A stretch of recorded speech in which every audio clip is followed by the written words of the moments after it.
to stay home, brother. You will not be able to plug in, turn on, and cop out.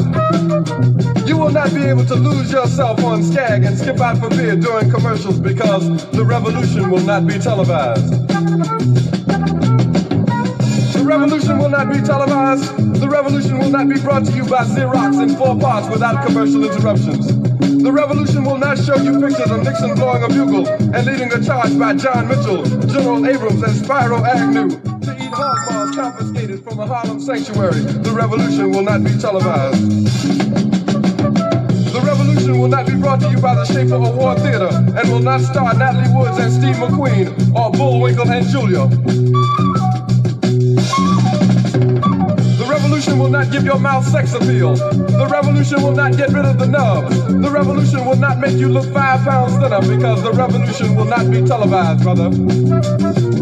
There will be no pictures of you and Willie Mae pushing that shopping cart down the block on the dead run or trying to slide that color TV into a stolen ambulance. NBC will not be able to predict the winner at 8:32 on report from 29 districts. The revolution will not be televised. There will be no pictures of pigs shooting down brothers on the instant replay. There will be no pictures of pigs shooting down brothers on the instant replay. There will be no pictures of Whitney Young being run out of Harlem on a rail with a brand new process. There will be no slow motion or still lights of Roy Wilkins strolling through Watts in a red, black, and green liberation jumpsuit that he has been saving for just the proper occasion. Green Acres, Beverly Hillbillies, and Hooterville Junction will no longer be so damn relevant, and women will not care if Dick finally got down with Jane on Search for Tomorrow, because black people will be in the street looking for a brighter day. The revolution will not be televised. There will be no highlights on the 11 o'clock news and no pictures of Harry armed women liberationists and Jackie Onassis blowing her nose. The theme song will not be written by Jim Webb or Francis Scott Key, nor sung by Glenn Campbell, Tom Jones, Johnny Cash, Engelbert Humperdinck, or The Rare Earth. The revolution will not be televised. The revolution will not be right back after a message about a white tornado, white lightning, or white people. You will not have to worry about a dove in your bedroom, the tiger in your tank, or the giant in your toilet bowl. The revolution will not go better with Coke. The revolution will not fight germs that may cause bad breath. The revolution will put you in the driver's seat. The revolution will not be televised, will not be televised, will not be televised, will not be televised. The revolution will be no rerun, brothers. The revolution will be live.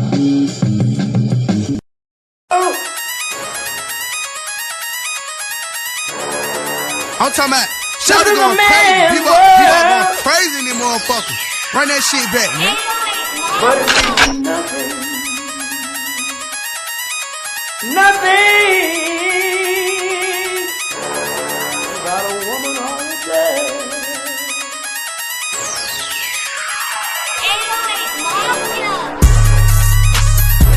Man made the car.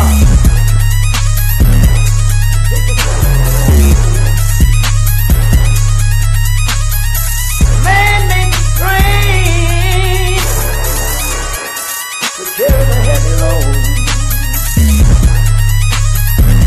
Man made the electrolyte to take us out of the dark. Man made the boat for the water like the 7 Omega. Man thinks about a little bit of baby girl and a baby boy. Man makes them happy because man makes them strong. But after man make everything we can, do you know that man makes money?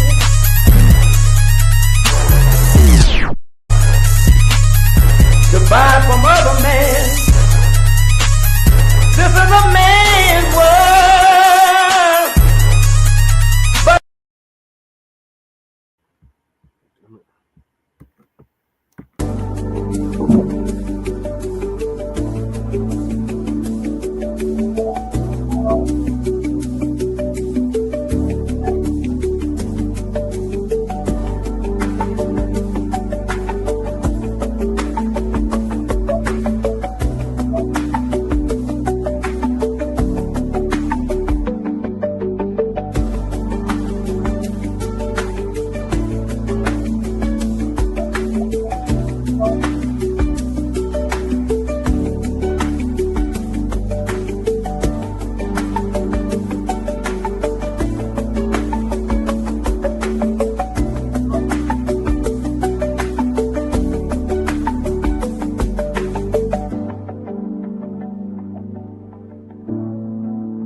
Greetings, Black family, greetings, and thank y'all for tuning in to another episode of Shabaka's Black Experience Enhanced. This is season 10, episode 41 of Grand Rising with Shabaka and the Chays, in conjunction with the Frontline Black News.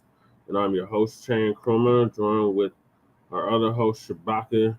Hopefully, Lady Chair will be joining us as well. And on this season 10, episode 41 of Grand Rising with Shabaka and the Chays, we will be discussing several topics. The first topic is watch intense exchanges during RFK Senate testimony over, over the jabby jab, CDC madness. Then we got Gainesville man 66 found unalive in Lake Lanier after routine swim. Is the Grim Reaper tapping on the Tangerine shoulder? Failed sanctuary city mayor calls violent crime in Chicago a manufactured crisis.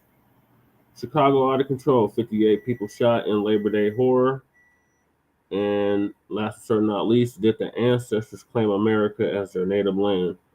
Please join us on StreamYard, YouTube Frontline Black News. The links to all of our channels are in the description, including our brother out of California, Jay Militant, What's Cracker TV with Jay Militant, Kool Keezy, who does our intro track for Frontline Black News, the Church of Black Power, our brother out of Watts, California, who's now in Houston. Please sign the petition for reparations. The link is also in the description. Support the GoFundMe Lady Che is set up. And a copyright disclaimer under Section 107 of the Copyright Act of 1976 allows us to make fair use for purposes of criticism, comment, news reporting, teaching, scholarship, education, and research. I do not own the rights to the music. And if you don't understand racism, white supremacy, what it is, and how it works, everything else you think you understand will only confuse you. And that's by the great Nelly Fuller Jr., who just transitioned in February, this past February, produced Justice. And then when you, a Black person, are captured by any race soldier, you must never fuss, fight, or flee. Comply and defend yourself in court. Also by the great Nelly Fuller Jr., producejustice.com. And then racism, white supremacy is conscious and subconscious behavior to maintain white genetic survival, to prevent white genetic annihilation. Dr. Frances Cress Welsing, RIP, rest in power to her. She passed away in 2016. Greetings, Shabaka, from the mile-high income and illegal migrant flooded city. How's Sin City treating you? Okay, full of sin, man. You know what I'm saying? They're getting ready to build up the fight here between Canelo Alvarez and Terrence Crawford. I always bet on Blacc, so hope. What's the exact date for the fight? The exact date of the fight is either September the 11th or September the 13th. So it's less than 10 days away. So I'm hoping that Mr. Crawford will go ahead and stop Canelo Alvarez, you know.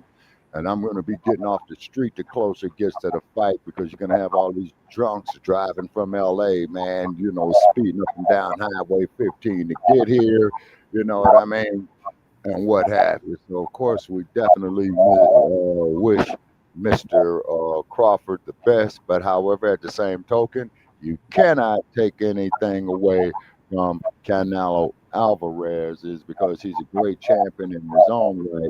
So it's kind of like, man, of a replay, man, that we had over 40 years ago between Ray Leonard and Roberto Duran the first time they fought. Oh, yeah. Okay. All right, let's hop right into this, Shabaka. This is a heated topic you wanted to discuss, so we're going to hop right into it. Okay. Jr., he's the health director? Yes, sir. He was the Secretary of Health and Human Services. Okay, they even had old Warnock who stated that he's incompetent and that he should be replaced. And then on top of it as well, too, I think that they was kind of lousy, and I'm going to tell you why. Because the man lost his father and his uncle due to assassinations. You see what I mean? So if RFK Jr. is incompetent, you know, at least let the man go out with some type of dignity, you know, because Elizabeth Warren came down on him. The senator came down on him. Warlock, I believe, you know what I mean? cool. You know, some Trump supporters up there coming down on the man as well. He was in a hot seat, man, for about 2.5 hours. So before he was even confirmed, Shabaka, he said that he was against the vaccines. Yeah, man. Yeah. Hey, Quinn, what's happening with you? Okay, and so yeah. So once again, you know that there is Mac 285 is in the house. Yeah, Okay, once again, they have yeah. they had to witness me rip this damn Pan Goofy to shreds yesterday because he wanted to talk about Che, and it got really heated and really cool. Okay. Yeah, I think I saw parts of that, man, before I fell off to sleep. You know what I mean? Yeah. And then they tried to diss Lady Che a little bit. You know what I'm saying? Which wasn't cool. Is because, as I said, and I would stand on this square, we all still qualified for the damn auction block. You know what I mean? He was rolling out Huey P. Newton. Well, like I said, for all of those of you who want to come bum on Dr. Newton, take your ass over there to Oakland, California. Go over there to Defirmary Park on the corner of 16 and Adeline and go up there, do a live feed from there and talk about Dr. Newton. Watch how fast his nephews come up there and smash your ass. This is how ignorant they are. If you're of the lineage, I'm just gonna put it like that. If you're of the lineage, if somebody asks you where you're from, you're gonna say the state, you're gonna say the city. Mm-hmm. If you with the street crews, you're gonna say the neighborhood and the block that you're from. Lied and told us that he was Angolan. He's clearly lying. He said he was Angolan in Trinidad. Damn, man, what kind of shit is this dude smoking, man? Yeah, you need to get your head straight. You got to money back. He said that later on in the video he did, because he did a whole video. Right. In his video, he said he was from South Georgia. Well, why didn't you say that in the beginning, nigga? It was a lot of unnecessary bullshit. But he did that shit to troll so he could have content. Yeah. That's what a lot of these tellers do. They come into our spaces and they wanna create content to try to diss FBA, and we're not having it. We're just not doing it no more. Yeah, and no disrespect to the term FBA, man, but I saw it up there on social media. I think it was on Stinky Bird, where somebody's gonna sit up there, says that FBA equals fuck black Africans. No, that's where they get it tangled and twisted. We don't hate that sport. All we're saying is, look, stay the hell out of our reparations claim. Trying to dump your trash on us, and stop trying to make us generic Africans. That's all we're saying. They don't. They think, oh, we're a hate group. Oh, we're CIA. No, the CIA funded the Pan African movement. Yeah, because the Black empowerment era was so strong that they had to try to break that up. So they sent goddamn tethers. Right. And these niggas got offended by tether. Only ones that get offended by tether is tethers. Okay. All righty. Okay. I want to get too back, Shabaka, so I'm gonna get back on topic. Yeah, it was straight up respectful, twin. And he had absolutely no proof. He refused to come on camera. He was just trolling. He was basically on us. And he admitted doing it. But it was later on that he admitted, just like it took him the longest time to say, oh, my people were from Angola and Trinidad. But really, your people from Georgia. Why don't you just say from Georgia? Lineage. If you're people from Georgia, then that would make sense that you would be of the lineage. Then he was talking crap, talking about, well, my people didn't flee during the Great Migration. We stayed in the South and further into the South. And it's like, well, again, why didn't you say any of that? Because me and the brother on a Coliseum debate league was talking about our lineage. And he was like, yeah, I have family in South Carolina. I can trace my lineage back to South Carolina on my maternal side. And I was agreeing with him, and then this outside the cube tethered thinking individual gonna hop on there and just disrupt everything. But that's what the tethers do. Yeah, man. Yeah, them motherfuckers is probably getting paid up under the table, man. You know what I'm saying? To create the division within us, you know, regardless of the subject matter that we're speaking of, you know? RFK said during the confirmation hearing that he was against the vaccines. And I agree with him because the vaccines have been proven to give people autism and a small things. So why the Democrats is trying to come down on him now is just hilarious. It's really political theater. Yeah, we'll agree, Brother Che. And as we stated all along, man, over the years we've been doing this. The Democrats and the reptilians, they're two sides of the same coin. Right. You see, I mean, here you got the motherfucker who used to be the governor of California, Arnold Schwarzenegger, who is Republican, but he's married into the Kennedy clan with, I believe he was married to Maria Shriver. Yeah, say and she's the daughter of one of the daughters of JFK, I believe. You see, so still related to RFK Jr. because it was a bunch of them Kennedy clans. You know what I'm saying? Yeah, it was. Yeah, you say, and so what it is political theater. You know what I mean? Unfortunately, they don't have the juice to start any impeachment proceedings against the orange dude. You know, Negroes like Hakeem Jeffries, Kamala Harris. The only thing that Brandon Johnson did, man, was signing his executive order in Chicago, man, preventing the Chicago police from helping the ICE agents.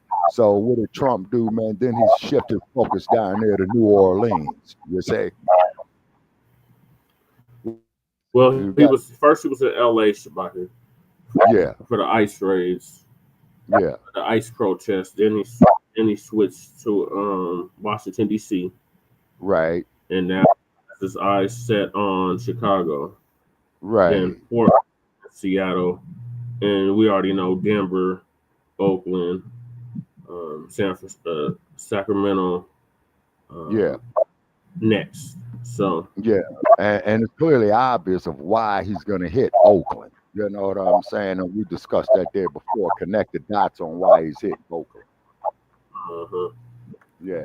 So I'm going to take news reports, Shabaka, about this hearing. So the first one is ABC News. Okay, and let me turn down this idiot box. Okay. All right. I'm going to put myself on mute. Okay. We begin tonight here with a brutal hearing on Capitol Hill. Health and Human Services Secretary Robert F. Kennedy Jr. under fire from both parties over his highly controversial vaccine policies, his changes already, and the firing of the CDC director and the chaos inside the CDC. RFK Jr. was grilled for nearly 3 hours about vaccines and the turmoil, including his firing of the CDC director, who'd been on the job for less than a month. Tonight, a growing number of lawmakers and medical groups accusing Kennedy of putting American lives at risk, some calling for him to resign. ABC's Jay O'Brien leading us off on the Hill tonight. Tonight, Health and Human Services Secretary Robert F. Kennedy Jr. angrily defending himself as frustrated senators from both parties demanded answers on whether he's trying to limit Americans' access to vaccines and firing top health officials who stand in his way. Just last week, Kennedy ousting CDC Chief Susan Menarez less than a month after swearing her in. Other top CDC officials resigning in protest. These changes were absolutely necessary adjustments to restore the agency to its role as the world's gold standard public health agency. Today, Menarez writing in the Wall Street Journal that she was fired for refusing Kennedy's, quote, troubling directive that she rubber-stamped the as-of-yet unwritten recommendations of a vaccine advisory panel filled with people who have publicly expressed anti-vaccine rhetoric. Kennedy saying she's lying. I told her that she had to resign because I asked her, are you a trustworthy person? And she said no. So if you had an employee So you're saying she's lying? Yes. Every conversation I had with her, there And were let me get witnesses. this straight. This is the same person that less than a month earlier, you stood next to her and described her as unimpeachable. And in a month, she became a liar? Kennedy, a longtime vaccine skeptic, repeatedly pressed on the COVID vaccine. The FDA now only approving it for seniors and adults and children with underlying conditions, no longer recommending it for everyone like the flu shot. Do you accept the fact that 1 million Americans died from COVID? You ain't giving I don't know how many died. Do you think the vaccine did anything to prevent additional deaths? Again, I would like to see the data and talk about the data. You have had this job for 8 months and you don't know the data about whether the vaccine saved lives? Two Republican senators, both doctors, who voted to confirm Kennedy, now sounding the alarm. I support vaccines. I'm a doctor. John Barrasso of Wyoming. I've grown deeply concerned. The public has seen measles outbreaks, leadership in the National Institute of Health questioning the use of mRNA vaccines, the recently confirmed director of Centers for Disease Control and Prevention fired. Americans don't know who to rely on. Republican Senator Bill Cassidy of Louisiana going even further, saying the FDA is now effectively denying Americans vaccines. The senator reading a letter he received from a doctor. We're all confused and concerned about who can get the COVID vaccine. Pharmacists are requiring a prescription now even for patients over 65, creating a huge headache. I submit these for the record. Without objection. I would say effectively we're denying people vaccines. Senator Catwell. It's very confusing. But today, Americans we spoke with say they're at a loss. I'm totally confused what I'm allowed to have and what I'm not allowed to have in terms of the injections. I have no idea. We should be trusted to make our own decisions. And in Dallas, Texas, Jeremy Hayes, a father of two, says that confusion is making us less safe. We do know that when we do not vaccinate, there is harm. And it's common sense, it's medical science. And after the hearing, those Senators Bill Cassidy and John Barrasso refusing to say they still have confidence in Secretary Kennedy. Do you still have confidence in him, Senator?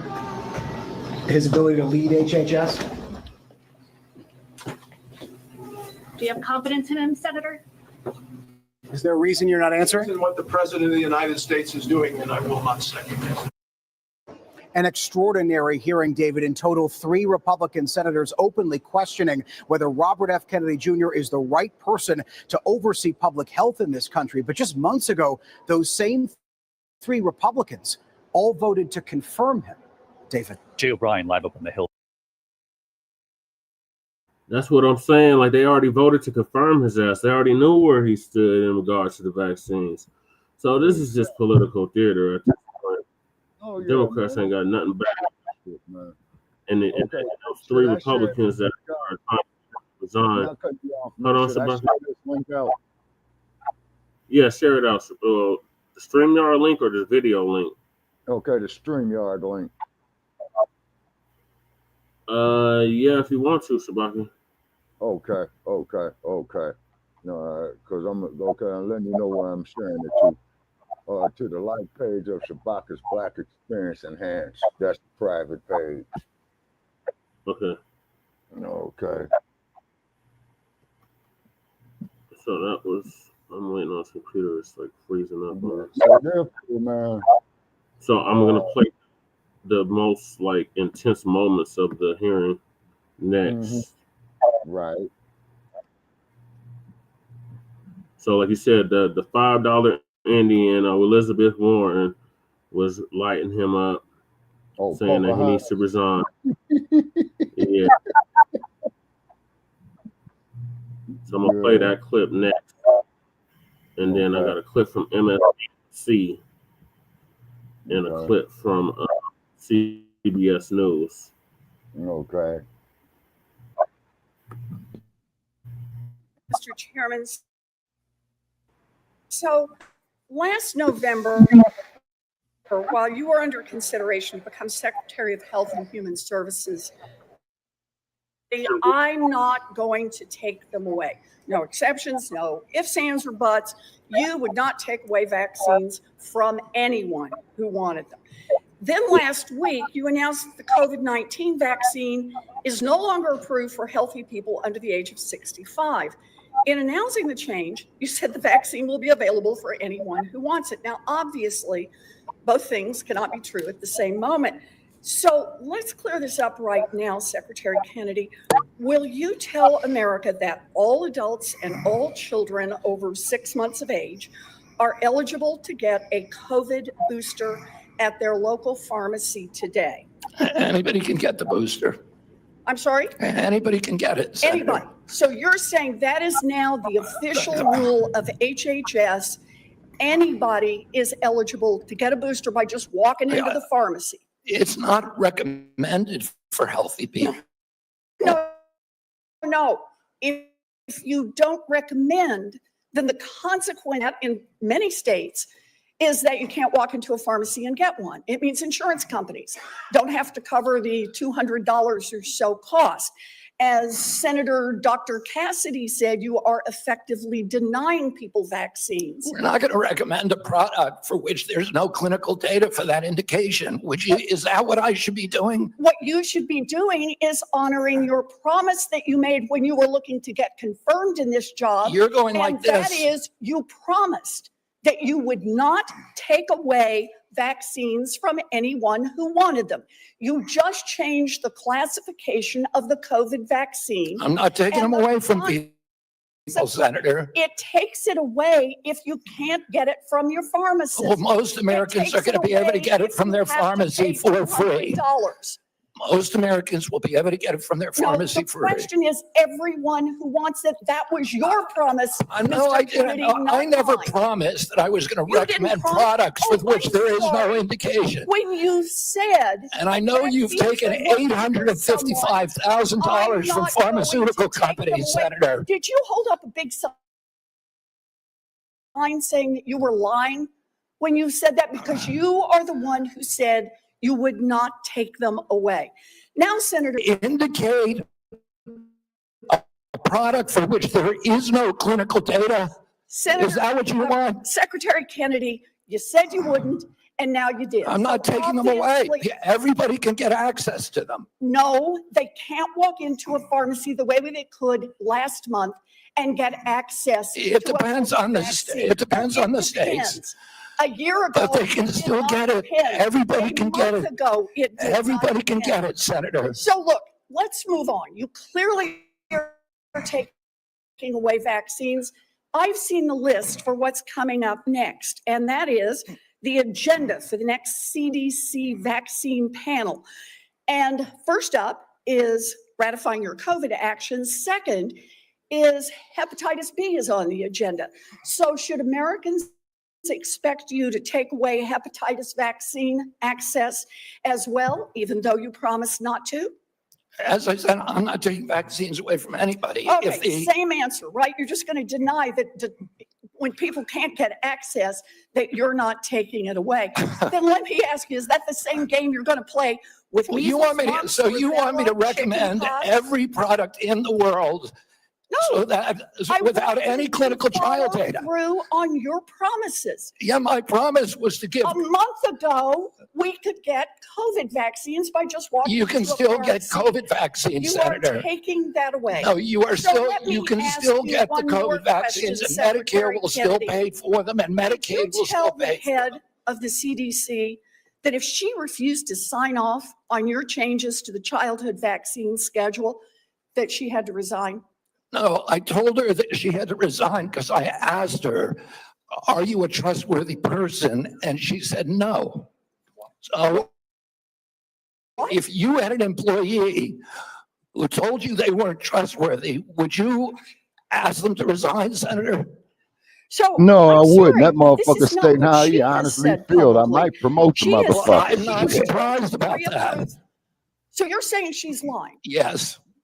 Every conversation I had with her, there were witnesses. Let me get this straight. This is the same person that less than a month earlier, you stood next to her and described her as unimpeachable, and you had full confidence in her, and that you had full confidence in her scientific credentials. And in a month, she became a liar? Yeah, you should ask her what changed. And by the way, a month ago, you were voting against her. Oh, because you thought she was either incompetent, ineligible, or unsuited to the task. I voted Now I against her agree because with I was afraid she was going to bend the knee to you and Donald Trump. And it looks like she didn't bend the knee. So you fired her. Look, you are putting America's babies' health at risk, America's seniors' health at risk, all Americans' health at risk, and you should resign. I'm Steve Doocy. I'm Brian Kilmeade. And I'm Ainsley Earhart. And click here to subscribe to the All right, so Elizabeth Warren called herself lighting up RFK Jr. Right. What are your thoughts on what their interaction with he said that she was receiving millions of dollars from the pharmaceutical companies, and that's why she's been so adamant on pushing this on us. Okay, that explains what are your everything. thoughts on what? Okay. Politicians, you know, present company excluded, because the majority of politicians are nothing more than political prostitutes. You know, that's no reflection on you, okay? Because you're trying to do the right thing. That's why you get the opposition that you do. But these mainstream politicians are nothing more than political prostitutes. You see what I'm saying? That's all what they are, political prostitutes. And that's why I quit voting, you know what I mean? And like I said, the last time I voted here in Nevada, I wrote down Snoopy. You know what I mean? You say, you know, but today, Trump's Health and Human Services. You see? Well, you know, MSDNC has something to say about this. So I'll play this clip from them. It's about 11 minutes long. Lie after lie. The committee dismantles RFK Jr., often using his own words against him. Okay. The Secretary RFK Jr. showed the country once again that he is not just a raving conspiracy theorist, and he definitely is one of those. He is also a pathological liar. Take this exchange, for instance. Just last week, in the days after the tragic shooting at Annunciation Catholic School in my home state of Minnesota, you went on Fox News blaming school shootings on antidepressants. You have no evidence of that because you have no evidence of a connection. And you want to talk about... You're just saying something. You're just making stuff up. You know, this is what you say, Well, right? there's Secretary always Kennedy, when the someone presents you with information that does not fit... I did not blame that shooting. I have no idea whether... I have no idea, and I never said that. You're making it up. You're twisting. Yeah, you are. You are being dishonest right now. Okay. So to recap quickly, Minnesota Senator Tina Smith asked RFK Jr. a very reasonable question, which was why he went on TV after a horrific shooting that took place in her state of Minnesota that left 21 people wounded, 2 children dead, and entertained the completely baseless conspiracy that antidepressants and not guns are the culprit behind America's mass shooting problem. Greetings, Black Joe. We're going over RFK getting grilled by them Democrats and a couple of Republicans yesterday. Right now. And we got MD in the building as well, Shabaka. He's in the chat. Hey, what's up, MD? Yeah, the Stacey Coon defense he needs to use is, I have no recollection of that incident. Okay.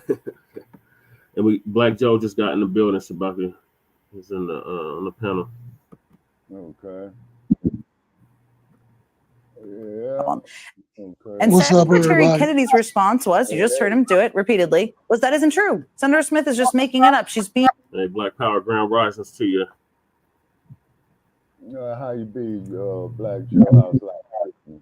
So what dude should have did, man, he should have went on and used the Stacey Coon defense. Okay. I have no recollection of that incident. Yeah. Next question. And then when I ask him another question, I have no recollection of that incident. Yeah. All right, I'm gonna let the video continue unless Black Joe has something to add. No, just saying greetings to everybody. What's happening? Hey, Just out here in Sin City, man. You know what I'm saying? You know. Okay, MD20. Being dishonest. Roll the tape, please. We're launching studies on the potential contribution of some of the SSRI drugs and some of the other psychiatric drugs that might be contributing to violence. Okay, that clip that you just saw was 1 week ago tonight on Fox News. And it wasn't just that one reference. Kennedy repeatedly went along with that narrative. So I've never seen that medicine, but you're saying that if you get it, some of the side effects could be homicide, suicide?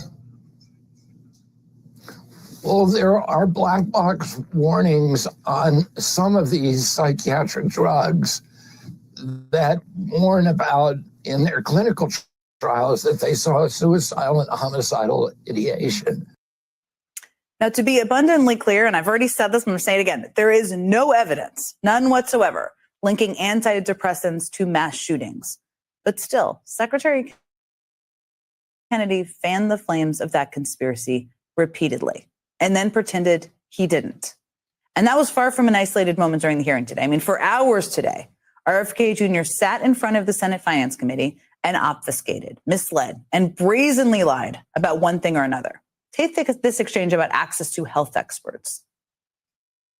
How is that going to happen with the Medicaid cuts that are taking place? There are no cuts to Medicaid. There are no cuts to Medicaid. Okay, that is how RFK Jr. responded to a question of how Americans would continue to get health care services after Medicaid cuts from Trump's big ugly bill. The man in charge of America's healthcare system simply denied that the bill, that is the biggest cuts to Medicaid benefits in history, made any cuts at all. The Congressional Budget Office, just to give you a specific stat here, estimates that Trump's big ugly bill cuts approximately $1 trillion from Medicaid funding over the next 10 years. But according to Kennedy, there are no cuts to see here, nothing to see here whatsoever. I mean, even after being caught in that $1 trillion lie, Kennedy continued to try to sell the American public a complete bag of goods. Check out how Kennedy gets fact-checked live as he tries to mislead the public about the impact of Trump's big ugly bill on America's rural healthcare system.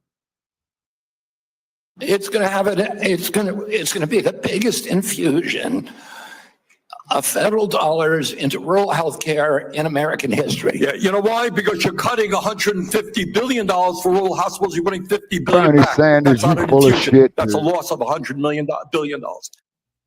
Okay, everybody can feel the burn on that one, and it does not take a mathematician, because here's the thing. Imagine if I stole $150 from you, and then I gave you $50 back, and then I went in front of the U.S. Senate to brag about how much money I gave you. How generous of me. That is basically how Secretary Kennedy tried to spin the Trump administration's cuts to rural healthcare today. But of course, the issue that took the cake today, and boy, was their competition, was the issue that Secretary Kennedy has centered his public persona around now for years: vaccines. So let me ask you, when were you lying, sir? When you told this committee that you were not anti-vax, or when you told Americans that there's no safe and effective vaccine? I have no recollection of that incident. Okay. Now, this is the same man who has claimed he is not anti-vax for years now, even though Kennedy has been one of the most prominent, prolific anti-vaccine voices in the country, including through the height of COVID. And now that he's actually in charge of America's public health care system, he's attempting to use his position to reshape the national narratives around vaccines to fit his views, despite, of course, an overwhelming amount of actual scientific evidence to the contrary. Would you accept the fact that 1 million Americans died from COVID? I don't know how many died. You're the Secretary of Health and Human Services. You don't have any idea how many Americans died from COVID? I don't I think have no recollection anybody of that knows incident. Now, the CDC, one of the agencies that Secretary Kennedy is in charge of, does in fact know that, as in fact anybody could who looked up public data. I mean, from the beginning of 2020 up until the 23rd of last month, a staggering 1,231,440 people died of COVID in the United States. What Secretary Kennedy means when he says that nobody knows how many Americans died of COVID is not actually that nobody knows. People know. What he means is that he does not like the data that, again, is from an agency that he oversees. In Secretary Kennedy's warped mind, the issue is not the virus, it's the vaccine. So data showing just how deadly the COVID virus has been in America is inconvenient for his narrative. Independent studies estimate that the COVID vaccine has saved literally millions of American lives. But Kennedy, for whatever reason, there's many, is still a vaccine skeptic. And he's trying to force that skepticism out on everybody else. I mean, last week, Kennedy abruptly fired the CDC director just 29 days after she took over the agency. This morning, that fired CDC director published an op-ed in the Wall Street Journal. In it, she alleges that she was fired from her position because she insisted on rigorous scientific review of the CDC's vaccine recommendations. As she put it, I was told to pre-approve the recommendations of a vaccine advisory panel newly filled with people who have publicly expressed anti-vaccine rhetoric. It is imperative that the panel's recommendations aren't rubber stamped, but instead are rigorously and scientifically reviewed before being accepted or rejected. You see, it isn't actually Kennedy himself who approves or disapproves of the vaccines for the general public at all. It's a panel of actual medical experts inside the CDC. ACIP is an independent panel. Okay, but even today, Kennedy was insisting that the CDC's vaccine advisory panel, as you just saw there, was independent. He had no control over it. But here's the thing.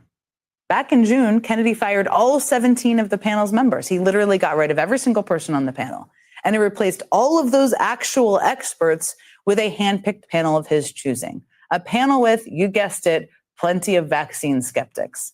So today, after the former CDC director alleged that Kennedy fired her because she refused to just preemptively rubber stamp whatever that panel decided, here's how Secretary Kennedy responded to that allegation. Tell the head of the CDC that if she refused to sign off on your changes to the childhood vaccine schedule, that she had to resign?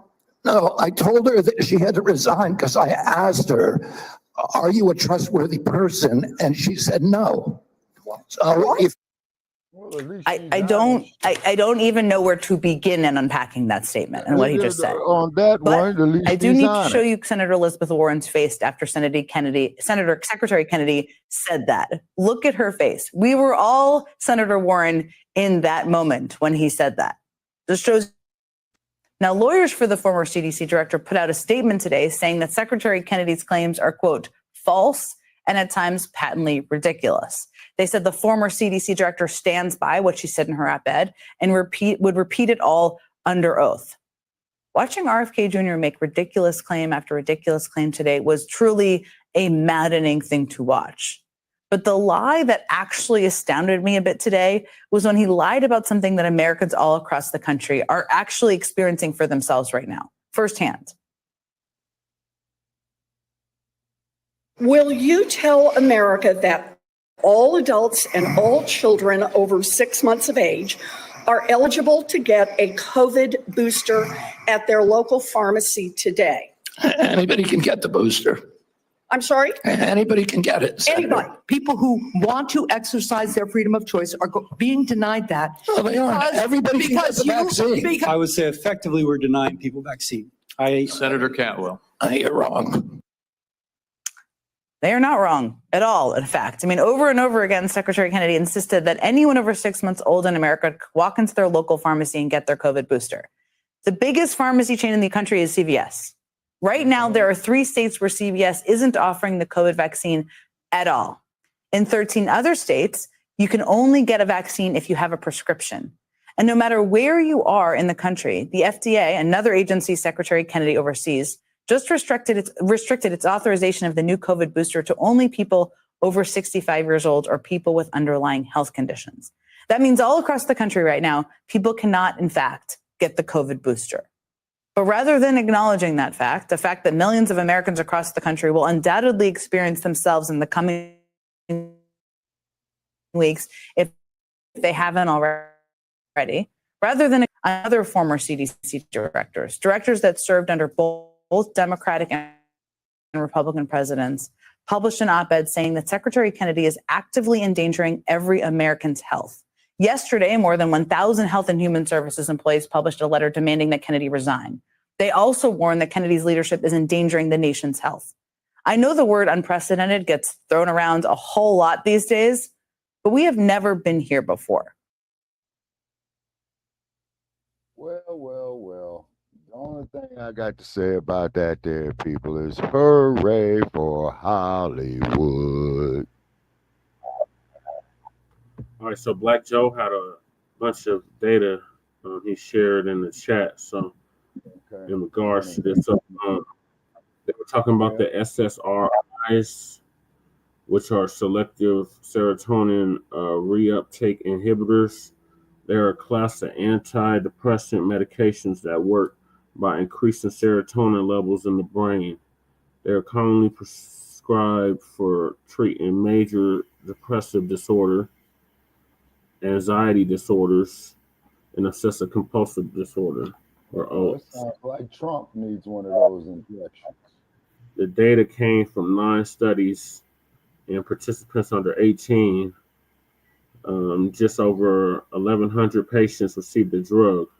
The frequency of emotional liability, crying, mood changes, attempts of self-harm, suicidal thoughts and attempts was 3 to 2% in those taking paroxetine compared with 1 to 5% in those on placebo. High prevalence of suicide attempts and thoughts of suicide occur in transgender youth compared to their cisgender peers, 11, 12, and 14. Transgender U.S. Military veterans have more than 20 times higher rates of suicide-related events than cisgender veterans. So the data is there. So what RFK Jr. was saying wasn't too far-fetched. Yeah, okay. Now, Black Joe is saying is you have to ask AI. Now, AI is dangerous. It's only dangerous if you don't control it, Shabaka. Okay. Oh, it's how you ask AI. Okay. I stand corrected. It's how you ask. Okay. And then the cold part about it is that when we did our episode a few months back, Brother Che, when they had the chairman of Pfizer up there, and he stated that his primary concern is to his stockholders. You see, so you got a greed motive right there. Yeah, it's a business to him. You see. Black Joe, I think StreamYard kicked you out again. Yeah, and I noticed they've been doing that, a lot. Yeah, I was reading what you put in the comments about the SSRIs and that the data exists. So what RFK was saying ain't true. He said, "Damn, between the small hats and the LGBTQ, you can't talk truth about them." Exactly. Yeah, that is a fact. And like, forget slandering them. Like, see, what was going on is I was getting these stats. My phone got to doing something to where I couldn't terminate an internet page. I had to restart my phone. Oh no! But when it comes to gender affirming care, SSRIs are the tip of the spear.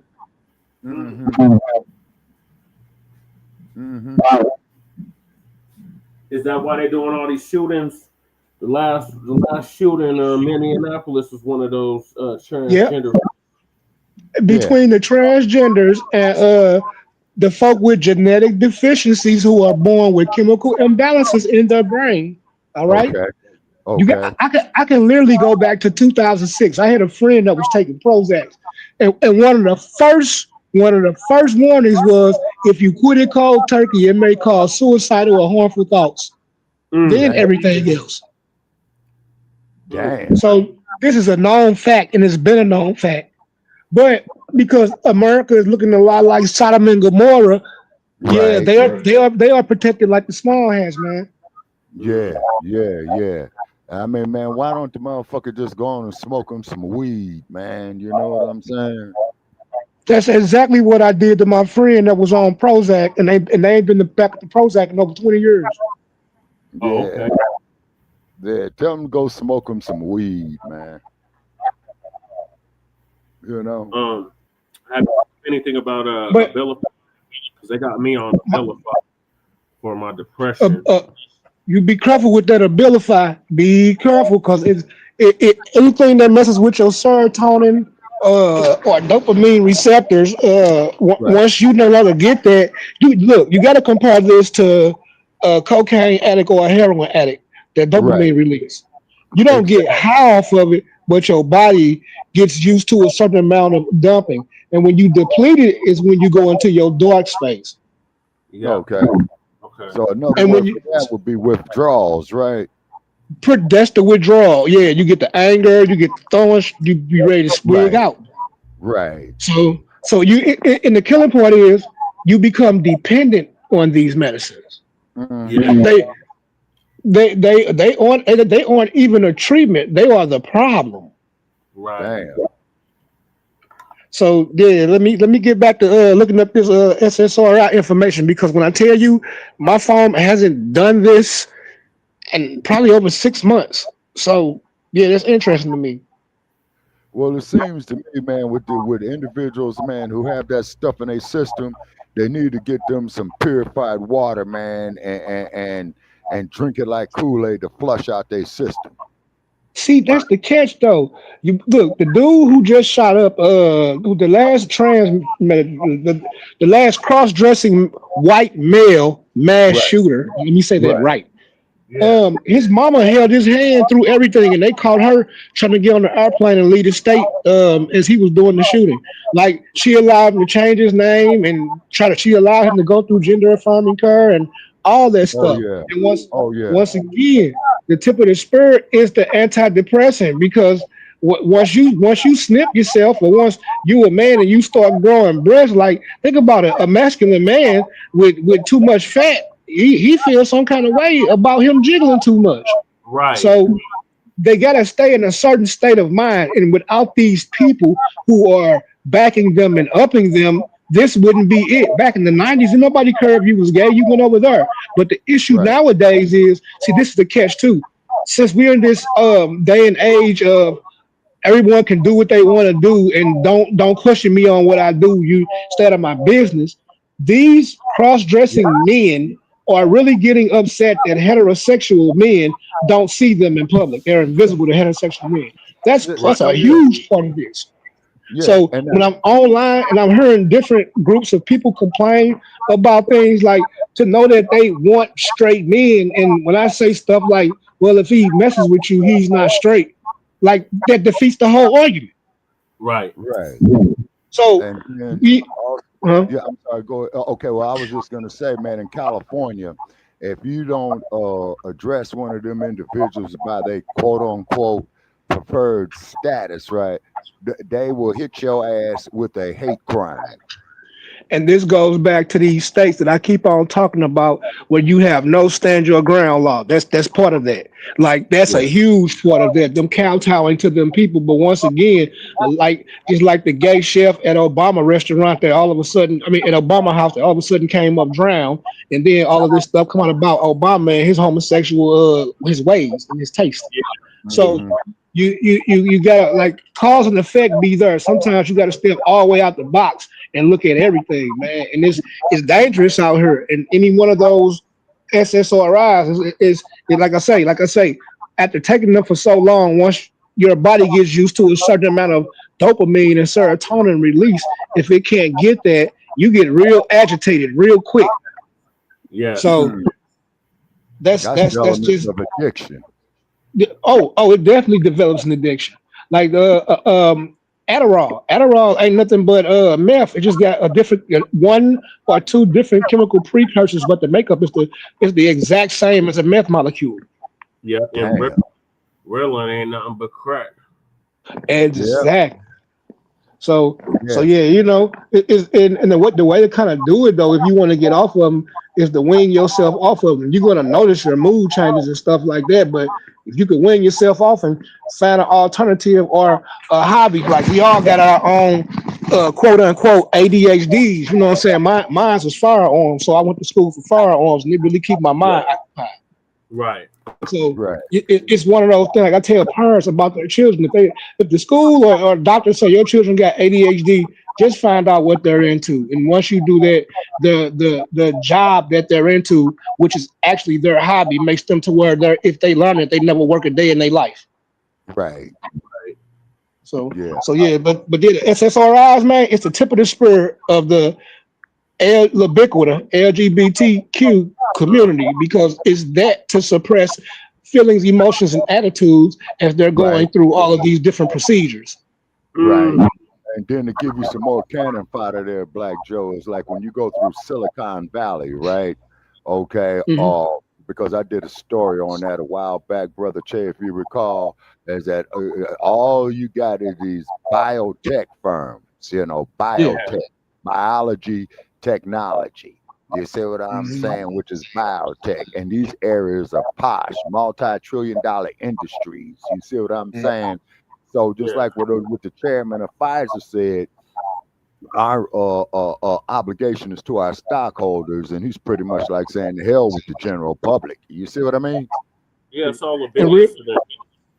And real quick, back in '99, I had a traumatic injury that had me in the hospital for 6 months, and they were just giving me a cup of medicine, and I noticed my mood changed. I'm totally not an agreeable person. I'll do what I need to do for myself, but I'm not an agreeable person. And I just found myself, Joe, we need you to do this. Okay, yes, no problem. And I asked for a breakdown of my meds list. The doctor had prescribed me Prozac. I told him the DC, it was very interesting. So when I tell you it's nothing, it makes you agreeable in the right environment. So just be aware, and I land. Okay. Yeah. Thank you for sharing that, Black Joe. Yeah, I'm definitely take a breath to that, because they got me on Abilify, 10 milligrams, and I only take the stuff occasionally. I don't take it every day because I don't like the way it Be sure to flush your system out, Brother Che. Yeah. Be sure to flush your system out. You know what I'm saying? And you got to don't use no tab water, man. You know what I'm saying? And what have you. I got one of those lifetime filters, Shabaka. Yeah. And flush your system out. You see what I mean? All right, that's what I do. Because, man, they got me like about on 35 different medications right here, man. So I flush my system out, you see. All right, so the next one is about all the intense exchanges they had during the Senate hearing. Oh, yeah. And then Warlock went up there and told Kennedy he needs to be fired.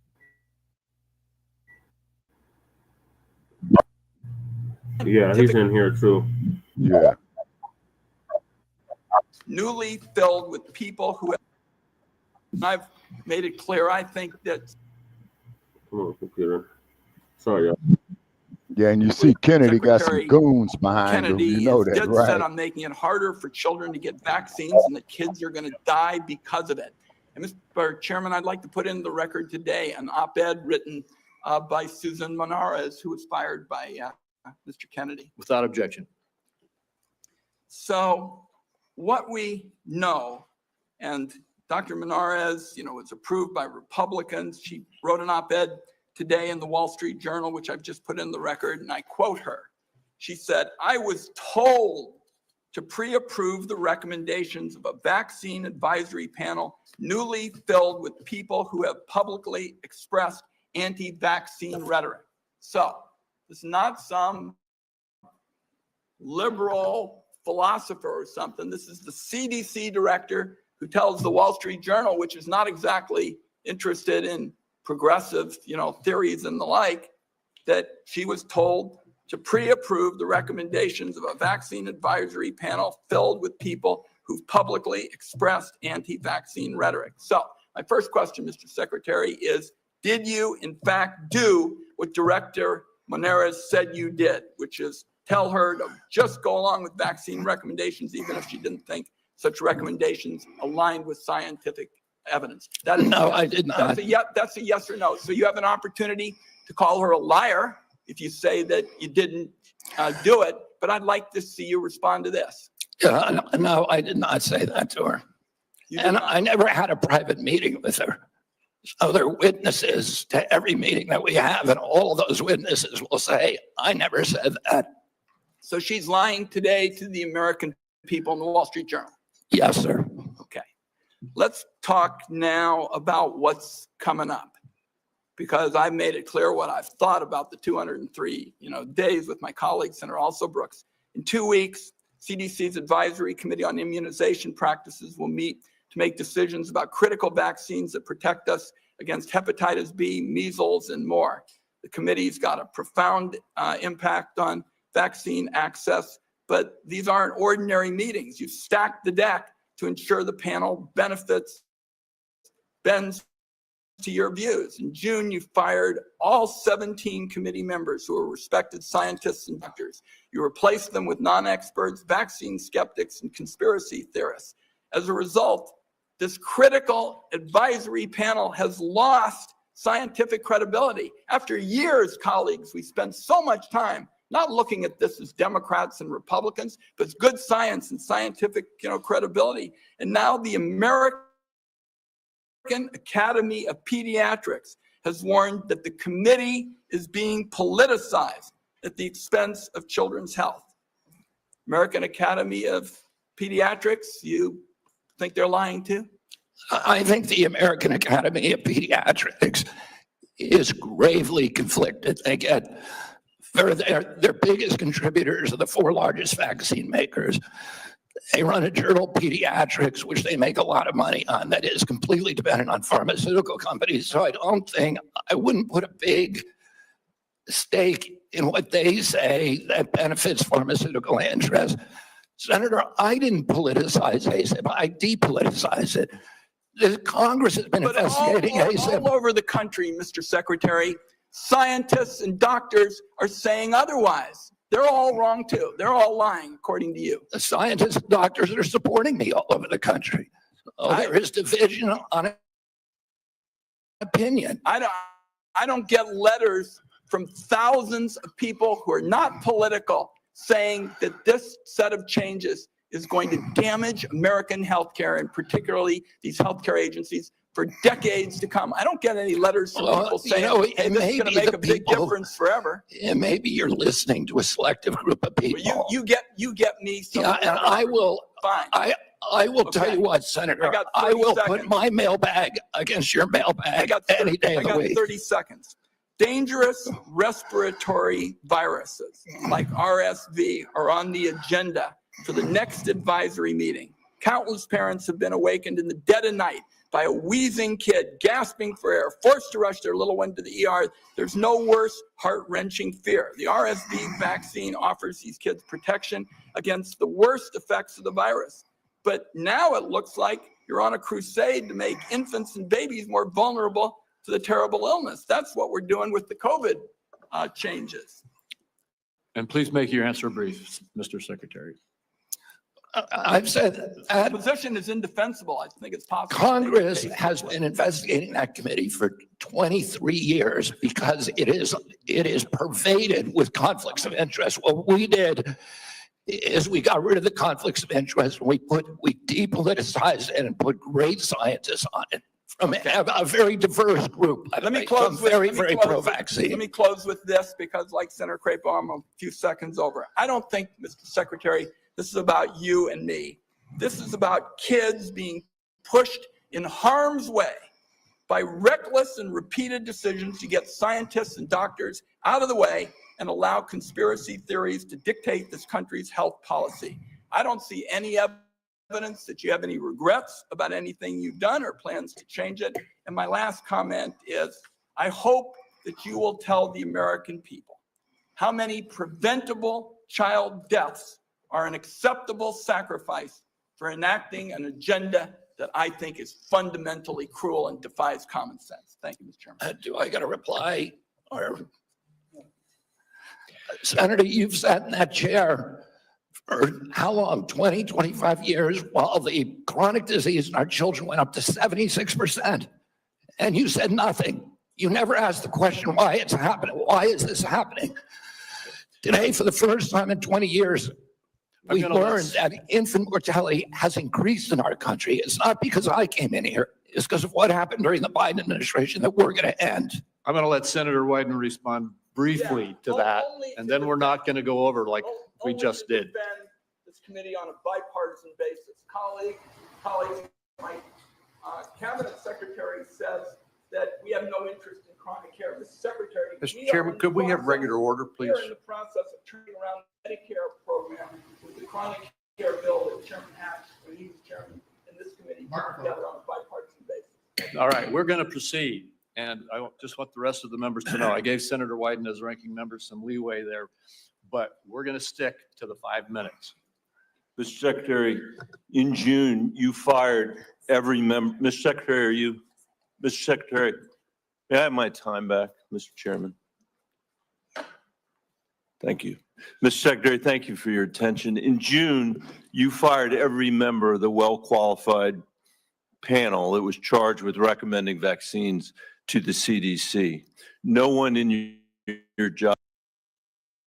Oh, Lord, that's Michael Bennett. I ain't in it from Colorado speaking right there. I want to read what Black Joe put in the chat about this RNA hacking. So RNA hacking is a gene regulation technology that uses short aggregate nucleotides to control RNA structure within living cells, which allows for the suppression of target protein translation. The translation. The method developed by researchers at the University of Gothenburg essentially that sounds Dutch. Yeah, essentially hacks the cell's natural processes by manipulating RNA molecules. The jab. Yep. That's why we was against it. We still against it. He said the old influencer. Oh, go ahead, Black Joe.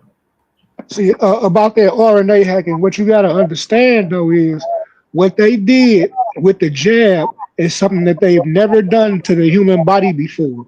They basically gave the human body a program and told it to make an antibody for something that has never invaded the human body. Whereas previously, all vaccines were made through chicken eggs, which were fertilized and infused with the virus, which was weakened, and then put in our bodies and it was weakened to the point where our bodies could fight it off. Now they know what they're fighting. So this is interesting. This is why all the side effects like those clots are in people and stuff like that. You don't hack the body. Right. But if you, okay, so yeah, we don't want to take it, but if you by some chance want to take it, I wouldn't recommend it. But if you want to take it, they're saying that you should have the ability to take it. See, this the catch. They've been playing with stem cells since 2000. To know that China recently used stem cells to possibly cure type 1 and type 2 diabetes, and here we are hacking RNA, and to look at it, I'm not even mad at it because over 700,000 white folk in America died from COVID, whereas about 200,000 black folk died from the ventilator. See the difference? That part. And then remember, initially when it first hit, it was just them that was catching that shit. Yes. Trust fund babies was lining up trust funds, and like whole bloodlines have been wiped out by that on their side. Yep. And then also too, do you remember the doctor, the sister who was a doctor who was dying that went on a live feed with the jab saying don't take it? Yep. And she died, you know what I'm saying? I think she died later on that day. She was in her last few hours of life. And she was saying is that this crap is dangerous. Mm-hmm. So actually, as far as I'm concerned, because they targeted the black community, let's turn back the hands of times, gentlemen. They targeted the black community where they had our people lined up in Harlem, Philadelphia, Chicago, to take it.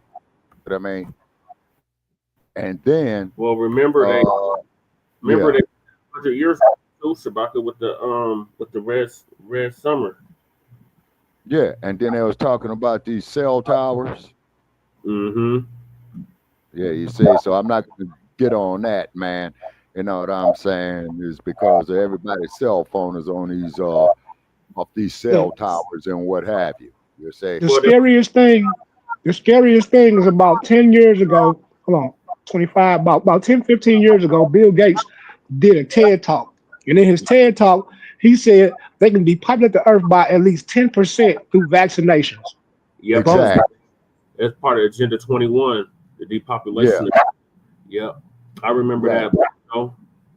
And then you guys remember back during the Obama regime, man, where they had that senator up there introducing legislation where every other word was classified. In regard to health, classified. In regard to military, classified. In regard to technology, classified. So basically, with the vaccines, they're giving you the virus. Yeah, exactly. And then they're giving you their version of the virus. Yes, sir. And then do you remember, man, they was making all those hermetically sealed coffins out of plastic as opposed to conventional methods of making caskets? So they're giving you the GMO version of the virus. 100%. And that's how you get runaway trains. Exactly. And then you remember all the people that they were burning over there in India? Yeah. See what I'm saying? And look, on that burning note, see, this is my theory. When I watched how many people were burned in India and in China, is really when COVID took off around the world, particularly. Right. Yeah, because remember it started in Wuhan, and they had that 5G technology. They had 6G technology, and they had made a correlation between the 5G. And also, one thing, Africans and Negroes, they don't thank God enough. I'm gonna tell you why. The Chinese bad lady over there that was coming up with the Wuhan thing and and with the web market and all that COVID thing, she was doing the research. Yeah, right. Because these people feel like melanated folk, African or Black, are inferior to them. They don't use our DNA to come up with these diseases. Right. That's why they wanted us to take those trials so they could test that shit out on us because they hadn't done no trials on us, and that's why they got on national TV and another Tuskegee experiment. Yeah. And because the DNA used to create that virus was Eurasian and Asian, that's who it affected mostly around the world. Yeah, and then they used that sister as a guinea pig to try to get us to take the Moderna because we was like, we're not taking that Pfizer shit. Pfizer was getting through left and right. So they're like, oh, we're gonna create another version. We'll have another company do it, and we're gonna have this sister take it on the air, so y'all aren't scared to take it. And then right after that, they had Negroes lined up in every major city to take that shit, but I wasn't lined up for them. And they offering plates and chicken and all kind of Negro kickbacks. Oh yeah. And then you remember the sister who took it and she died, and she had came out there. She either did a live feed or she did a YouTube video where her face was all contorted and she was really messed up. You know what I'm saying? From taking that crap.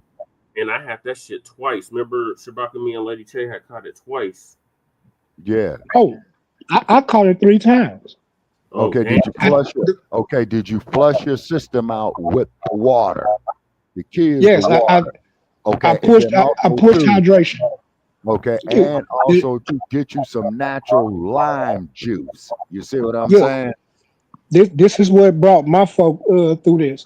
Me letting them know that since you don't have any taste buds or any appetite, intake calories through liquids in the form of pure juice from concentrate and stuff like that. Flush your kidneys out. Make sure they keep on working. The first time, no taste, no smell. The second time, no smell, head taste. The third time, it was the flu. Right. Yep. That's what happened to Taste. She lost all her sense of smell and taste. Yeah. And then I remember, as a kid in the 60s, before going to public school and elementary school, they gave us one of those, what they call those immunizations, right? And for the next 40 years, from my teenage years, man, up to my early 50s, I had this constant place at the injection site that would swell up. And I used to rupture it all the time. You know, dirt would come out of there, man, a brown-like substance, you know what I mean? But it's gone now. You see what I'm saying? And like I said, man, I had that effect, man, for about 25, 30 years, but it's gone now, you see. Right. It's gone. And And then on, and then on, chat about this Casper, the cluster regularly in interspace short palindromic repeats. No. It's a gene editing technology that allows scientists to modify DNA in living organisms. It's based on bacteria defense system. Wow. Bacteria capture vital DNA and insert it into their own genome. So it's all GMO. So they're genetically modifying your DNA. Yeah. Then the cold part about it is that they own the copyright on your DNA. See, that's the cold part about it. That's why I want to Skip the Truth Gates, you know, was coming out there, you know, take the ancestry test, and to find out that once you give up that sample, man, you lose all your copyrights to it. The word, ain't that the a word, yeah. But that CRISPR situation, the word is that's what China used to on a couple to where they gave birth to a child that's immune to HIV and AIDS. CRISPR, before that, CRISPR was being used if you had the right money, if you wanted your baby to have hazel brown eyes and a certain color hair, you could do that. Oh, That's I know what CRISPR does. Oh, now you talking about them designer babies. Yeah. That's what CRISPR started I as. heard of that. You go from Dolly the sheep with cloning to CRISPR. Okay. Yeah. Good. Also, CRISPR could have been used, or a form of CRISPR could have been used in Wuhan in creating, since it's out there, in creating the cough.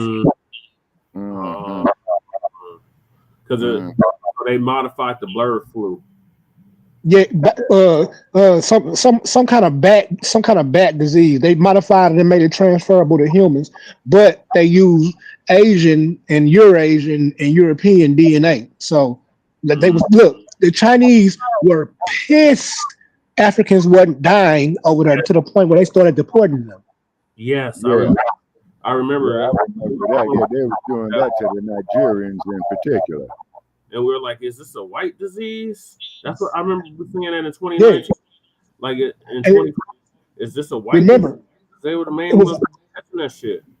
And there was an African leader that had sent a DNA sample of some kind of plant or some animal, and it came back positive for COVID, and it was impossible.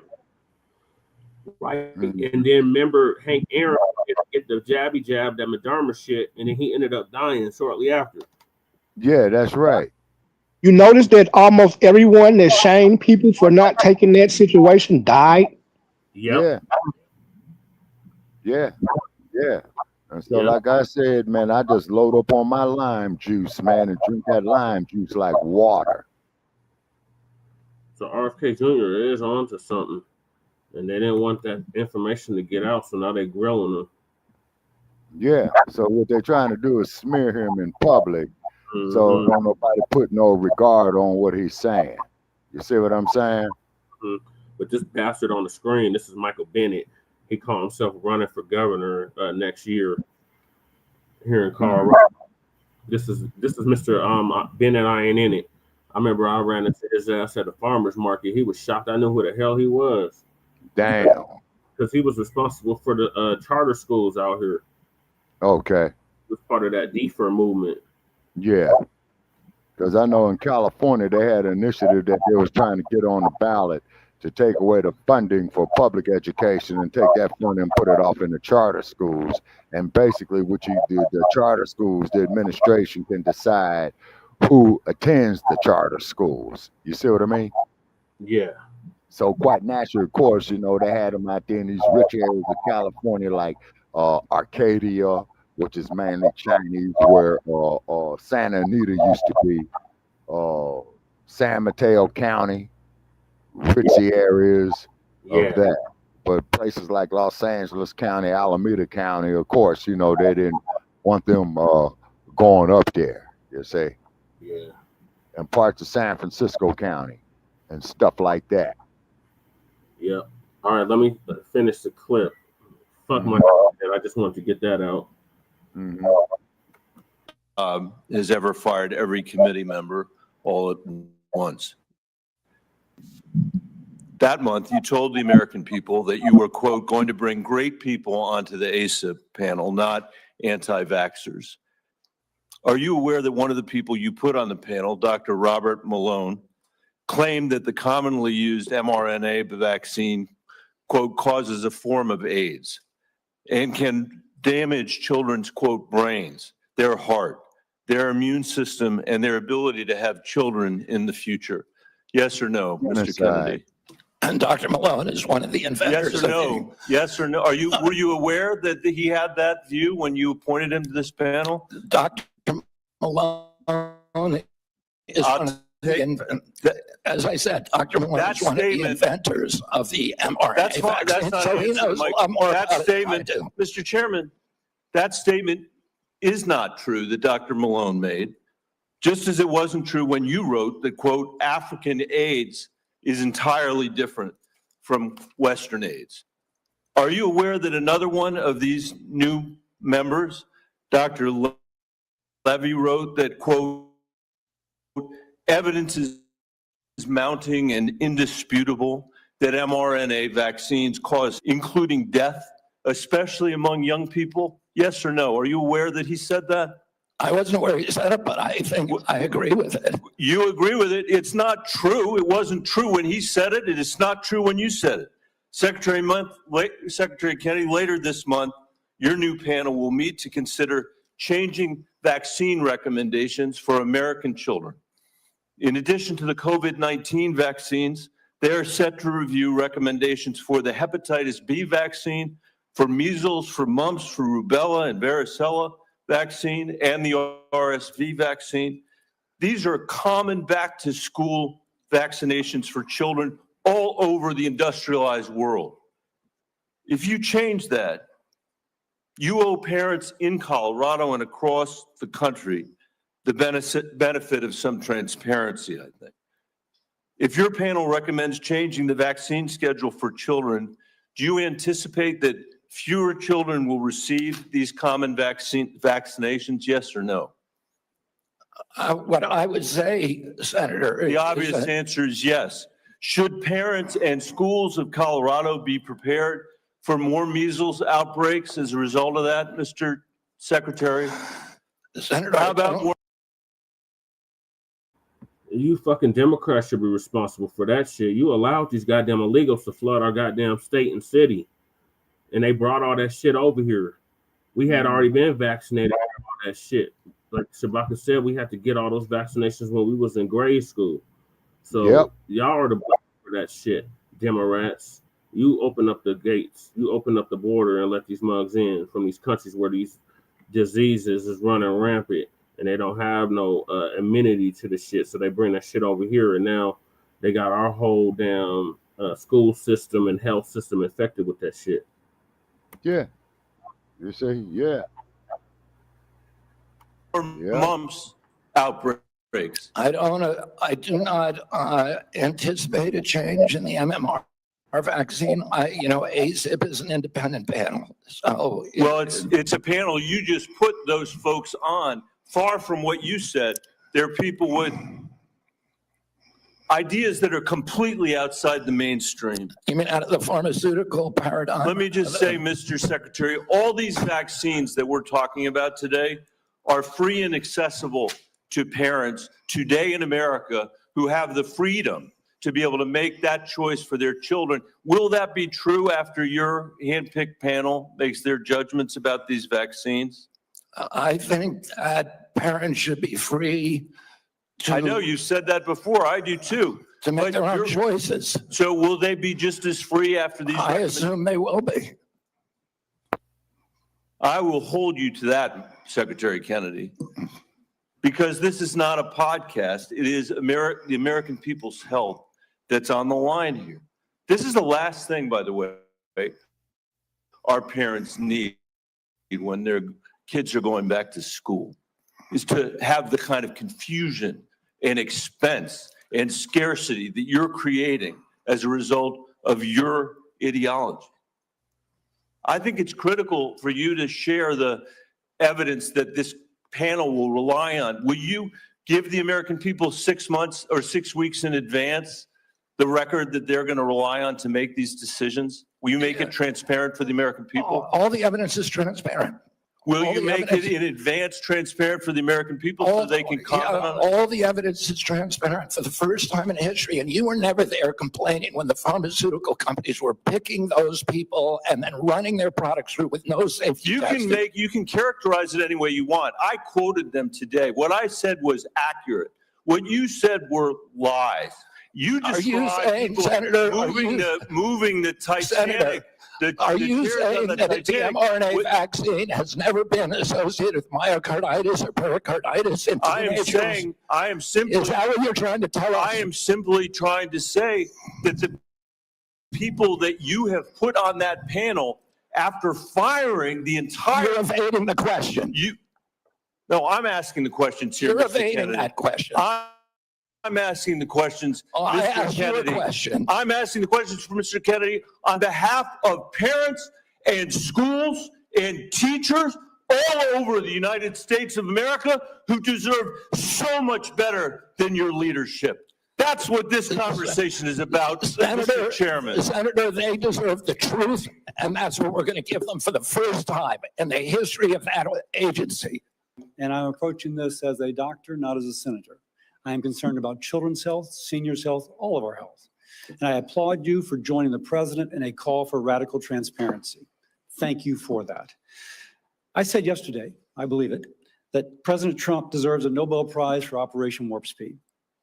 If he had been President Obama, he would have gotten it. But because of Operation Warp Speed, forcing the federal government to come to a vaccine development within 10 months when others said it couldn't be done, we saved millions of lives globally, trillions of dollars. We reopened economies, an incredible accomplishment. Mr. Secretary, do you agree with me that the president deserves a Nobel Prize for Operation Warp Speed? Yeah, absolutely. That motherfucker deserves to be Let an me ask you, inmate. but you just told Senator Bennett that the COVID vaccine killed more people than COVID. Wait, that was a statement. I did not say that. Okay, then let me ask, because you also were Senator, I just want to make clear, I did not say that. We'll check the record. That's a question of fact. You also said that you were also, as lead attorney for the Children's Health Defense, you engaged in multiple lawsuits attempting to restrict access to the COVID vaccine. Again, it surprises me that you think so highly of Operation Warp Speed when, as an attorney, you attempted to restrict access. Now, let me ask. I'm happy to explain. So Operation Warp Speed was what Trump in his first term had enacted to fast track the vaccine without any kind of clinical trials.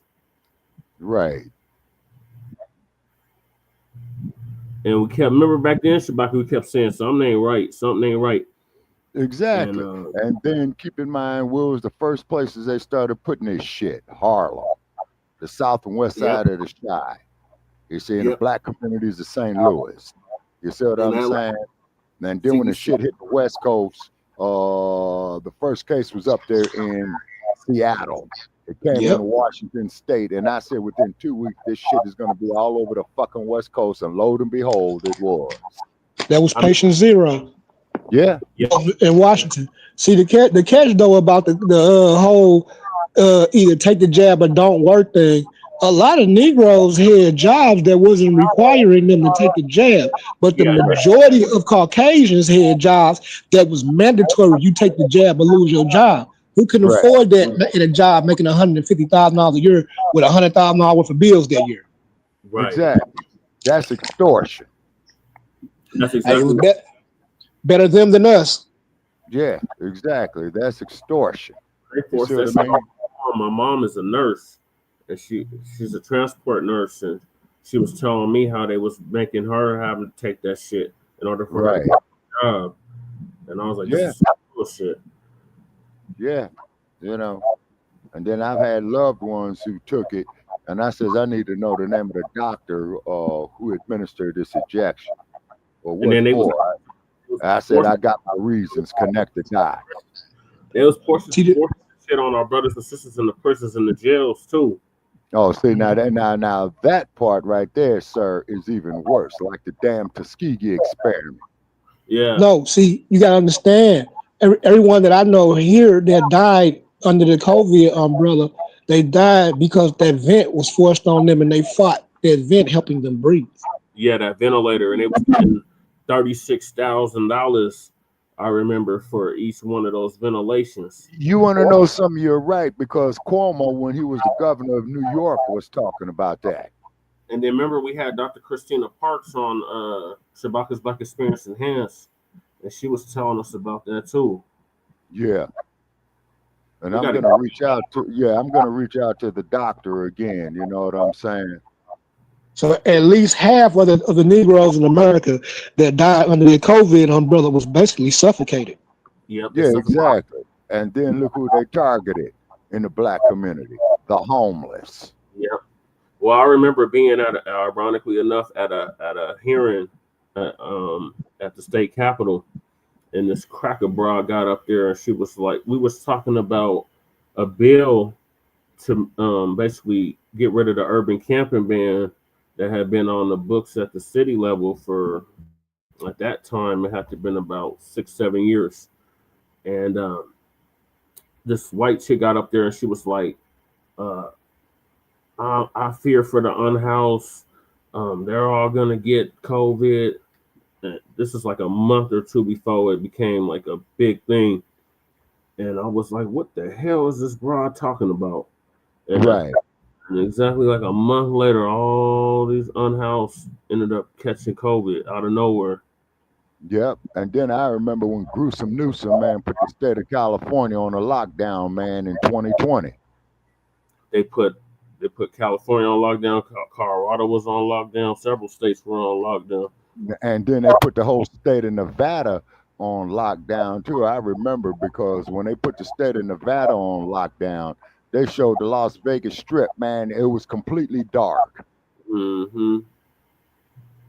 And then I remember our coon-ass mayor at the time, Han Coon, telling us to stay home while his ass went down to Mississippi to visit his family. Ain't that a bitch, you know? And then old Gruesome Newsom, yeah, you just brought back a memory. Old Gruesome Newsom put the fucking state of California on lockdown, and then he take his ass up there to Napa Valley and not wearing a mask and having a party for his wife. Yeah, he sure did. I remember that.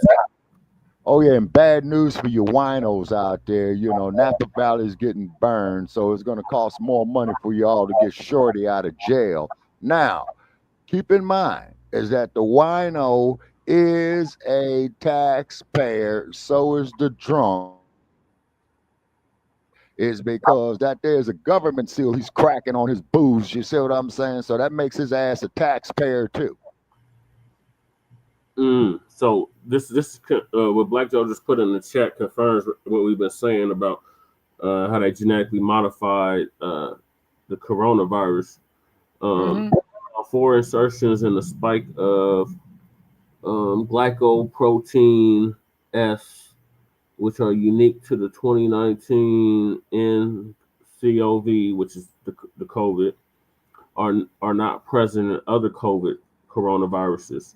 Because remember when they was gaslighting us, seriously gaslighting us, because we kept saying Lysol kills this. Because I remember seeing even in the 90s and 2000s, the Lysol bottle said it kills all disease, all these diseases. Yeah, but this was the catch. This was the catch with COVID-19. You got to understand this virus could survive all the way up to 145 degrees. So which means the desert heat won't kill it, because because see, a human being cannot survive in 144 degrees out here. No. Yep, he can't. So it had a very robust cell structure. Like Yeah, like, and it could survive on certain surfaces for up to a month. But go ahead, my fault. Yeah, no, but that's right though, man. Is because you see what they're gonna do with us, man. Okay, is that they're gonna systematically get us, you see, through some cockamamie bullshit, and they're gonna take us right out here in the middle of this damn Death Valley, man. They're gonna turn the water off, man, because it can get up to 137 degrees out there in Death Valley, Yeah. and I you ain't. argue that. I argue that for one reason. These folk have tried everything, including spraying nuclear, biological, and chemical stuff in St. Louis off the projects. The only Yep. thing they got left is the straight coming us heads up. So I hope everybody prepared for that. Oh yeah, yes sir, absolutely. And then also too, man, when I first moved to Vegas, man, I remember seeing these aircraft taking off from Nellis Air Force Base, man, and they was putting all these chemtrails up in the sky. Yeah. I remember that too. Yeah, when I first moved here, man, I see about 10, 20 of these Air Force jets from Nellis, man, going around here, and you see the chemtrails after them. Hmm.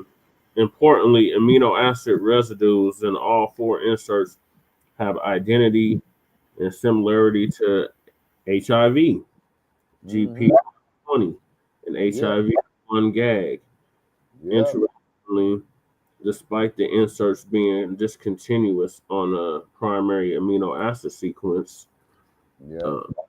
Y'all can't hear me typing up here, can you?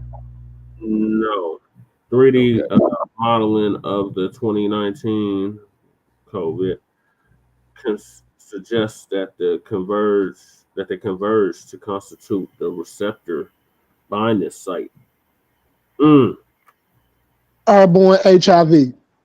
Mm-hmm. Yeah.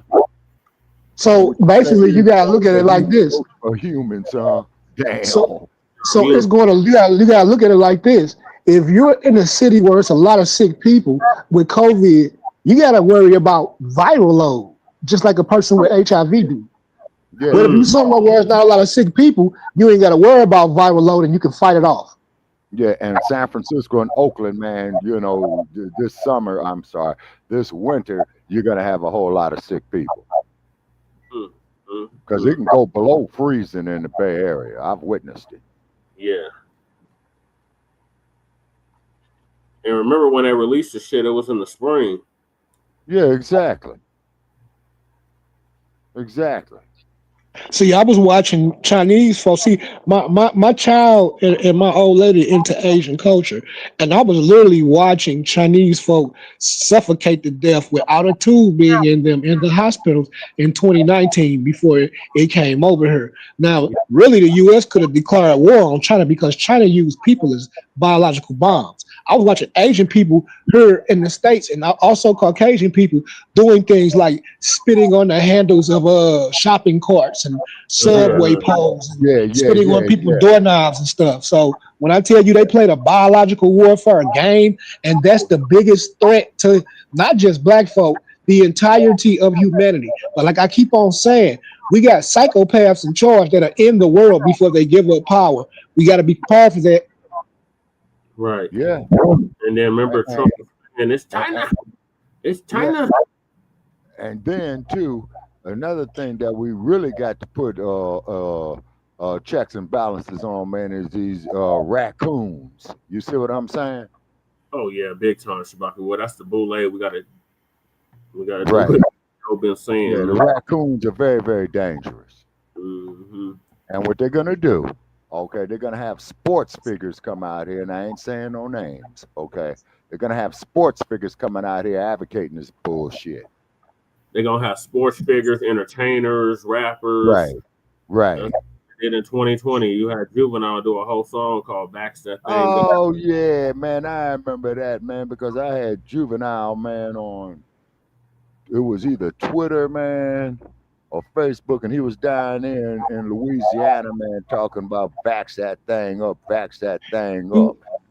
Am I the only one that peep game that the HBCU Harvard University has put out more opposition on blacks than the Republican Party? Oh yes. I didn't want to make sure I wasn't the only one tripped off of that. Oh yes, sir, most definitely, because a lot of these HBCUs get their funding, man, from outside sources other than black entrepreneurs. You see what I'm saying? Think about it in the aspect of being a street dude. You shaking hands with your homeboy, you breaking bread, y'all drinking whole time. He's a cop. It's the same difference. Oh yeah. Exactly.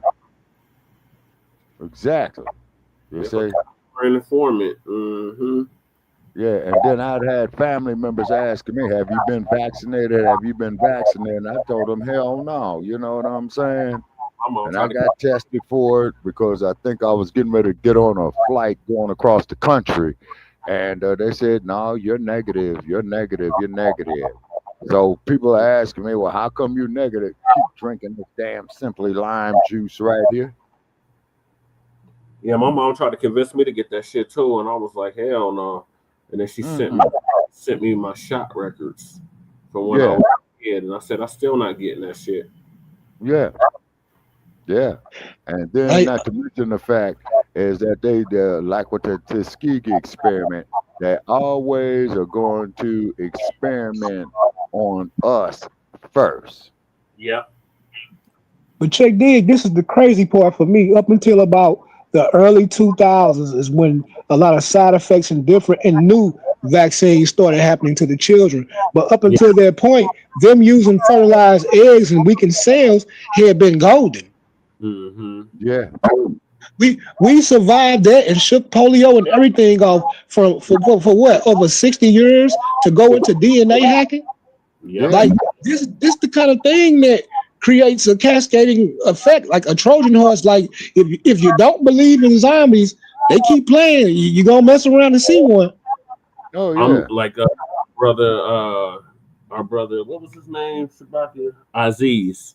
Aziz said, growing a third head, I don't care if you're one of my family members, I'm blowing your head off. Right. I'm just waiting on them to activate they put in the damn vaccine, because you know they got that nanotechnology. They could have put all kinds of shit in addition to what they're just now releasing that they put in the vaccine. Right. You see, because look at three words. Look at three words, people. Microsoft, microdot, microscopic. Connect the dots.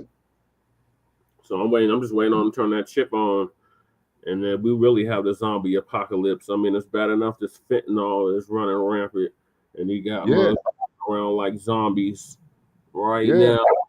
Every major city, well, every Democratic major city, because them illegals brought that shit over from their home countries, and They also brought that parasitic flesh-eating worm that's supposed to, that if it gets within our livestock, it's over.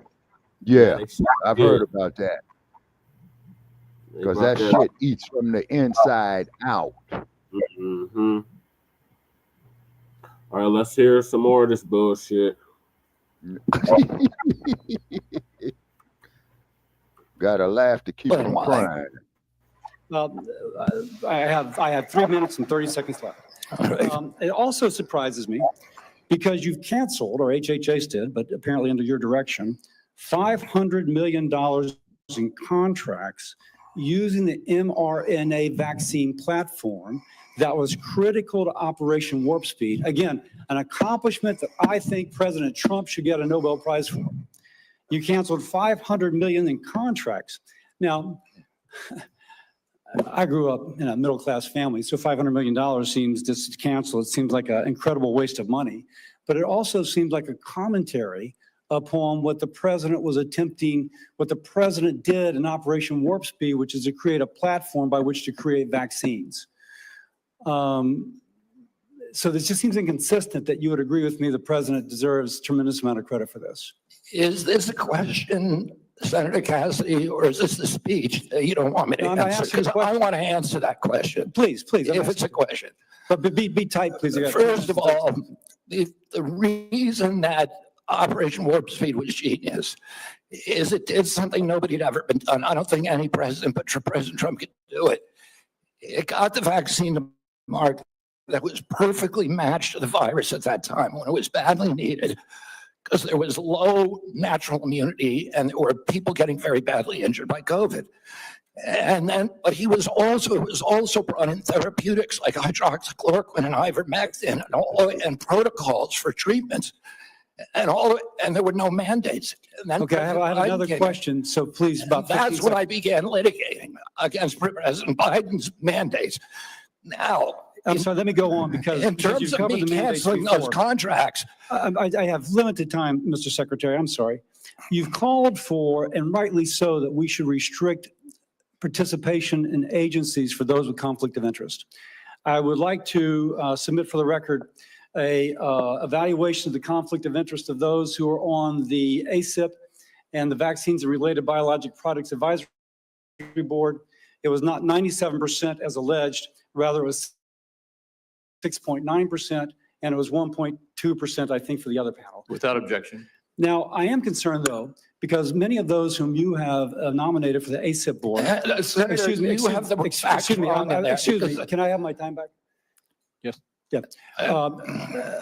What I am concerned about is that many of those whom you've nominated for ACIP have received revenue as serving as expert witnesses for plaintiffs' attorneys suing vaccine makers. Now, one of my colleagues in another setting alleged that you seem more interested in settlements than science.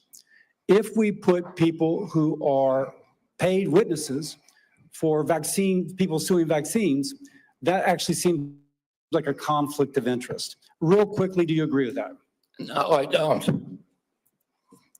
It may be a bias, and that bias, if disclosed, is okay. But it's not a financial. It's not a financial conflict of interest. It's not a financial conflict of interest. Let me finish up. You also told Senator Wyden at the outset that you didn't want to take vaccines away from people. And as I conclude, I would like to say this. Because of the conflicting recommendations made about COVID. This is from Eric Erickson, good conservative out of Atlanta, Georgia, occasionally gives me hell. My wife has stage 4 lung cancer. She is one of the people the COVID vaccine actually helps. Thanks to the current mess at HHS, CVS is unable to get her vaccine. Secondly, an email from a physician friend of mine. Hey, Bill, I'm not even sure what I'm asking you, but we're all confused and concerned about who can get the COVID vaccine. We are having our attorney try and render an opinion, but there's no firm guidance and concern about liability if vaccines are given to a patient request it, but not on the current CDC list. Pharmacists are requiring a prescription now even for patients over 65, creating a huge headache. I submit these for the record.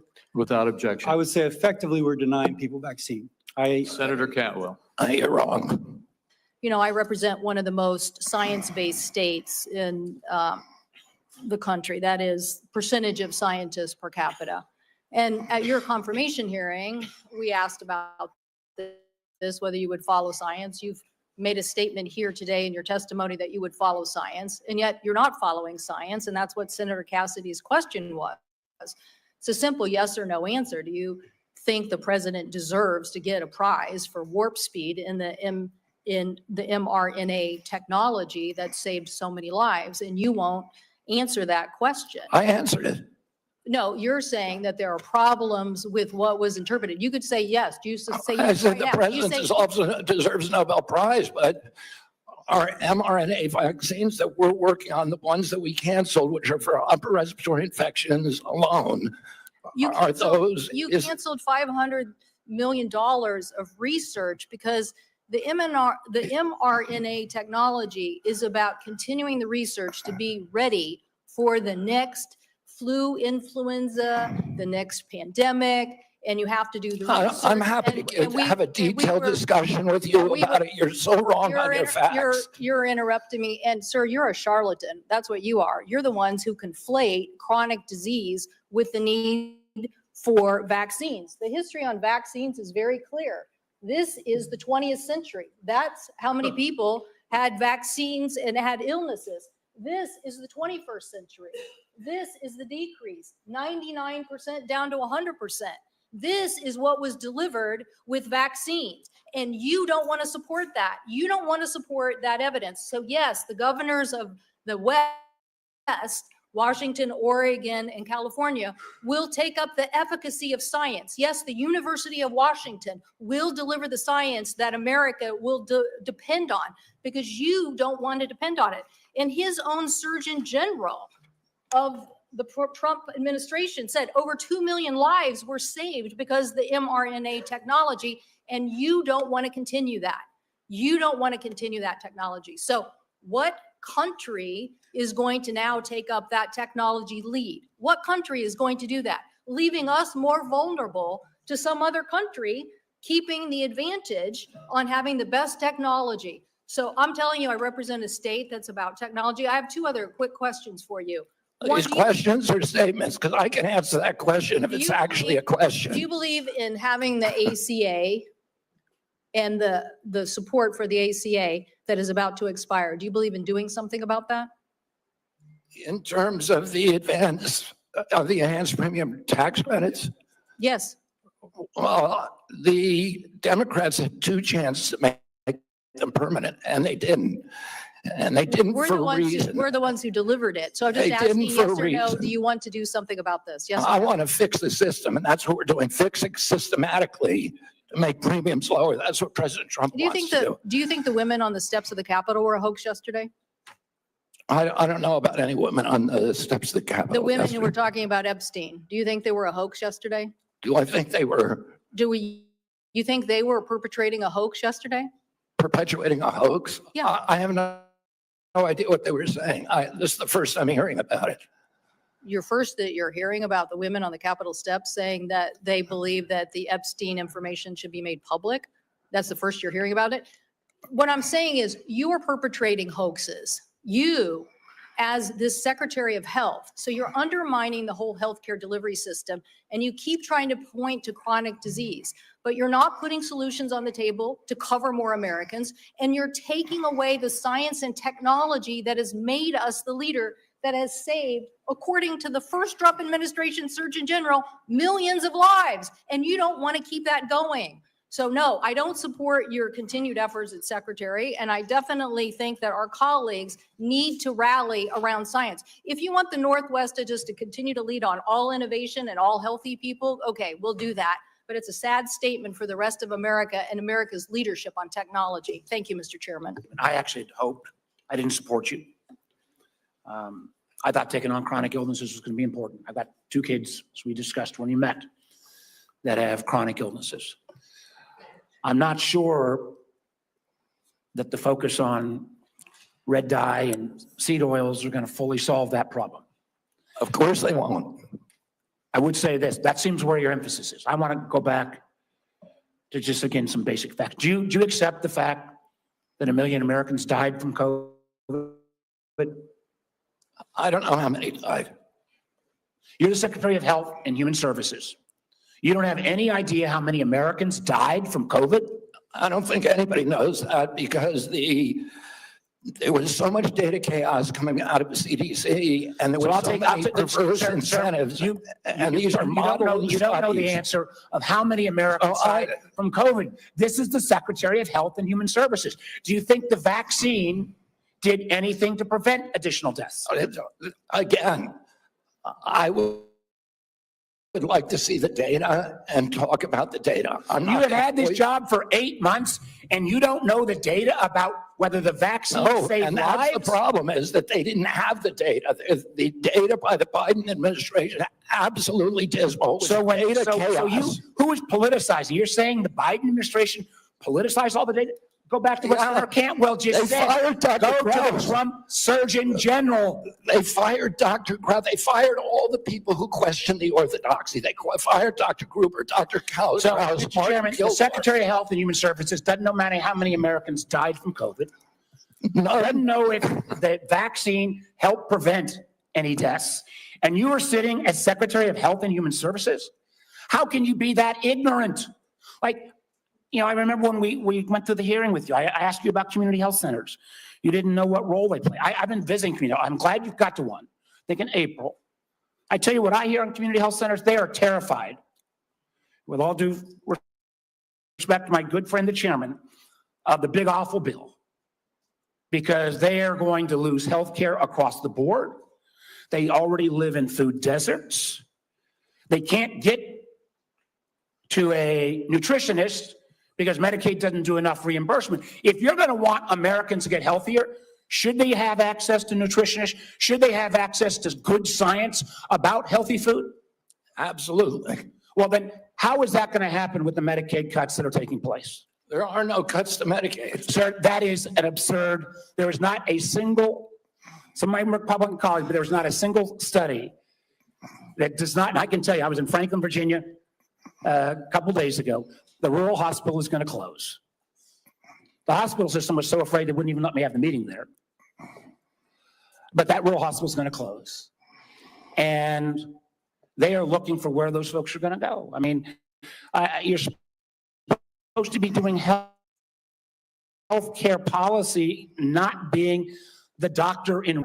I hope I can just say, hey, I'm still going to trust my doctor rather than your health advice. And obviously, Tom Cotton's going to, who knows who he's going to trust. But let me go back to policy. Let off around in that mud. You see how they stopped what they was doing and turn around like, what the hell was that? Did somebody drop something? Like, what the hell?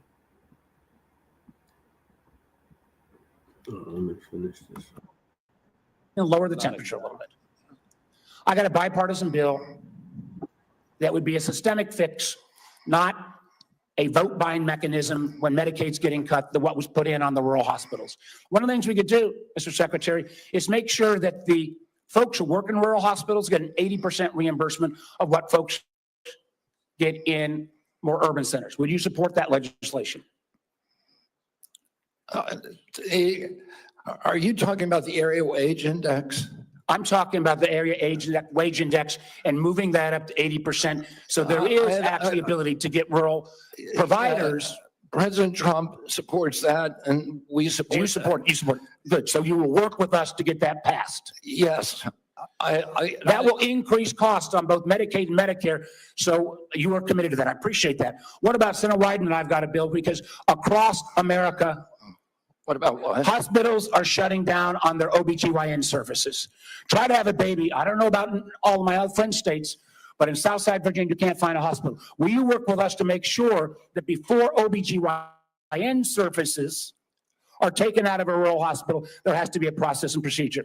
I'm happy to work with you on that, Senator, meet with you and see if we can work with you on it. I don't know exactly what the issue is. Well, again, the Secretary of Health and Human Services, who has said he doesn't know how many people died from COVID, doesn't know if the vaccine saved lives, doesn't understand the issue that OBGYN doctors are fleeing rural America because they can't afford it. And with the cuts that are coming up, it's going to be exponentially worse. I would invite you, sir, to come with me to a community health center in Virginia and hear what is on people's mind. They want to get healthier? Absolutely. Count me in. But they also don't want their basic health care removed. Thank you, Mr. Chairman. Now, I want to follow up on a line of questioning that Senator Cassidy began. Mr. Secretary, President Trump said that the COVID-19 vaccine produced by Operation Warp Speed was, and these are the president's words, a monumental national achievement. Although I have strongly opposed many of President Trump's actions, I agree with him that Operation Warp Speed in 2020 was a monumental achievement. Unfortunately, you are undermining one of the president's biggest achievements, which, as the president said, saved millions of American lives. You even went as far as to call President Trump weak for this life-saving accomplishment. Last year, you tweeted that President Trump has a weakness for swamp creatures and that Operation Warp Speed was among, here's your quote again, the most devastating impact of President Trump's weakness. So, Mr. Secretary, was Operation Warp Speed a monumental national achievement, as President Trump said? For the reason that I already said, and I assume you won't let me repeat, but I'm happy to if you want. Yes, it was. Good. Assuming it is a monumental achievement, you've said it was, is it true that, as President Trump has said, he saved millions of American lives with the COVID-19 vaccine? Because you've just expressed great confusion about that to Senator Warner. The only confusion I express is exactly how many lives were saved. I don't think anybody knows that because of the data chaos. So multiple studies have shown that the vaccine reduced infections and severe diseases and saved at least 3 million lives in the United States and millions more abroad in the first 2 years of the pandemic. It's possible those are modeling studies. No, I will also note, just as you've been talking about data and you're concerned about it, the process for COVID vaccine approval was public, it was live streamed, and it was out in the open. Manufacturers and experts have publicly submitted data analysis, and when the FDA has asked for more, they've submitted more. They've done that for years, and the evidence is clear and supports what President Trump has said. The vaccine works, and it has saved millions of lives. Your own process, on the other hand, has not been transparent. You repeatedly choose to ignore data because it doesn't match your preconceived notions and lies. So you have said that the vaccine did save lives. You've said it was a monumental achievement. And given that, if you agree with President Trump that the vaccine saved millions of lives, why have you acted behind closed doors to overrule scientists and limit the freedom of parents to choose the COVID vaccine for their children? Why have you done that? For the COVID vaccine, I was removed by FDA because there was the industry. No, it was behind closed doors. No, it's not behind. And scientists who said they wanted to brief you on the science, scientists who wanted to understand why the FDA, why you unilaterally changed the parameters for giving vaccines, making it possible now, to Senator Cassidy's colleagues' points, that they're going to have to go off-label.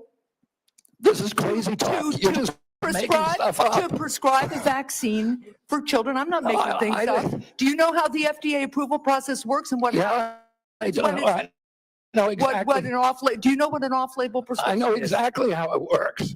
I know exactly how it works. So why behind closed doors? It's not behind closed doors. The industry makes the studies, and they could not provide a study that said that it is effective for healthy kids. So when have you produced the data that you relied on and that this FDA relied on to change those parameters? You did it behind closed doors. No, the data is all public. Now parents who decide that they do want their children to have You're just making stuff up, Senator. I'm not You're just making stuff up. You know, sometimes when you make an accusation, it's kind of a confession, Mr. Kennedy. So let's just settle with this. So here's what's going to happen. To Senator Warner's point, to the parents who are concerned all around the country, to people who want to get the COVID vaccine this fall, even if they're under 65, because the boosters have worked, there's been much less serious disease. People do not have the same level of threat and risk from COVID that they used to because of these vaccines. People who want to exercise their freedom of choice are being denied that. No, they aren't. Everybody can get the vaccine. Because you are citing data that you won't produce to the public. You're just making things up. Rejecting You're science. making things up to scare people, and it's a lie. With respect, I do not think I'm the one making things You up. are Thank you, lying Mr. Chair. right now, Senator. So last Wow. November, while you were under consideration to become Secretary of Health and y'all Human still- Services, Mr. Kennedy, you said, quote, "If vaccines are working for somebody, I'm not going to take them away." No exceptions, no ifs, ands, or buts. You would not take away vaccines Joe, from you still with me? anyone who wanted them. Then last week, you announced that the COVID-19 vaccine For sure. is no longer approved for healthy Okay. people under the age of 65. In announcing the change, you said the vaccine will be available for anyone who wants it. Now, obviously, both things cannot be true at the same moment. So let's clear this up right now, Secretary Kennedy. Will you tell America that all adults and all children over 6 months of age are eligible to get a COVID booster at their local pharmacy today? Anybody can get the booster. I'm sorry? Anybody can get it, Senator. Anybody. So you're saying that is now the official rule of HHS. Anybody is eligible to get a booster by just walking into the pharmacy. It's not recommended for healthy people. No. If you don't recommend, then the consequence of that in many states is that you can't walk into a pharmacy and get one. It means insurance companies don't have to cover the $200 or so cost. As Senator Dr. Cassidy said, you are effectively denying people vaccines. We're not going to recommend a product for which there's no clinical data for that indication. Is that what I should be doing? What you should be doing is honoring your promise that you made when you were looking to get confirmed in this job. You're going like and that this. is, you promised that you would not take away vaccines from anyone who wanted them. You just changed the classification of the COVID vaccine. I'm not taking them away from people, Senator. It takes it away if you can't get it from your pharmacist. Well, most Americans are going to be able to get it from their pharmacy for free. Most Americans will be able to get it from their pharmacy for free. The question is, everyone who wants it, that was your promise. I know I didn't. I never promised that I was going to recommend products with which there is no indication. When you said. And I know you've taken $855,000 from pharmaceutical companies, Senator. Did you hold up a big sign saying that you were lying when you said that? Because you are the one who said you would not take them away. Now, Senator Kennedy, I'm not taking them away from anybody. Secretary, you want me to indicate a product for which there is no clinical data? Senator, is that what you want? Secretary Kennedy, you said you wouldn't, and now you did. I'm not taking them away. Everybody can get access to them. No, they can't walk into a pharmacy the way they could last month and get access. It depends on the state. It depends on the states. A year ago, but they can still get it. Everybody can get it. Everybody can get it, Senator. So look, let's move on. You clearly are taking away vaccines. I've seen the list for what's coming up next, and that is the agenda for the next CDC vaccine panel. And first up is ratifying your COVID actions. Second is hepatitis B is on the agenda. So should Americans expect you to take away hepatitis vaccine access as well, even though you promised not to? As I said, I'm not taking vaccines away from anybody. Okay, same answer, right? You're just going to deny that when people can't get access, that you're not taking it away. Then let me ask you, is that the same game you're going to play with me? You want me to recommend every product in the world? No, so that without any clinical trial data. Through on your promises. Yeah, my promise was to give. A month ago, we could get COVID vaccines by just walking. You can still get COVID vaccines, Senator. You are taking that away. No, you are still. You can still get the COVID vaccines, and Medicare will still pay for them, and Medicaid will still pay. Tell the head of the CDC that if she refused to sign off on your changes to the childhood vaccine schedule, that she had to resign. No, I told her that she had to resign because I asked her, are you a trustworthy person? And she said no. So if you had an employee who told you they weren't trustworthy, would you ask them to resign, Senator? So I'm sorry, but this is not what she has said publicly. She has said. I'm not surprised about that. So you're saying she's lying? Yes. Every conversation I had with her, there were let me get witnesses. this straight. This is the same person that less than a month earlier, you stood next to her and described her as unimpeachable. And you had full confidence in her, and that you had full confidence in her scientific credentials. And in a month, she became a liar? Yeah, you should ask her what changed. And by the way, a month ago, you were voting against her. Oh, because you thought she was either incompetent, ineligible, or unsuited to the task. I voted against her because I was afraid she was going to bend the knee to you and Donald Trump. And it looks like she didn't bend the knee, so you fired her. Look, you are putting America's babies' health at risk, America's seniors' health at risk, all Americans' health at risk, and you should resign. Senator Sanders. Just want to pick up on Senator Warren's point. Are you telling us that the former head of CDC went to you, you asked her, are you a trustworthy person? And she said, no, I am not a trustworthy person? She didn't say, no, I'm not a trustworthy person. She said, no. Okay, Wow. okay, I'm out. And I folks. asked you, no, 1 second, but, All right, and you're thanks also for having repeating me. now that she is a liar, Okay, correct? Which you and wrote in the I'll Wall give you Street time Journal. to call later on. All right. Okay. Thanks for joining me, Shabaka.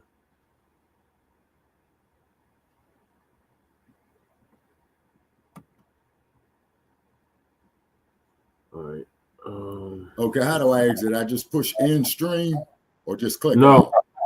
just click out. Just okay. Hit the red arrow at the bottom where it says leave studio. Okay, got you. I see they changed it a little bit. All right. Okay. Talk to y'all Okay. later on. Okay. Okay. And more Shabaka and Black Joe. Okay. This is almost over with, and I'll move to the next topic. About 20 more minutes left of this madness. And I fired her because she refused to sign on in advance for the ASIP committee. No, that's not accurate. All right, so you're calling her a liar, and I look forward to her coming before the Health Committee, maybe this committee as well. All right, Mr. Secretary, I've got a bunch of questions. Appreciate brevity in answering it. So-called beautiful bill threw 15 million Americans off of healthcare, substantially raised premiums, and is going to have a terrible impact on nursing homes, community health centers, rural hospitals all over America. Very briefly, is that really making America healthy again? It's going to have it's going to be the biggest infusion of federal dollars into rural health care in American history. Yeah, you know why? Because you're cutting $150 billion for rural hospitals. You're putting $50 billion back. That's not an infusion. That's a loss of $100 billion. All right, next question. President Trump, who I don't usually agree with, called COVID vaccines, quote, one of the greatest miracles in the history of modern day medicine that saved tens of millions of lives worldwide. Scientific community agrees with Trump. Lancet study found that it prevented almost 20 million deaths during their first year of use. Secretary Kennedy, are President Trump and the medical community right, or do you still believe that the COVID vaccine was, quote, the deadliest vaccine ever made? No, first of all, I didn't say that. Oh, I said that in terms of affairs reports a while ago. I said today, I think that President Trump should get the Nobel Prize. So who's right? Is Trump in the medical community right, or are you right?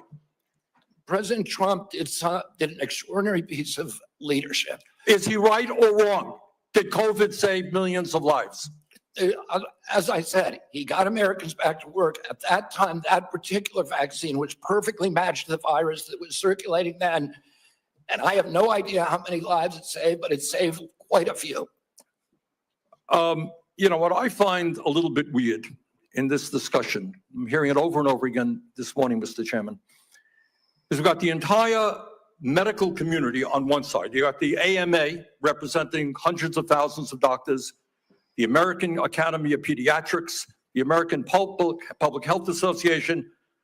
All of these organizations are telling us that COVID vaccine and vaccines in general are safe and effective.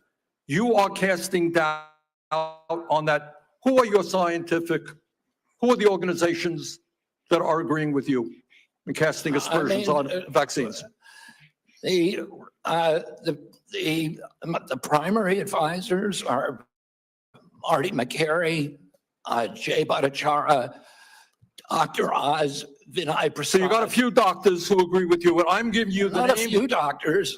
What you're talking about is there's a big difference, Senator, between established science and the scientific establishment, which has been co-opted by the pharmaceutical industry. So you're telling the American people that the American Medical Association, representing hundreds of thousands of people, have been co-opted and that they should not trust their doctors. And the American Academy of Pediatrics, and by the way, just for the record, every single Republican, I don't mean to be political here, Mr. Chairman, has received PAC money from the pharmaceutical industry. Are they all corrupt as well? And I'm telling you, the American Heart Association has been co-opted by the food Everybody but you, Senator. But you know what? When you ran for president, you know, we have a corrupt campaign finance system. Maybe you'll agree with me on that.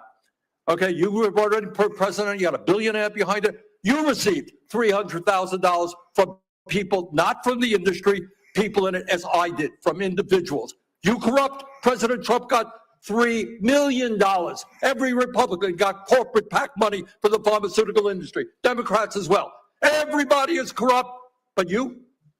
Is that what we're looking at? I don't think so. And I think the issue now— I don't even know what you're talking about. Well, I think you do know what I'm talking about. I don't know what you're talking about. The issue is every time anyone disagrees with you— Are you saying the pharmaceutical industry was supporting my presidential campaign? I'm saying, I don't think so. I'm not saying that. I'm saying that the pharmaceutical industry is a greedy institution which is charging us the highest prices in the world. They are pervasive. But to suggest that every institution, the AMA, the pediatrics people, is corrupt because they disagree with you is an insult to the It's not American that, listen, people disagree with me all the time. I have arguments in my agency, heated arguments every day with Jay Bhattacharya, with Marty McCary, with Dr. Oz. You have given the names of a few people. I have given you the names of organizations representing hundreds of thousands of doctors and scientists. I yield, Mr. President. Senator Tillis. I can't conclude from the discussion today where you are on warp speed.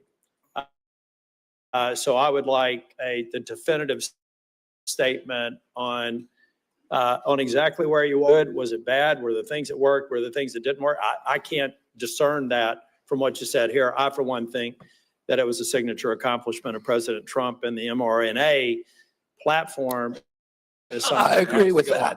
I look forward to you giving us a detailed statement on exactly where you are with warp speed.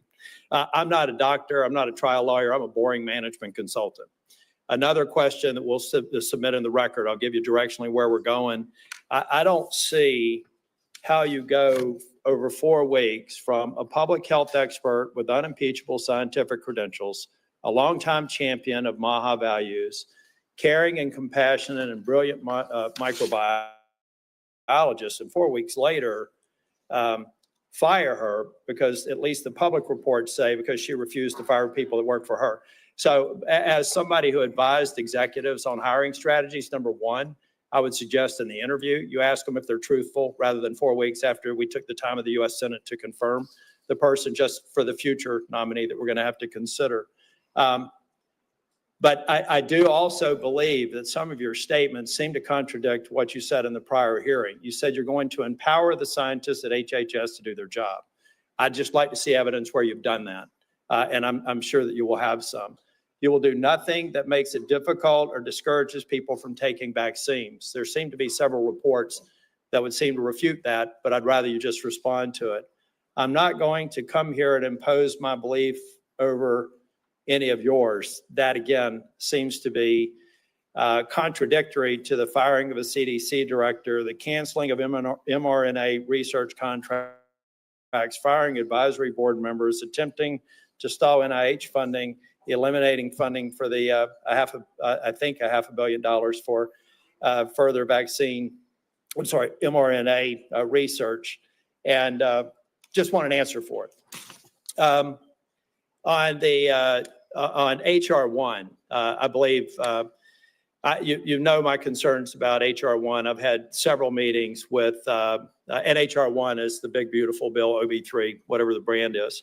But I'm still, I've got an office with 60 staff, including half of them in state office. I've had 3 different estimates of the economic impact on the state of North Carolina.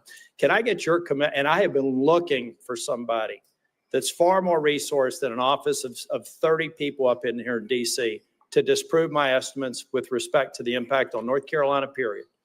And I've yet to have anybody. I would love to be embarrassed and be wrong, but I would like to get your commitment for people to tease through the numbers that I provided before the vote on HR1 that says that if you normalize 3 independent estimates across a broad spectrum, $25 billion over 10 years. I don't need your response now. I want somebody to destroy my estimates, because to this point, the most resourced health agency in the world has only given me word salad responses, and I need that so that we can prepare for the response. $25 billion over 10 years is half of the rural relief fund over 5 years. And so we just need to have that fact as a matter of policy so that we can go in North Carolina and absorb it. And I know every state's different, and I'm assuming every one of my colleagues here have done the math for their states, not focused on that. But I want you to destroy my estimates if they're in fact wrong, and I want you to acknowledge them if in fact they're right. That will come into question as well. Mr. Kennedy, you've stated multiple times in response to other members' questions that that scientists were lying. We'll go back to the record in cases where you've said that. I'd just like to see the scientific evidence to substantiate that. I'm going to stipulate that you were honest and you had research behind it. We'll go back and figure out what scientific studies you believe are founded on lies and not scientifically viable. And then finally, I just want to give you an opportunity. Apparently in the exchange with Senator Bennett, you said you agreed with Dr. Levy's statements, who said that the mRNA vaccine caused serious harm, including death, particularly in young people. They said you agreed with that comment. Did you agree with that comment or not? I think that's true, yes. Okay, thank you. Thank you, Mr. Chair. So, Mr. Kennedy, I have sat here for the last many minutes and listened carefully to your testimony. And I think actually Senator Tillis laid out so many of the ways that what you have said has contradicted yourself and others. It's, I mean, I don't even know where to start. So I'm going to start here. Over the last 8 months, you have claimed to make America healthy again, but in actual fact, you have led the charge in the Trump administration to destroy what is best in our healthcare system. And your denials and your evasion and your lies here do not change that.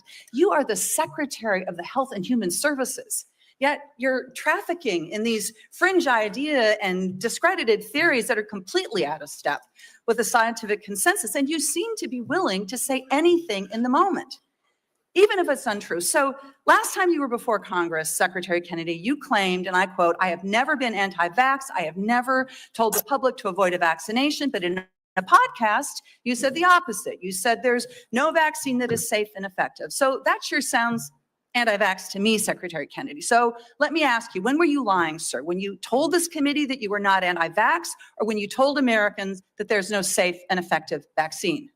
Both things are true. Oh, so more denial, more back and forth. I mean, here's what I know. Here's what I know. Explain why, Senator, you just No, want actually, I want you to listen to me. Okay, go ahead. I want you to listen to me because I've been listening to you.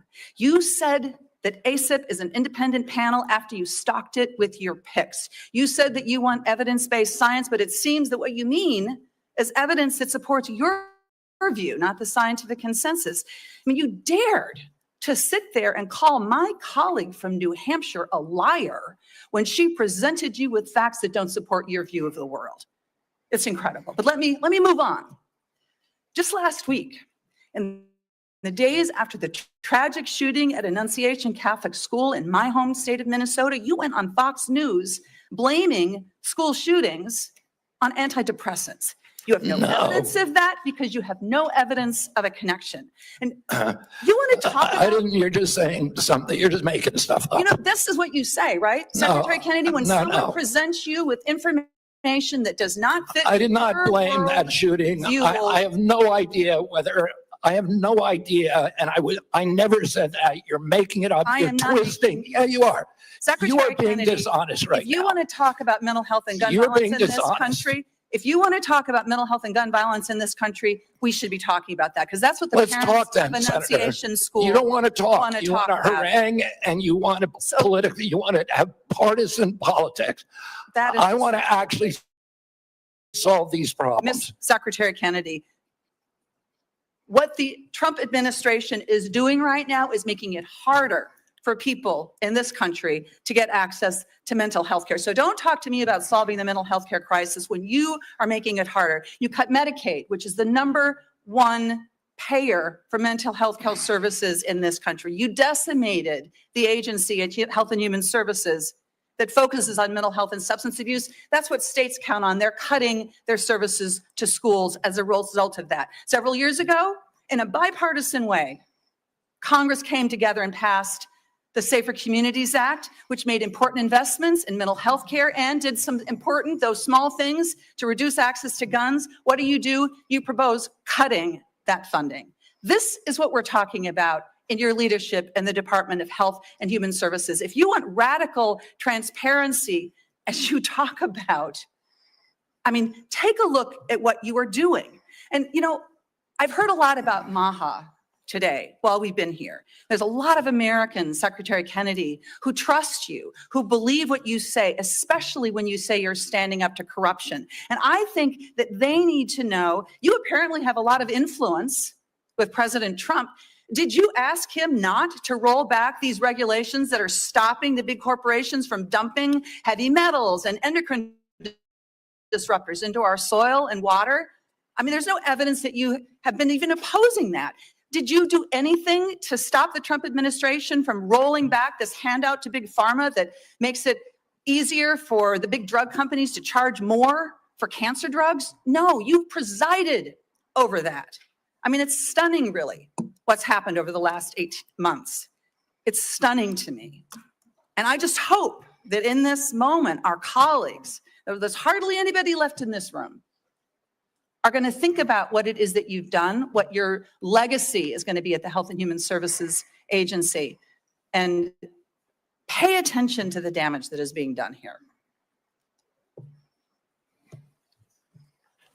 Secretary Kennedy, Dr. Daskalakis, who recently resigned as director of the National Center for Immunization and Respiratory Diseases, his resignation letter stated he and his team were never allowed to brief you.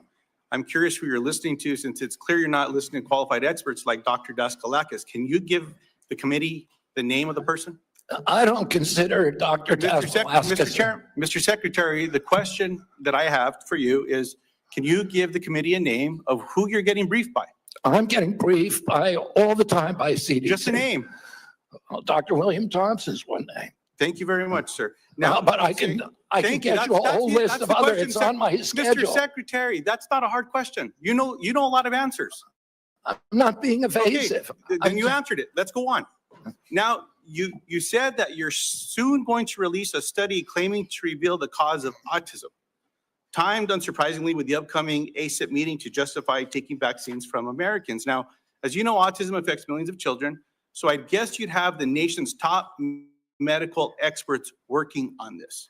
Mr. Kennedy, you hired a man named David Geyer to conduct this study. Is that correct? No. Is Mr. David Geyer working for HHS? He's a contractor, but he's not conducting a study. He's a contractor? He's a contractor. Do you know who works for you, Mr. Kennedy? Yeah. Do you know that Mr. Geyer is listed as a HHS on the employee directory as a senior data analyst, not a contractor? He's a contractor. He's not an SGE. So is your website wrong? He's not an SGE. I don't know what. I'm going to pull up the website for you. He's a contractor. If the website says he is a senior data analyst, will you at least admit to the committee? Well, I don't know if wrong? a contractor can be classified as a senior data analyst or not. Is Mr. Geyer a doctor? No. Did you know he never went to medical school? He's not practicing medicine. Did you know that he got caught in Maryland and was charged for practicing medicine without a medical license? He was charged by a medical board, sued the medical board, and the medical board was found to have acted in actual malice and was fined $2.6 million by a judge in Maryland for doing that. See, so you choose to know a lot when you want to know a lot. It's incredible, Mr. Kennedy. Senator, you're ridiculous. So here's the question I have. You brought him in to do this study. I think there's no question about it. I told you he's not doing a study. Is he participating in the study? No. Is he doing any analysis in regards to this study? No. What he's doing is getting access to the Vaccine Safety Data Link, which is the biggest repository for vaccine information that your friend would not give us for 7 months. For Mr. 7 months. Secretary, let me ask you this question, just because you know the answer. What is Mr. Geyer doing? He is the only one, because Congress ordered CDC to open up the VSD to him in 2002. He's the only outsider who's ever seen it. So because CDC will not give us, they have Mr. Secretary, is he participating in this then? No, But you just said he's the only dude that knows what's going on here. Do you want me to explain it to you, Senator, or do you just want to show? Do you just want to showboat? I'll submit. You just want to showboat for your ads, or do you want to hear a real answer to your question? Mr. Secretary, you choose to know answers to questions with some colleagues. And I'm willing to give you the answer. I'm willing to give you the answer. Secretary, someone should have asked you, maybe President Trump should have asked you, are you a trustworthy person? And we should have waited for an answer then. Let's move on. I don't even know what you're talking about. You're talking gibberish. Mr. Secretary, let me speak slowly and clearly so that you can understand me through my New Mexico accent. And then give me a chance to answer. Does this help? Can you understand me? Yes. Appreciate that. Mr. Secretary, yes or no, did you hire Mr. Geyer to do this study? No. Mr. Chairman, well, let me ask, maybe we'll just get a good answer here. Mr. Secretary, will you commit to sharing the protocols used for the autism study with Congress and to the public? They're public. Will you commit to giving it to this committee by the end of the week? No, not because that's not the way it works. Will you? You don't even know what you're talking about. Mr. Secretary, will you commit to sharing the protocols for the study by the end of the month? We already have. You just said it's public. We put out the notice of funding opportunities, and then the scientists from all over the world. You're not understanding me. Let me. No, you're not understanding how the world works. Do you understand what the protocols Senator, are? Do you understand what they are? The scientists who are doing the studies submit the protocol. Okay, so you know That's what not they coming are. from Okay. us. So will you commit to sharing those protocols with this committee? Well, anybody can get a hold of the protocol. It's published with the study. Mr. Chairman, what I'd like to ask is for your commitment here. I'll send a letter to the secretary. I'll ask for support from the leadership of this committee to ask for those protocols. If those protocols are not given to this Anybody committee, can get the protocols. Mr. Secretary, I'm not talking to you. Mr. Chairman, If the protocols are public, we can work with you. What I'm asking, Mr. Chairman, is that if those protocols are not given to this committee, I'm asking for your agreement that we follow through with the subpoena to get them. No, I will not agree to subpoena anything. Let's see what happens. Mr. Chairman, you'll help me get them if they're available publicly? Yes. I appreciate that, Mr. Chairman. Mr. Kennedy, with all the questions here today, people just want to know the truth. I don't think so. Mr. Secretary, you don't think so. Thank you. I don't think so. I hope everyone recording that got that because there explains the Secretary's tenure here. Look, two young ladies in Las Cruces, New Mexico at a town hall recently gave me this starfish pin. I was going to give it to you today, but after your questioning today, I don't think you deserve it because what this represents is to remember that every one of us can make a difference, sir, to something as small as a starfish on a beach that maybe got washed up, you throw it back in the ocean. You might not save them all, but you can save one. I'm sorry that you're not worthy of this nice little pin, sir, as a nice reminder. I'm going to pray for you, Secretary Kennedy. I hope we do better. I want you to do better, but today was a failure for you, man. Less than a month ago, we received the heartbreaking news that a gunman opened fire at the CDC campus in Atlanta, Georgia. This obviously is my neck of the woods. This is heart-wrenching for all Americans, but for those of us especially who live in that area. A DeKalb County police officer, David Rose, was killed. The shots hit buildings on campus in at least 180 places, narrowly missing the CDC's daycare center. Law enforcement recovered nearly 500 shell casings. Clearly, he came to do a lot of damage. It's a miracle, and thanks to the quick action of Metro Atlanta and state law enforcement, more people were not killed. The Georgia Bureau of Investigation announced that prior to the attack, the gunman expressed discontent with the COVID vaccine and, quote, wanted to make the public aware of his distrust of the vaccines. Secretary Kennedy, I assume you are aware of these disturbing reports of the gunman's motives? Yes. And, I understand that some people may have concerns about new medical breakthroughs Well, those people don't have the world's top medical experts working under them. You've been over HHS for 7 months now. Have you ever been briefed by CDC's career immunization officials to discuss your concerns? And by the way, every member of this panel has criticized President Trump and demonized him. Have you ever Are been you briefed? complicit in the assassination attempts on President Trump? Sir, I'm asking the questions. You are the witness. It's a simple yes or no question. Have you ever been briefed by CDC's career immunization officials to discuss their concerns? Yes, I have. What was the answer? Yes. You have been briefed by CDC officials, the career immunization officials, to express your. The senior vaccine safety scientist, for example. Have you ever been to the CDC as secretary before the shooting on August 8th?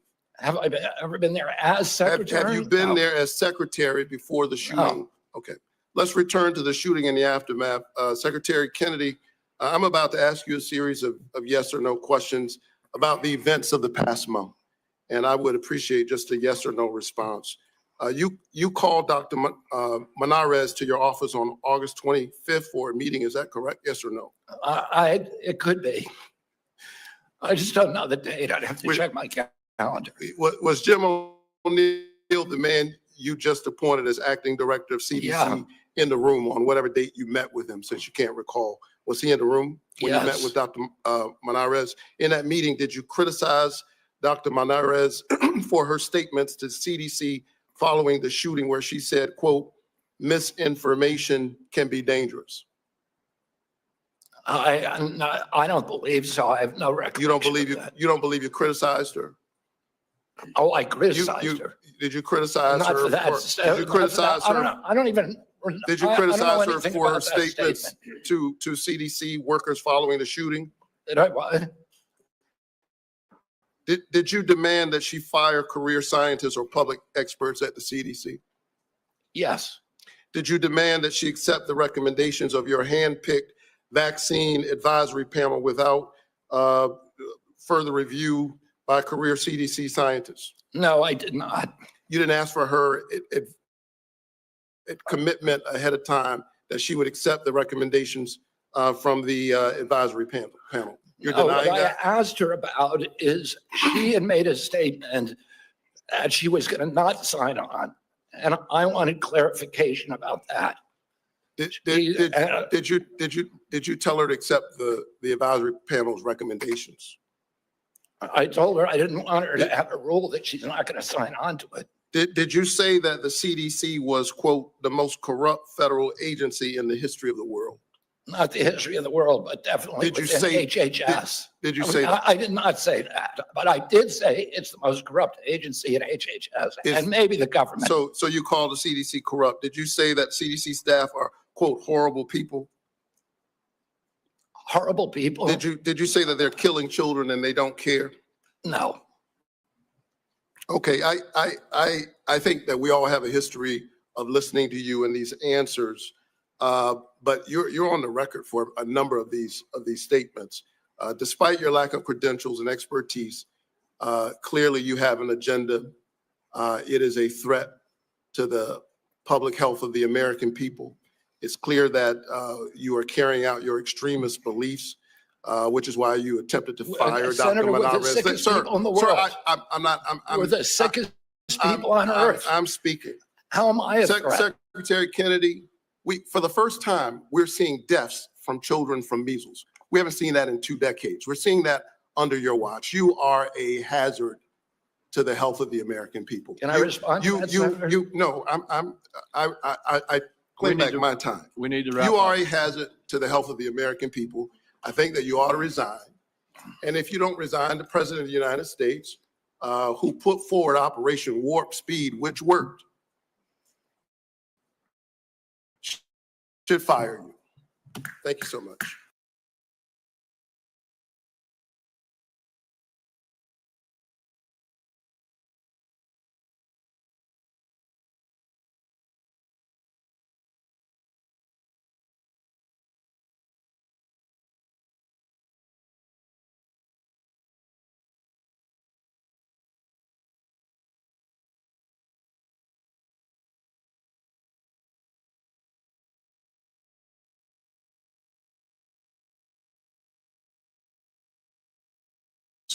Secretary of Health and Human Services, Robert F. Kennedy Jr. And Mr. Kennedy, Mr. Secretary, you may make your opening statement at this time. Thank you, Chairman Crapo, and thank you, Ranking Member Wyden, for the invitation to appear before the committee today.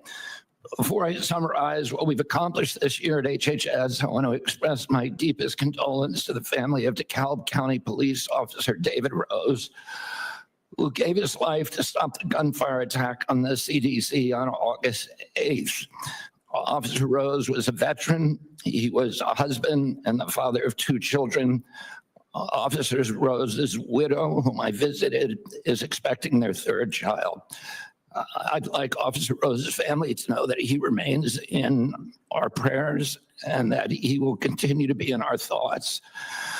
Let me start with the big picture. Under President Trump's leadership, we at HHS are enacting a once-in-a-generation shift from a sick care system to a true healthcare system that tackles the root causes of chronic disease. Chronic diseases reach crisis proportions in our country. And finally, we have an administration that is taking action. The MAHA report assessment, which the White House released in May, was the first government analysis of the key drivers of childhood chronic disease: ultra-processed foods, chemical exposures, physical inactivity, and over-medicalization. This month, we will follow with the MAHA report strategy, the Trump administration's solution for addressing each cause. At HHS, we haven't just been writing reports. We have been the busiest, most proactive administration in HHS history. In just half a year, we've taken on food dyes, baby formula contamination, the grass loophole, fluoride in our drinking water, gas station heroin, electronic cigarettes, drug prices, prior authorization, information blocking.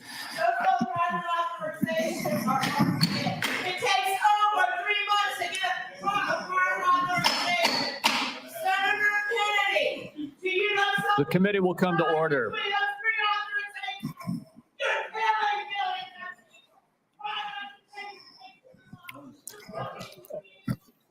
I apologize to you for that outburst, Secretary Kennedy. I would notify everyone else in the audience. Comments from the audience are inappropriate. If there are any further disruptions, the committee will recess until the police can restore order. Mr. Secretary, please proceed. As I was saying, prior authorization, information blocking, and healthcare interoperability. We're ending gain-of-function research, child mutilation, and reducing animal testing. We are addressing cell phone use in schools, excessive screen time for youth, the lack of nutrition education in our medical schools, sickle cell anemia, hepatitis C, the East Palestine chemical spill, and many, many others. At FDA, we are now on track to approve more drugs this year than at any time in history. I'm also proud to say that HHS under President Trump is doing more with less. We have taken measures to fight waste, fraud, and abuse. Just by eliminating duplicative enrollments in CMS, we are saving taxpayers $14 billion a year. Meanwhile, we are expanding access for people who need it. We are ending racist diversity, equity, and inclusion practices and instead focusing on aiding low-income and vulnerable families, regardless of their race, which was the original intent of Title X. We're also pouring $1 billion into Head Start and the Administration for Children and Families. Compassion need not be the casualty of efficiency. I'd like to highlight some issues that have not gotten media attention. First, we are doing our part to fulfill the President's commitment to stop human trafficking, especially of children. We inherited a terrible humanitarian crisis from the previous administration with its open border policies, which allowed the appalling loss of 476,000 unaccompanied children. We have implemented policies now to ensure that that appalling tragedy can never happen again. All right, so that was the RFK. So I'm gonna move on because I'm on top of the way today I'm on. So moving on. Lake Lanier has claimed another one. When will these people realize? Lake Lanier is haunted. They flooded a whole black town called Oscarville in Georgia. And these crackers just don't get it through their damn thick Neanderthal skulls. They should not be out there. So Gainesville, man, found unalived in Lake Lanier after a routine swim. So Lisa Cabrera gonna give us an update on that.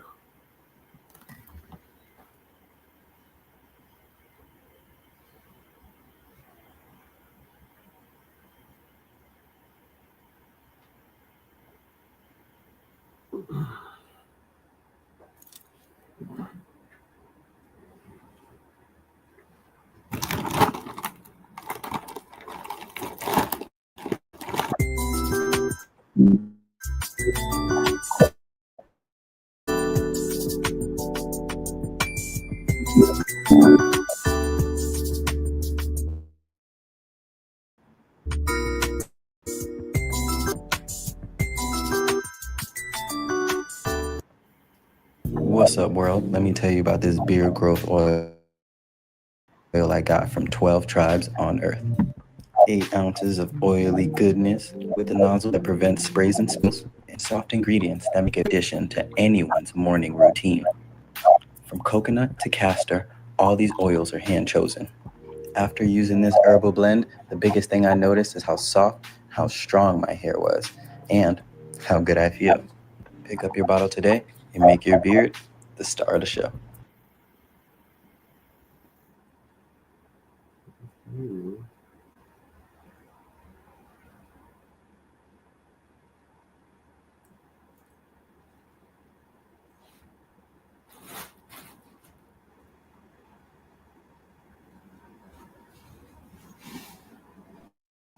Ladies and gentlemen, another one lost their life at Lake Lanier. This time it was a 66-year-old man that used to go out there. From what I understand, he would do daily swims in the lake.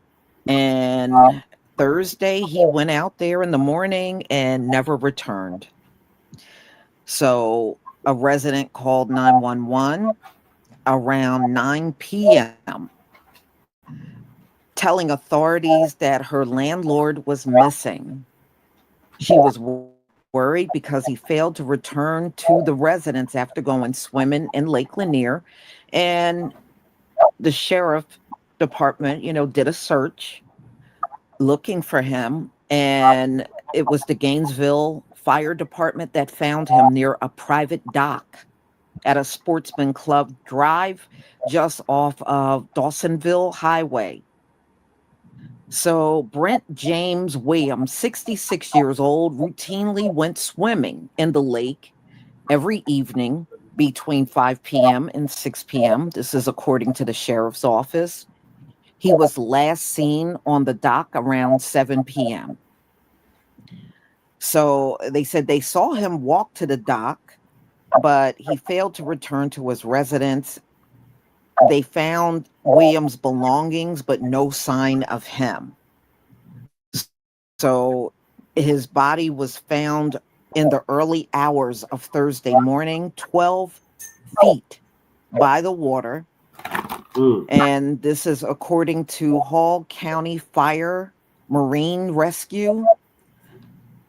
And they said they had to locate him by underwater drone. That's how they found him. So they said no foul play was involved. It just appears that he drowned, and his body was taken from there to the DeKalb County Medical Examiner's office for an autopsy. So, a man that swims there every day, you would think he would have been okay, but this is Lake Lanier. You never know. He was caught up in something. And remember, somebody even got electrocuted out there. That lake is formerly known as Oscarville. And these man-made lakes are all around the country. If you research many of them, that is where a very successful Black town was located after slavery. And of course, you know, whenever we show signs of success, here they come to destroy it.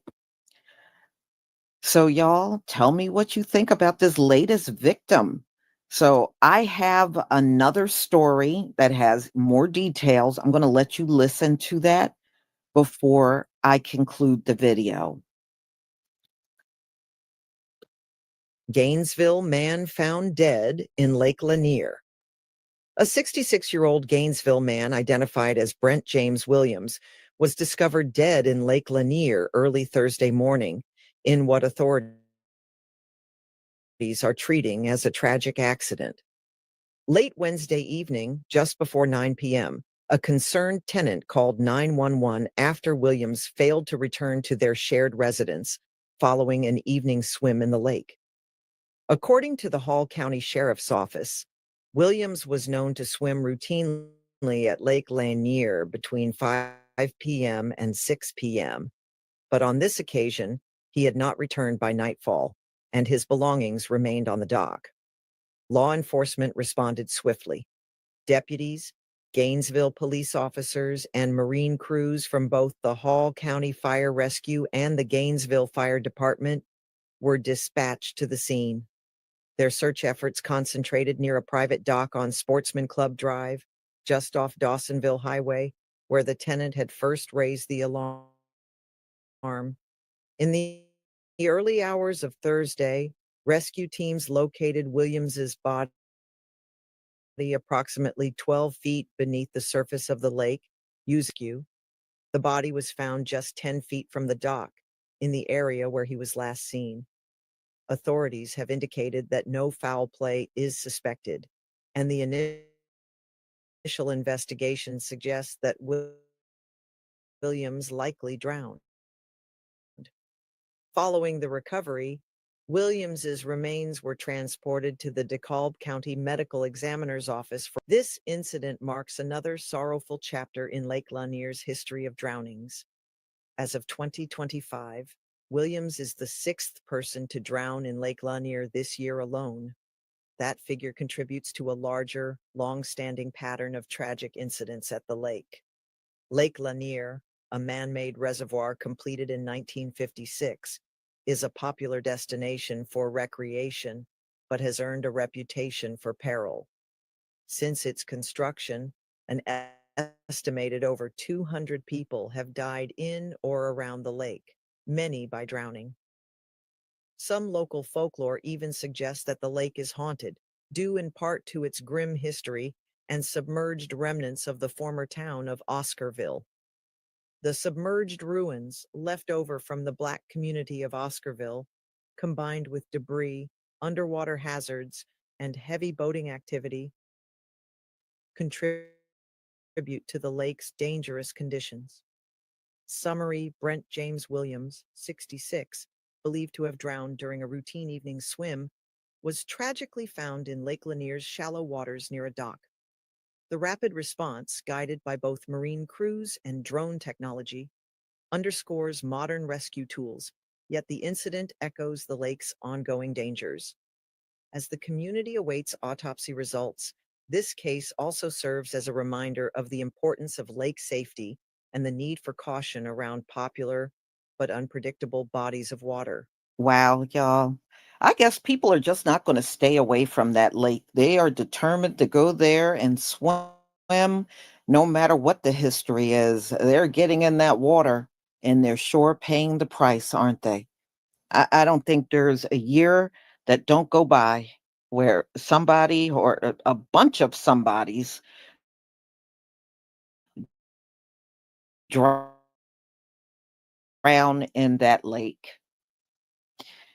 Please tell me what you think about this story, ladies and gentlemen. Subscribe, don't forget to hit on the notification bell, and I'll see you on the next video.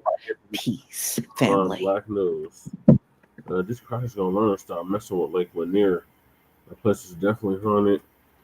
And like Lisa said, it was a former black town, successful black town that the state of Georgia flooded by creating a dam to dam up the Chattahoochee River. So, yeah, anybody, any of the Nabiscos that jump in that water, they already know what's coming to them. So I have no pity. And she said this is 6-1 that happened this year alone. So they gonna learn to stop fucking with Lake Lanier. The ancestors are not happy at all, and they're letting that be known. So moving along, we got it's the Grim Reaper tapping on the Tangerine's shoulder. I guess the dump's health isn't looking so good. So now Black T be the most toxic and most dangerous black man on the internet. It's gonna give us an update on that.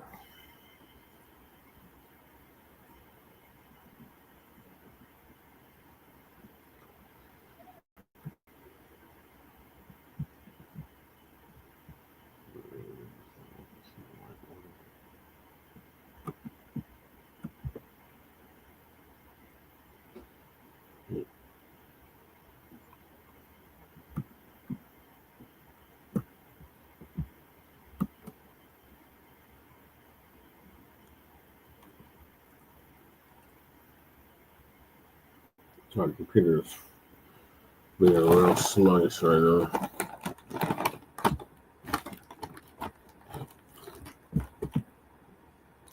Computer.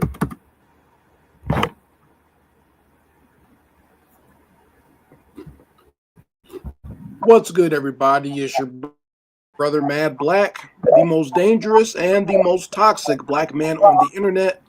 The brother who told you to stop using all that dark side energy, but you did it anyway, and now your ass is falling apart at the seams.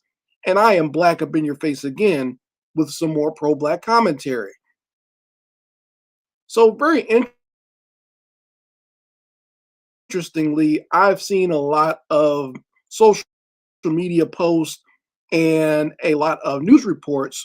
Donald Trump is actually dying, and they've made it seem as if, signs of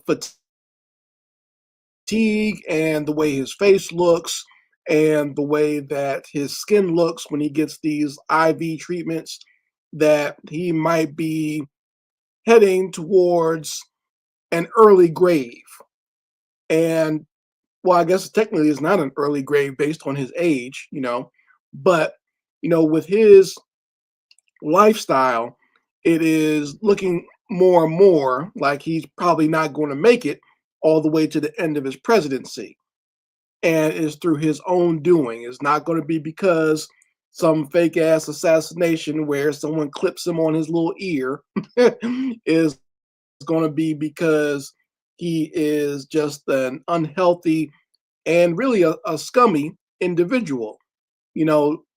Trump is one of these people who is very defiant when it comes to wanting to deliberately eat trash on a daily basis. Like, he's someone that, most presidents, they get health care and checkups and whatnot. And, they have a very strict diet to make sure that they're healthy and have lots of energy. But Trump likes to eat trash.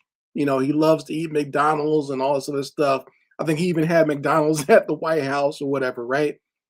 Donald Trump is pretty much just one of these, in his mentality, he's very ratchet in that way. You can tell just by how he talks and how he responds to people. Typical wealthy New Yorker, just a very belligerent and scummy individual. So, he doesn't really take care of himself very well, and it's starting to show. They always say that being the president of the United States, it always puts wear and tear on your body. But when you are also a president that involves himself in lots of devilish activities, then it really is going to show on you. And Donald Trump is a devil. He's one of these demons that is very well practiced in using dark side and Sith energy And when you are a Sith Lord and you use that dark side energy for any amount of time, your body starts to deteriorate. We all saw what happened to Emperor Palpatine in the Star Wars franchise. We all saw, if you read any of the Star Wars books and look at some of the other Sith Lords, they start to deteriorate in their body because, using all that evil energy, yeah, it's quick, yeah, it makes you powerful, but it's not healthy for your overall well-being. If you want another metaphor, just look at what happened to Gollum and poor friend. They wore the ring of Sauron. It had so much evil and malice in that ring that it drove them both insane, and it also messed them up on a very physical level. Gollum was basically a 500-year-old crackhead, and poor Frodo, he never got over having that ring on. He had to leave Middle Earth at the end. He couldn't even stay. There are two fantasy versions, and that's probably what's happening to the Tangerine. He's becoming a bruised and spoiled Tangerine in that regard. It was very interesting over the weekend. Like, I was at this Blacc event, and I, just over that Donald Trump had passed away. Like, they were seeing, these posts on social. Don't start celebrating just yet. And it's the thing is, when it comes to people like Trump, even though he is deteriorating, I don't think he's going to go anywhere anytime soon. I don't think he's going to pass away anytime soon. I would be more surprised if he did. If he did kick the bucket, I'd be very surprised. Not to say that I would be,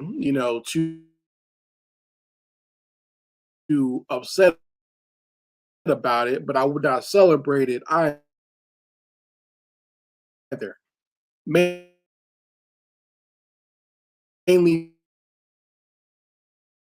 because when you have an evil person like that, and then that's going to happen is another evil person is going to take their place. In fact, that position, they might even help you along, get you off the mortal plane so that they can take your position. If you want another fantasy reference for that, just go ahead and watch or read Game of Thrones. It's all about these scumbags trying to take that top position, right? And usually the people who have any type of, respect or honor, or who have any type of loyalty, those are the people that usually get taken out of the game first.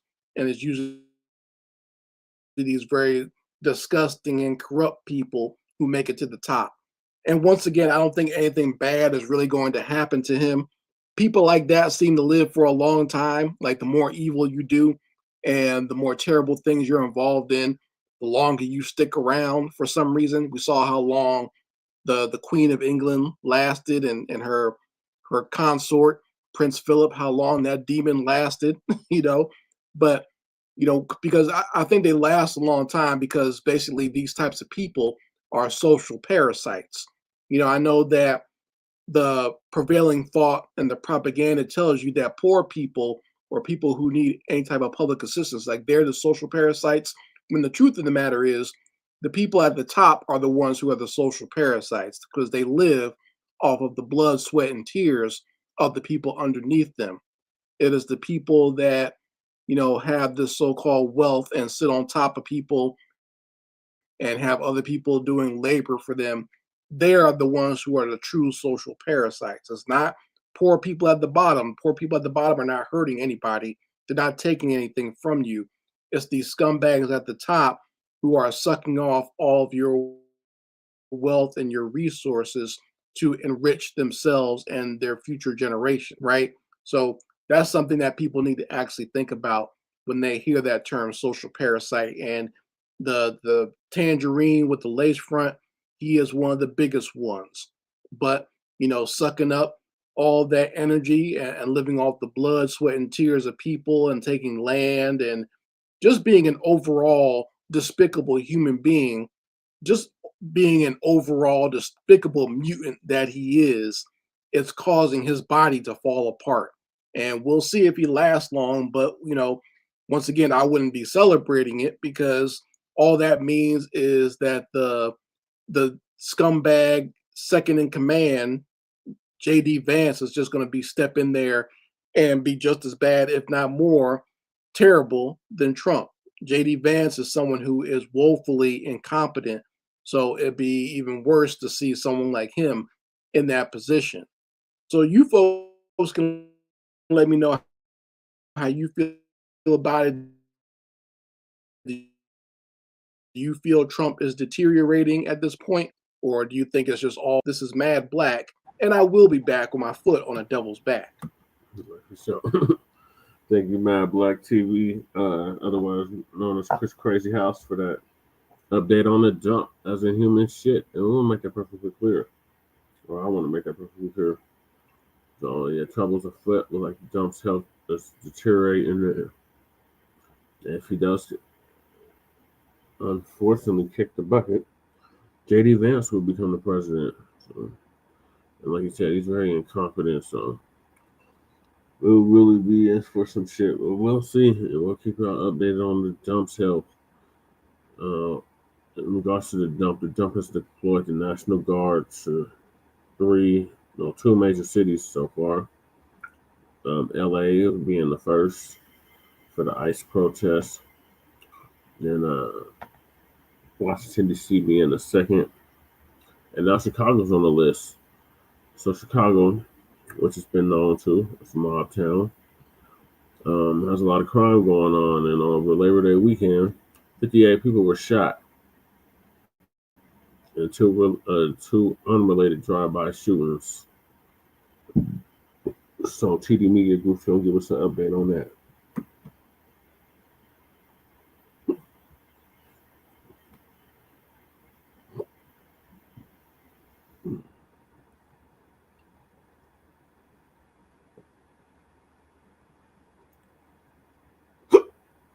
Oh, got the hiccups.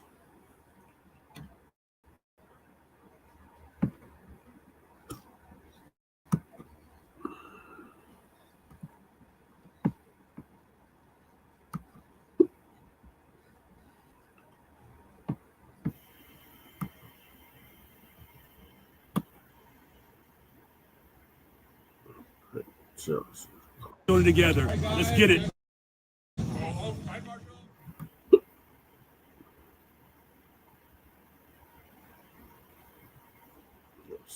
Hey, what's up, Chicago? It's your mayor, Brandon Johnson. We're here for the annual Bike to Drive on a beautiful day. This Labor Day weekend. Just want to send a message to the rest of the world. This is not a hellhole. We're building the safest, most affordable big city in America, and we're doing it together. Let's get it. 7 people were shot in the Bronzeville neighborhood. We're told a group of people were standing outside around 11 o'clock last night when a car drove by and someone fired into the crowd. The victims include 5 women and 2 men ranging in age from 28 to 32 years old. All were shot in their lower half of their bodies. They were taken to the hospital, and all of them are expected to be okay. Another drive-by shooting. This one happened just after 1 a.m. near California and West Haddon.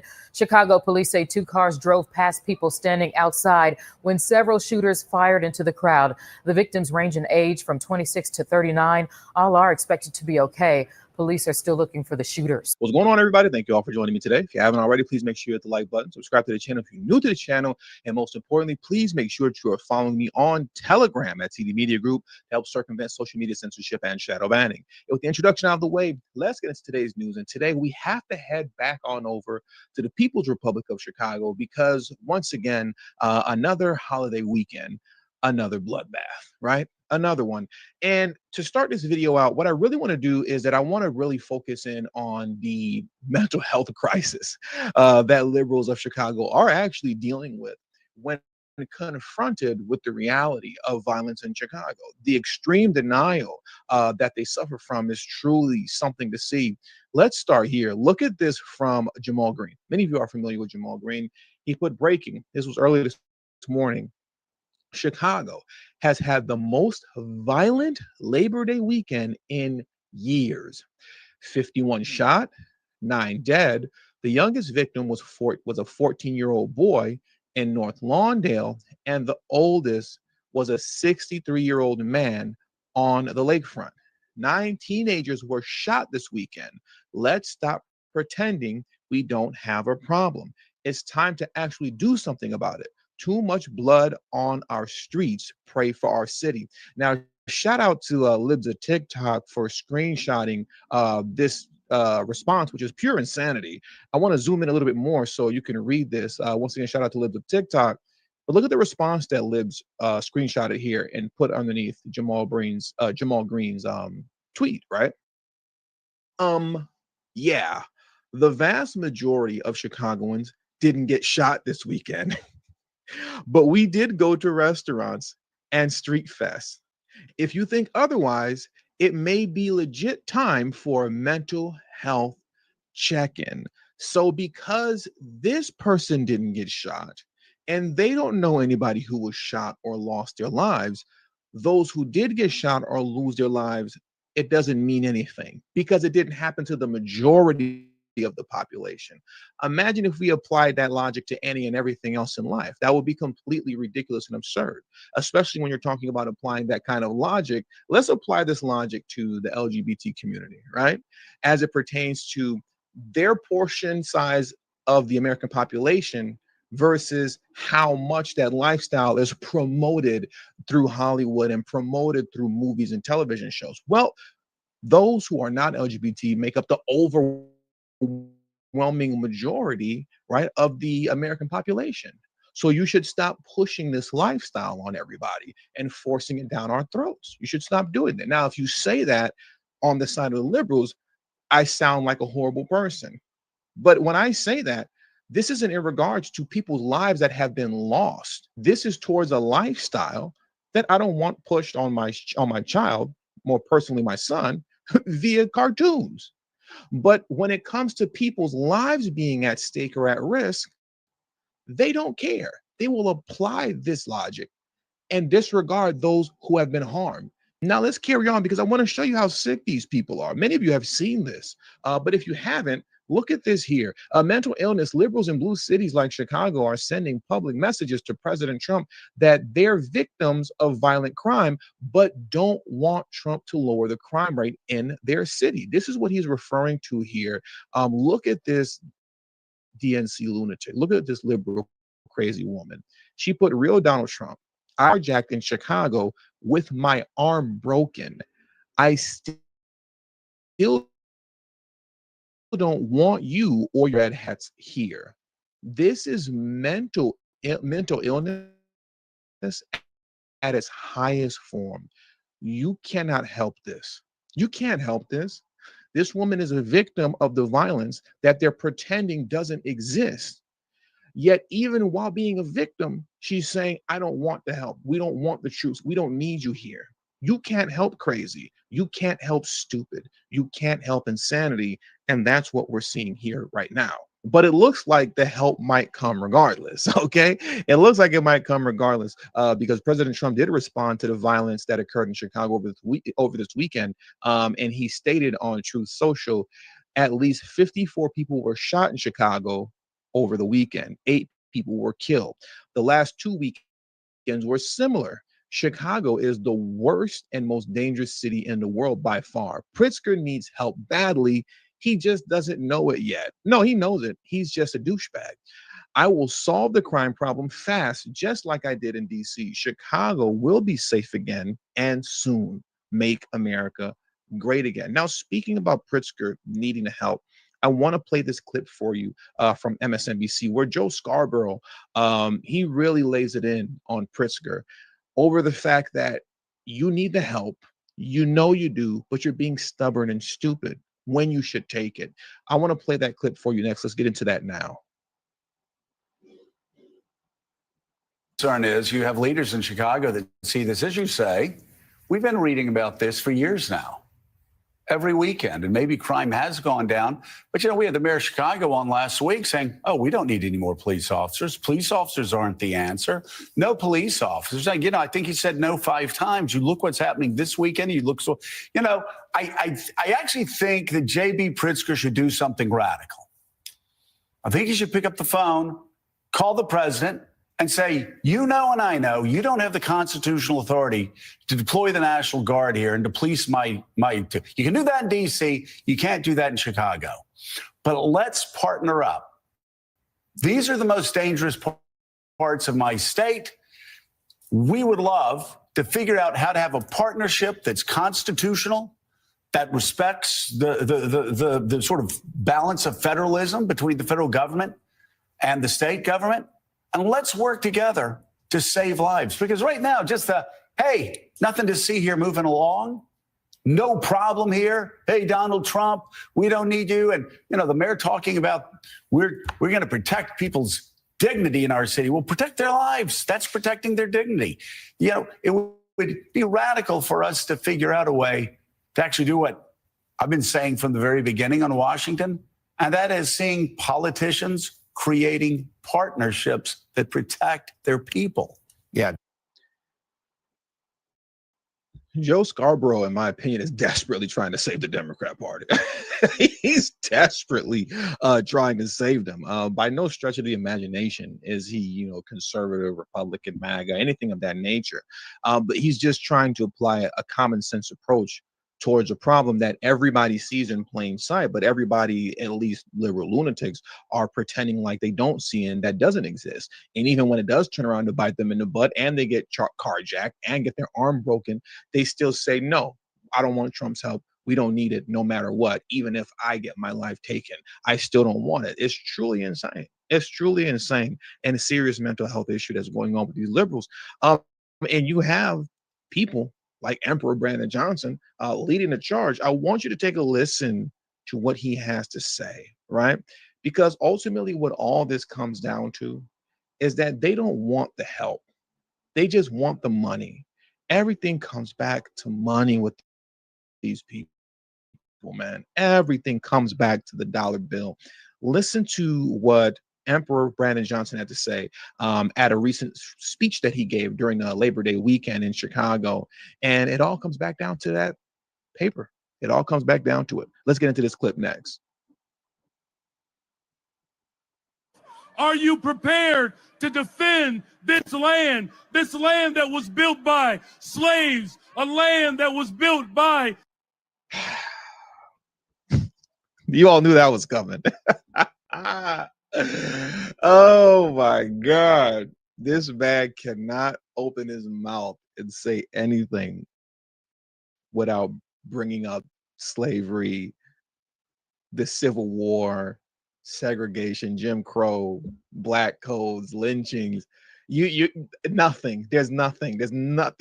I don't think I've heard this man speak yet without finding some way to just ram that down your throat for absolutely no reason. Let's take it from the top, Let's take it from the top. We got to defend America from Trump's tyranny and National Guard because of slavery, right? Okay. All right, Brandon. Let's just go. I'll let it play. Are you prepared to defend this land that was built by slaves, a land that was built by indigenous people, a land that is built by workers? Are you prepared to defend this land? The people united will always prevail. I need you all to stand firm, to stand strong. If this president decides to continue to break this Constitution, it's going to be the labor movement that stitches it back together. The labor movement that brings black folks, white folks, Asians. It brings brown folks together. This is the city that said, keep hope alive. The city that birthed, yes, we can. And the city that will defend this country. God bless you all. God bless the labor movement. God bless the greatest freaking city in the world, Chi-Town. No troops in Chicago. No troops in Chicago. No troops in Chicago. Invest in Chicago. Invest in Chicago. No troops in Chicago. Invest in Chicago. Give me money. That's what everything boils down to. He rode into the mayor's office on the back of this whole idea of investments. Those are the two things that you're always going to hear come out of Brandon Johnson's mouth. He's going to make some sort of reference to slavery or Jim Crow and things of that nature, and he's always going to circle it back down to investments, right? It works two ways concerning this whole investment thing that he's always shouting out of his mouth. Number one, it's an excellent way of BSing people with just numbers and data and statistics, right? You come in as mayor, you apparently invest all this money in communities that have been historically underserved, as he likes to say, yet there's no real world change in these communities. But on paper, I can say, look, you're saying I didn't do anything in Chicago, but look at all this historical investment here that I've made. $1 million here, $5 million there, 35% of this went down, 25% of that went down. But in the real world and everyday people's regular everyday lives, nothing changes, right? But once again, on paper, I can pretend that I was very victorious as a president. But number two, or I should say as a mayor, but number two, and most importantly, when it comes to investment, and a lot of this money, a good deal of this money, is going into nonprofits, that are ran by close friends and family members that circle their way around, that circle its way back around into the pockets of the very people that were in charge of the city that are making these investments. That's what it's really about. Okay, that's what it's really and truly about, is funneling the city's budget and the state budget through nonprofits, meanwhile actually pocketing the money and then finding its way to funnel it back to the very person that initially gave it to them, right? You see the same thing happen with contractors, one hand washing the other. You help put me in office, and then what I'll do is that when I get my budget together and there's some contracting work that needs to be done, I'm going to overpay you, right, for the work that I need you to do. And that's how one hand washes the other. And then you get behind me and you back me, you get your people to back me up, so on and so forth. It's all BS. It's all nonsense. And you'll see this routinely and regularly, specifically in the case of Chicago. Whenever you ask them, any of these city officials, about, don't you need help from the federal government? Wouldn't it be nice if you had more help from the federal government as it pertains to policing or anything? Just a serious collaboration that would assist in lowering crime, a serious collaboration. They always bring it right back to money. What I want to do next to prove that point is I want to play this clip from the Wicked Witch of the Midwest, Stacey Davis Gates, I believe her name is, right? The president of the CTU. Many of you are familiar with her, the Chicago Teachers Union president. I want to play this clip for you next because, once again, it all comes back to money. They just want that money. That's it. Look at this here. What do you say to those who are incredibly concerned about crime in your city when we saw 50 people shot, 7 fatally just over the weekend? And the argument can be made then that there needs to be some federal assistance in order to make both you and your students and those families safer. And I would agree, federal assistance is needed. So restore the Medicaid cuts, make sure that young people have SNAP benefits, rebuild and fund our Department of Education. You can give that $1 million a day to people who need support and housing and care. You can give that $1 million a day to put back in my pocket. She's talking about Medicaid cuts and SNAP benefits that none of the citizens of Chicago have lost. You're just making up nonsense. No American citizens in Chicago that are receiving the benefits that she's speaking of have lost those benefits. None of them have lost those benefits. You're just talking nonsense. To people who need support and housing and care. But what does that do to address the crime situation in your city? I understand those grievances, but what does that do to keep people safe who feel, frankly, like our big cities are unsafe? Well, what it has done already in Chicago is led to the precipitous decline in crime under this mayor. He has reopened mental health care clinics. He has reconstructed school libraries. He's giving young people jobs. When you embrace people and fight free instead of humanity and dignity, you can make a crime rate go down and you can make people feel safe and important, and you can reaffirm our commitment to democracy in this country. He has it wrong. We're not asking for troops. We're asking for public education to be funded. We're not asking for troops. We're asking for Medicaid for all. We're not asking for troops. We're asking for affordability and affordable housing. Notice how they all sound the same and they all say the same thing, particularly this little, group coming out of Chicago, because Brandon Johnson is associated with the CTU and this devil that you're looking at the screen right now, this witch. We need housing and mental illness and we need funding for our schools. Meanwhile, they're mismanaging the funds. That's why they were operating.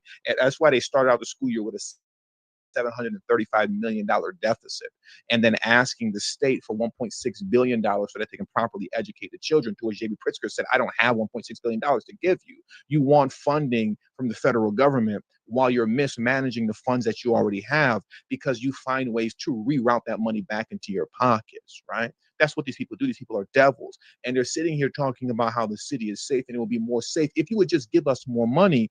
Meanwhile, we have stuff like this going on. I want you to watch this in closing. Meanwhile, in the city, this is what's happening in Chicago. This is just a typical weekend, regardless of it being Labor Day weekend. This is just a typical weekend. Check this out next in closing. In Chicago, everybody got to get down. Everybody got to get down because they shoot. Everybody down. Look, the kids are running. They shooting. We can't have no fun in Chicago, man. No fun, man. This is terrible. I'd have throw a goddamn flag. Because this y'all neighborhood. This might be over with, but I gotta figure this out, man.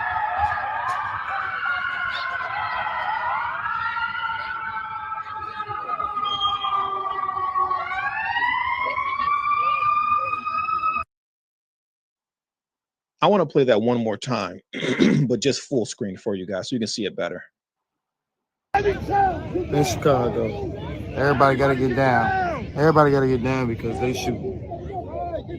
Everybody down. Look, these kids are running. They shooting. We can't have no fun in Chicago, man. No fun, man. This is terrible. I'd have throw a goddamn flag. Because this y'all neighborhood. This might be over with, but I gotta figure this out.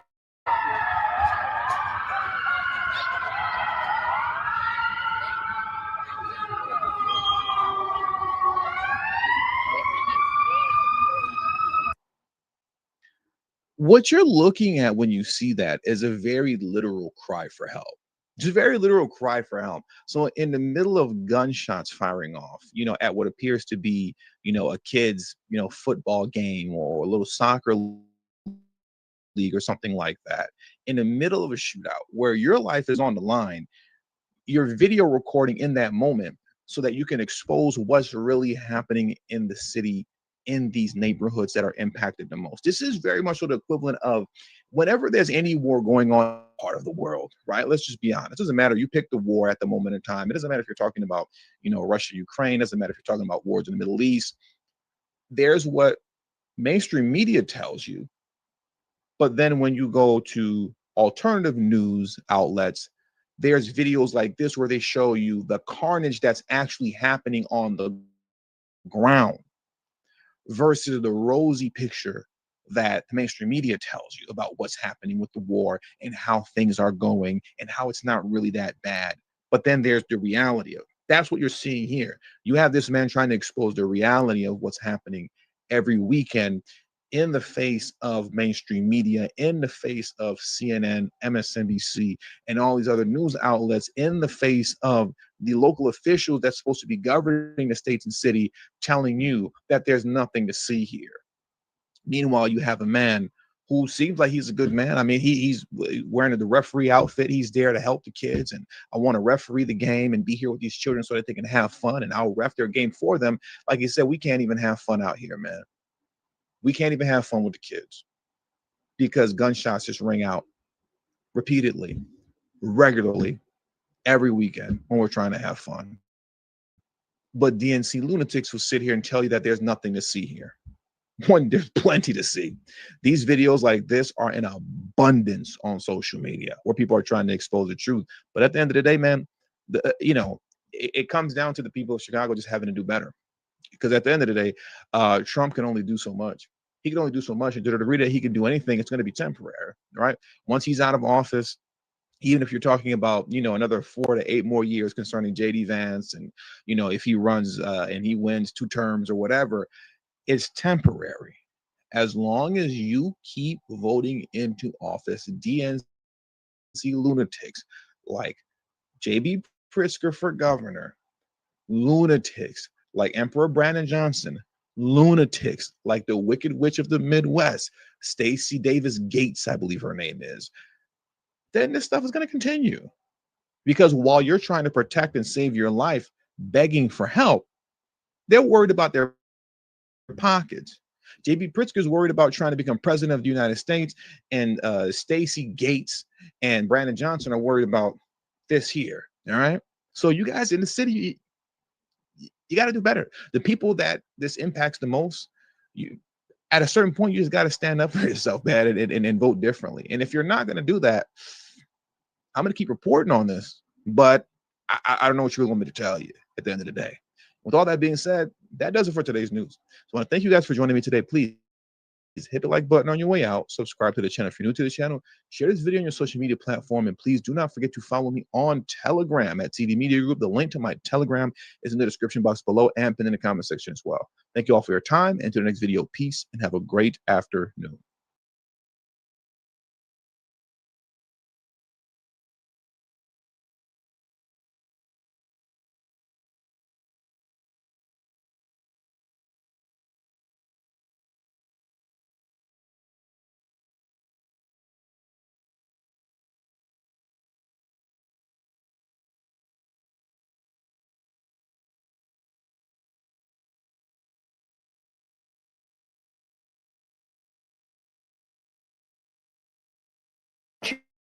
Just last year, J.B. Pritzker was completely on board with letting the National Guard come in to protect his buddies at the DNC. Why will he not protect the citizens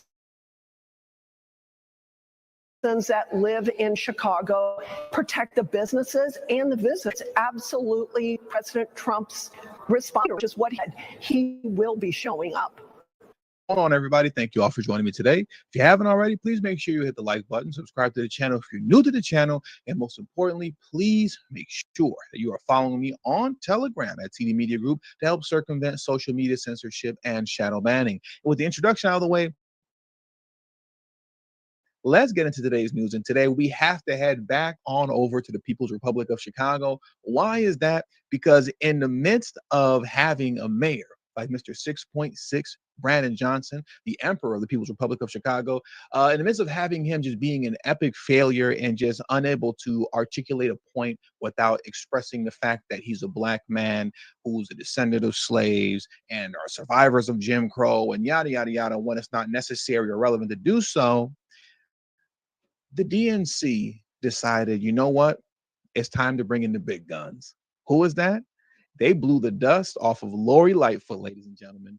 Big Lori is back. Yes, indeed. Lori Lightfoot has entered the building. Big Lori has entered the building. She was definitely a character back when she was running the town. And I'll tell you one thing for sure. I bet you that in Chicago, they wish that they would have voted her in for a second term over Brandon Johnson. They are dying to have Mayor Lori Lightfoot over Brandon Johnson. And apparently the DNC is too. That's why they blew the dust on her, off of her, and brought her back out. How many of you remember she used to love wearing suits like this, these little gangster outfits once it got cold outside? Yeah, Shane, we're going to line the Republicans up and mow them down, Shane. She used to love wearing stuff like this. Yeah, she's back. She's back. But, I don't want to beat a dead horse. Before we get too deep off into, what she was discussing on CNN, what I want to do first, I actually want to start here with Representative, I believe her name is Delia Ramirez, right?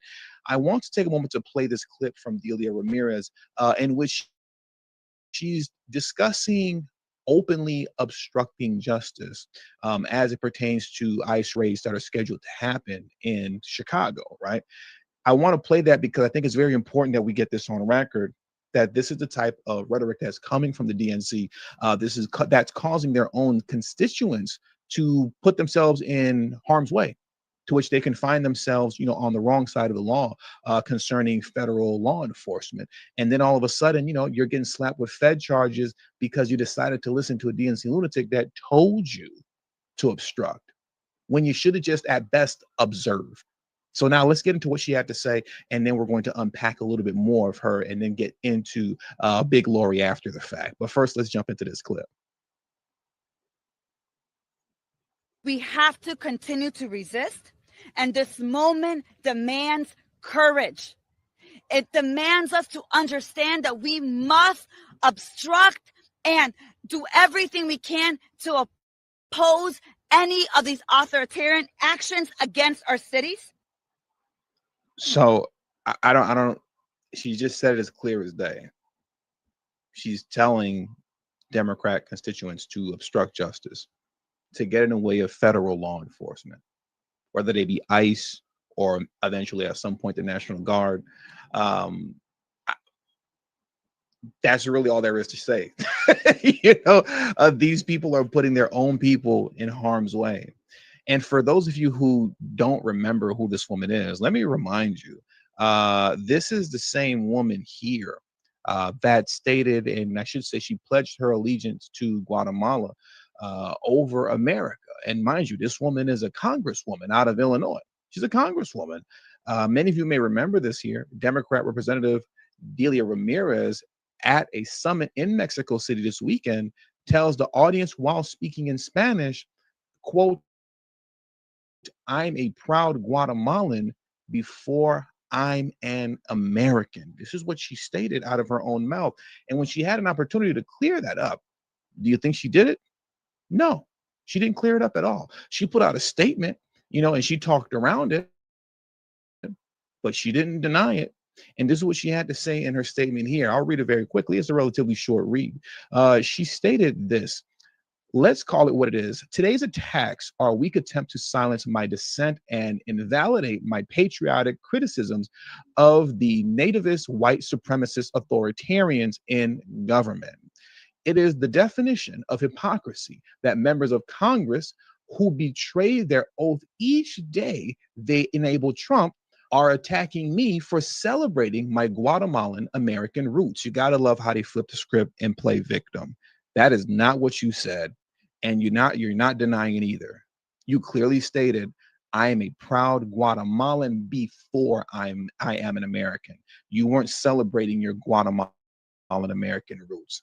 And now look how she continues to just double down on the lie and gaslight. "No one questions when my white colleagues identify as Irish American, Italian American, or Ukrainian American to honor their ancestry." Well, first things first, it's extremely rare that you hear anybody white that's a public figure ever even acknowledge the fact that they may be Irish or Italian American, let alone even Ukrainian American. And to the degree that they do, they never pledge their allegiance to Italy or Ukraine over America, like you quite literally did when you stated once again, and I quote, "I am a proud Guatemalan before I am an American." Okay, that's not, I've never heard any of your white colleagues say, "I am a proud Italian before I'm an American.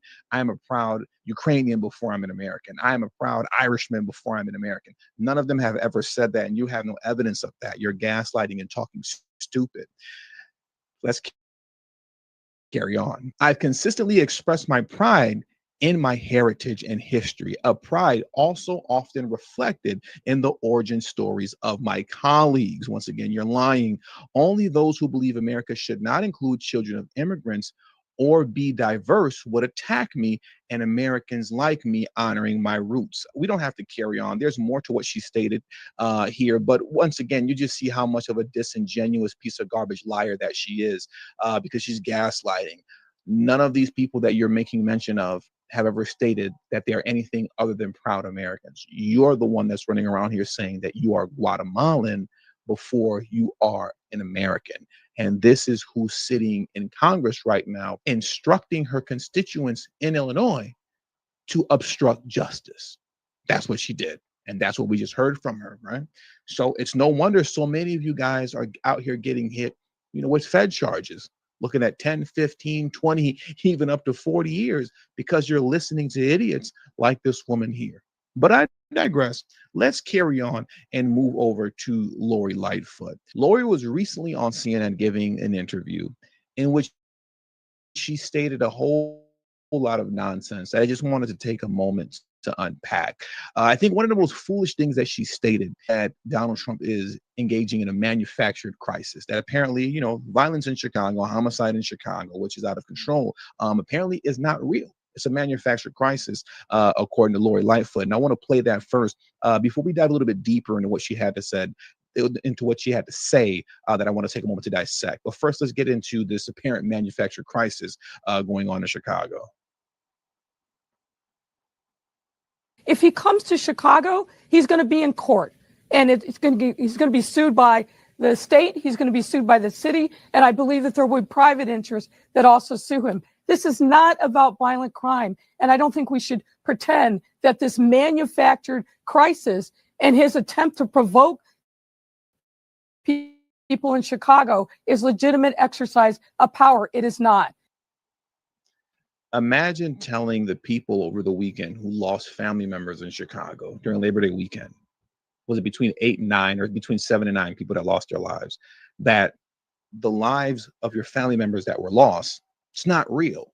This is just a manufactured crisis. What was it? Around 58 to 60 people were shot.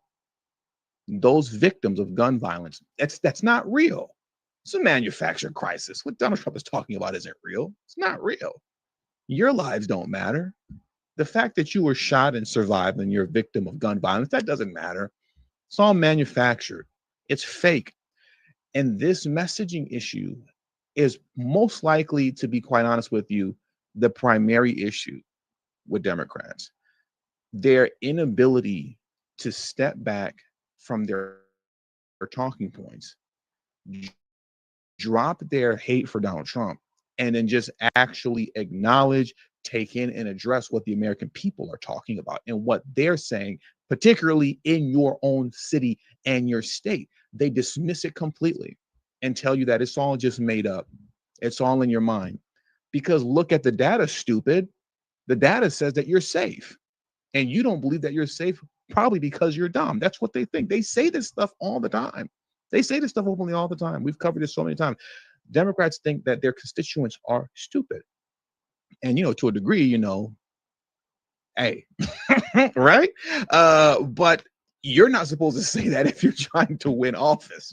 I can say that here in front of my microphone on YouTube. But I mean, if you're trying to dig yourself out of the dish that the Democrat Party is in, as it pertains to just having a historical low approval rating, on top of a lot of other issues, it's not the smartest thing in the world to tell the people that you want to vote for you that you're stupid and that you don't know anything, right?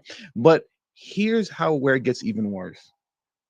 Lori Lightfoot is getting ready to sit here and tell you that Donald Trump's data and statistics and everything concerning crime in Chicago is made up. So she's going to carry on with this idea that our eyes don't see what we're seeing and that the voices coming from the people of Chicago aren't real.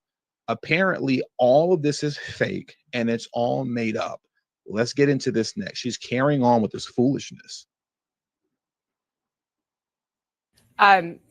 Before I let you go, Madam Mayor, I know we've obviously taken up quite a bit of your time as we watched that press conference together. But I think I would just ask you, I take your point that for the president, you believe he has many other reasons, here for doing what he's doing. The crime rate in Chicago remains what it is. The crime rate here in Washington, D.C. Remained what it is. What is the answer to getting that crime? Why can't local officials get that crime rate down? I mean, do you need more cops on the streets? Listen, the crime rate has gone down. You heard the numbers of decreases in homicides and shootings and other violent crimes that have gone down and have been going down for the last 4 years. We can't ignore that because the president is making up his own fact. And we also know there are red cities in red states that have higher per capita rates of gun violence and other violent crime that we're not hearing coming out of the president's mouth as the places where he really wants to go. So I just will not play this game. This is about violent crime. What do communities need? We need to stop the flow of illegal guns. Mayor Johnson was 100%. So let's pause right there for a moment. Let's take a moment to pause there. Because apparently Trump is, making up his own facts because all of this is fake, according to Lori Lightfoot, right? The 60 people who got shot, the 7 to 9 who died over the Labor Day weekend, manufactured. It's not real. But let's get into some of what she's talking about. I want to unpack some of this for a moment. Let's talk about, once again, crime being down. This is something that I've discussed numerous times over whenever addressing this situation. A lot of people like Jamal Green out of Chicago, a lot of people have addressed this. Chicago, just like other blue cities, are simply riding a trend. Nationally, homicide and violent crime overall has been trending down since C-19 when it ballooned out of control. They're literally just riding a trend. It's not because of their trash policies. Take a moment to look at this here. I'll zoom in a bit more. 2020's pandemic spike and current decline. From 2020 to 2021, major spike, especially in homicides, up 30% in 2020, the largest one-year jump ever recorded from 2020 to 2021. And then what happened since then over the course of the last 3 years, from 2022 to this current date, 3 consecutive years of decline, with murders, robberies, and aggravated assaults trending down toward pre-pandemic levels. They're simply riding a trend after crime exploded during the pandemic. They're riding what goes up must come down. It's coming back down to pre-pandemic levels, but pre-pandemic violence, crime, and homicides were out of control. And as Jamal Green, who's a local, I hate to say activist because that's just such an overused term these days, but I'll say that for lack of better words now. Jamal Green, as many of you all know, I played his video clip already before, the activist out of Chicago, right? Like he stated, they're getting ready to hit and are on track to hit their 2019 homicide and shooting numbers. So when you're saying that crime is down from what? Crime is down from it being inflated due to the pandemic. But as it pertains to being lower than your pre-pandemic numbers, no. You're headed to the same rate that you were at in 2019 when homicides and violent crime were still considered through the roof compared to the rest of the United States. So I'm not interested in hearing any of that. And also, too, and I think this is key. This is the most important thing that I want to bring up in this video before we carry on and close this thing out. I want to address this nonsense concerning 8 out of the 10 states with the highest homicide rates are red states. Is that true? That is factually correct, yes. But what do they omit from that fact? The fact that it's blue cities in red states that are driving up the homicide rates. This is from Axios. I don't even have to bother reading the article here. We just can read the headline and look at the data that they have on the front page here, where homicide rates are highest, blue cities in red states. I'm going to read that one more time. Once again, this isn't Fox News. This isn't the New York Post. This is the left-leaning Axios. Where homicide rates are highest, blue cities in red states. It's blue cities with DNC policies that are driving up the homicide rates in these red states. Look at this here. Out of the top 20, right? The top 20 cities with the highest homicide rates, according to Axios' studies, And the data that they went through, only one, Shreveport, Louisiana, was a red city. Only one out of 20. The other 19 were all blue cities. The overwhelming majority of them being blue cities in red states. So then the question becomes, why focus on, let's say, Chicago or New York and cities like that, right? Why not go into those blue cities in red states? Well, when it comes to Chicago, New York, LA, the big three, these cities are the pillar of America. These cities are international cities, not just millions of people coming here for vacation, but people coming here to engage in international commerce, engage in business. When you're talking about Chicago, New York, Los Angeles, San Francisco, and we can't forget Washington, D.C. These cities are the pillar of this country. These are the cities that everyone from all over the world come and flock to. You have to clean up these major cities first before you address any other place. Because how are you going to have people coming from all around the world to visit these major cities just for them to be hellholes, for them to be dumpsters? That's embarrassing and it's ridiculous. Listen, nobody's visiting or doing international business or going on vacation to Shreveport, Louisiana. No disrespect. No disrespect. Nobody's going to Birmingham, Alabama. No disrespect, but nobody's going there, right? You have to address the economic hubs of America, which are the big three, New York, LA, and Chicago, and then you can work your way down from there. But let's not move away from the fact and the reality that it's DNC policies that are driving up homicide rates. It doesn't matter how you cut it, doesn't matter how you slice it. You can ask ChatGPT, you can ask Grok on Twitter, talk to AI all you want, or go through the data yourself all you want as far as FBI statistics are concerned. All of the madness is occurring in blue cities, regardless if they're in blue states or red states. It's always DNC policies driving up the homicide rate. Now let's get back into Lori Lightfoot as we bring this video to a close.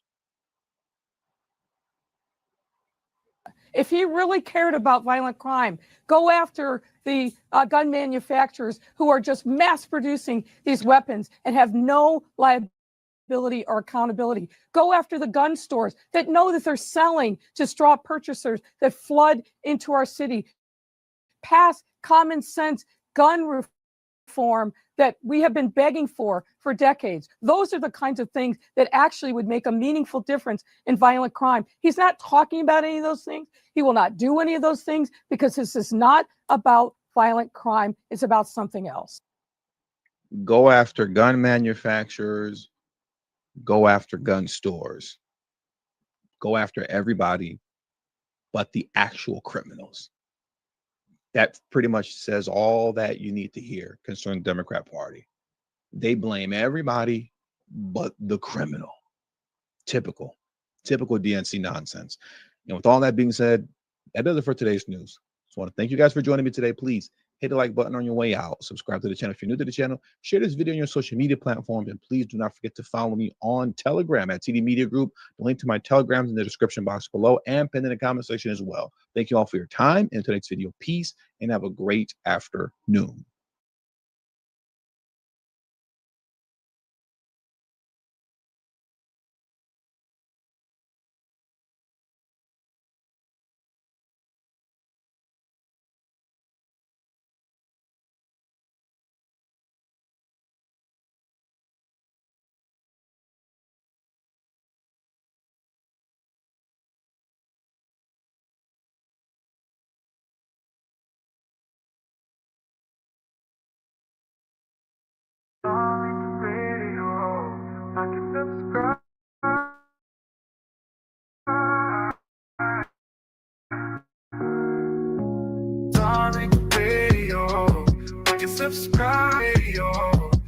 Subscribe.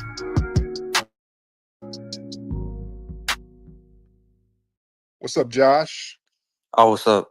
Nah, I just want your opinion on like the Young Thug situation, like with the snitch allegations, like that's been going on in hip hop, Yeah. like as of lately. Yeah. So Yeah. I've been trying to find a video. What I can't find it. When did he snitch? People are saying he snitched. When and where? Yeah, it's like a recorded like phone call when he was like locked up with the Rico case, and like it got released, and like they got him like on the call like talking with like about other stuff that's going on in the industry with Ghana. And like, what is your whole opinion? Like, where do you think the whole genre of hip hop is going with like the snitching allegations? Like a lot of big name artists being accused of snitching, like as of late. So Thank you, brother. You know what? Listen. You got so many damn snitches out here. And it's normal now. People don't give a shit. All these damn snitches out here and informants, and people still entertain them. You got people on the internet who are known snitches, and people still watch them.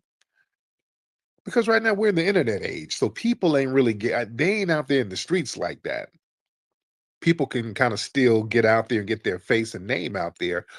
You ain't really got to touch them bricks like that. And you can be a goofy, and you can be somebody known as an informant, and people will still watch you. It's the train wreck factor. See, that's the thing. Now we got people, because of the internet, people will watch you just because you're a train wreck. And you can monetize being a train wreck. So the game is way different right now. A lot of stuff flies in the industry that wouldn't have flied 30 years ago. Again, because cats ain't really got to go out there like that. So let me get Gunther. Let's get Mr. Gunther in here. Mr. Gunther, boy, that's a white name, Gunther. Boy, that is a white name. Okay, I don't know. I'm trying to add you, Gunther, and there you go. Gunther, you good? Okay, I tried to add you, Gunther, and it's not letting me add you. So we'll try you in a minute. Let's get brother Tyrone Simon in the building.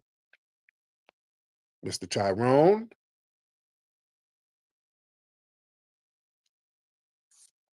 Fly Tyrone. What's up, brother? All right, Tyrone ain't saying nothing. All right, let's get it together. Hello. Oh, there it is. What's up, Ty? Hey, what's happening, man? I'm good, man. What's on your mind? Oh man, yeah, I was looking at that whole crash out between Brittany Renner and her dude too, man. It seemed like a setup to me. Yeah. She was like complaining that the baby was crying because the baby was going with the dad. But man, babies are like that. They get attached to one parent, and it just looked like some bullshit. But go ahead. Yeah, well, she had her mom holding the camera the whole time, and it's like they had the whole shit set up to just do like a whole crash out scene when he got there. And then honestly, I don't really think he should have had his wife with him, because then they started tripping on the wife and all that. Like, it just wasn't all the way strategic, man. You know how you always talk about you got to be strategic. It was like his strategy wasn't all the way on point, because you already know the type of female Brittany Renner is. She's like a real ratchet. So you dealing with she's like a professional. Yeah. But anyway, thank you, brother. But yeah, I mean, the baby is going to be at the house with the wife anyway, with the new wife. So the kid is going to be over there anyway. And was that some hate because the wife is younger and fine? I don't know. But yeah, it looked real raggedy. Sauce. Let's get Sauce in here. Hey, how you doing, Tariq? I've been trying to get in touch with you, man. So I teach for the Army, and the Army, well, the military as a whole, practices reparations. Here's how.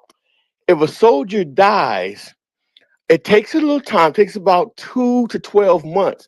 The Army pays that family everything they owe that soldier, the last paycheck that they earned, they didn't get, as well as any benefits due out. So the government knows how to pay out reparations. They do it. I watch them do it on a daily basis. They just aren't yet rolling it over to us. So they've got a They've got a whole system in play to pay out reparations. Now it's about having them utilize that system for us as well, because they do it. Oh yeah, absolutely. They know how to pay reparations. Listen, like I keep saying, they're going to pay reparations one way or the other. They can give it to us directly, or they're going to waste it trying to contain us and subjugate us, which is what they're doing. For example, right now with this National Guard, they're talking about, they already got them in DC. Now they're talking about putting the National Guard in Chicago. That's a waste of money. It's really for optics, and it costs millions of dollars a day just to have these National Guards and these federal troops out here deployed in these urban areas. That's a lot of money. That's reparations right there. That money could have been utilized to give to us, so we can put it in circulation and help the tax bracket go up. So that could have been used for our reparations, but they choose to sit up there and give it to law enforcement so that they can get the psychological satisfaction of us being contained and subjugated. These white supremacists are sick. So they'll burn the money. They think they'll just burn the money before they give it to us. But no, that's not going to last too long. Them reparations are going to come because we're too focused on it. And when foundational Black Americans are focused on something, we make it happen. This is why they always try to get us off focus. We are way too focused on reparations. That's why you hear the white supremacists call up and they'll just crash out. We'll be talking about something else. We'll be talking about football. We'll be talking about Shedeur Sanders or whatever. And then some white person call up, you know what? You're not getting enough reparations, dude. All of you. It just, well, what the hell? Okay. Yeah, we weren't talking about that, but okay. So yeah, they start crashing out because they know it's coming. They know it's inevitable that we're going to get reparations. You're going to have to pay. Oh yes, you're going to have to pay up. You're not getting away with that. And get circulating all this wealth generated from our family's free labor. You think you ain't going to pay? And the delineation movement is heavy now, so you're not going to bury us with tethers. That's not going to work no more. We too hip to that. We done saw your con games. So yeah, you're going to pay up. Tool, let's get Tool in here. Mr. Tool, you could unmute that microphone. Mr. Tool. Oh, what's going on, Tariq? I'm good, Tool. How are you, sir? All right. I just wanted to say this. I remember a guy was on and he said that the Moors were white. You remember that? Uh-huh. But you remember that movie with Martin Lawrence, Black Knight? Yeah.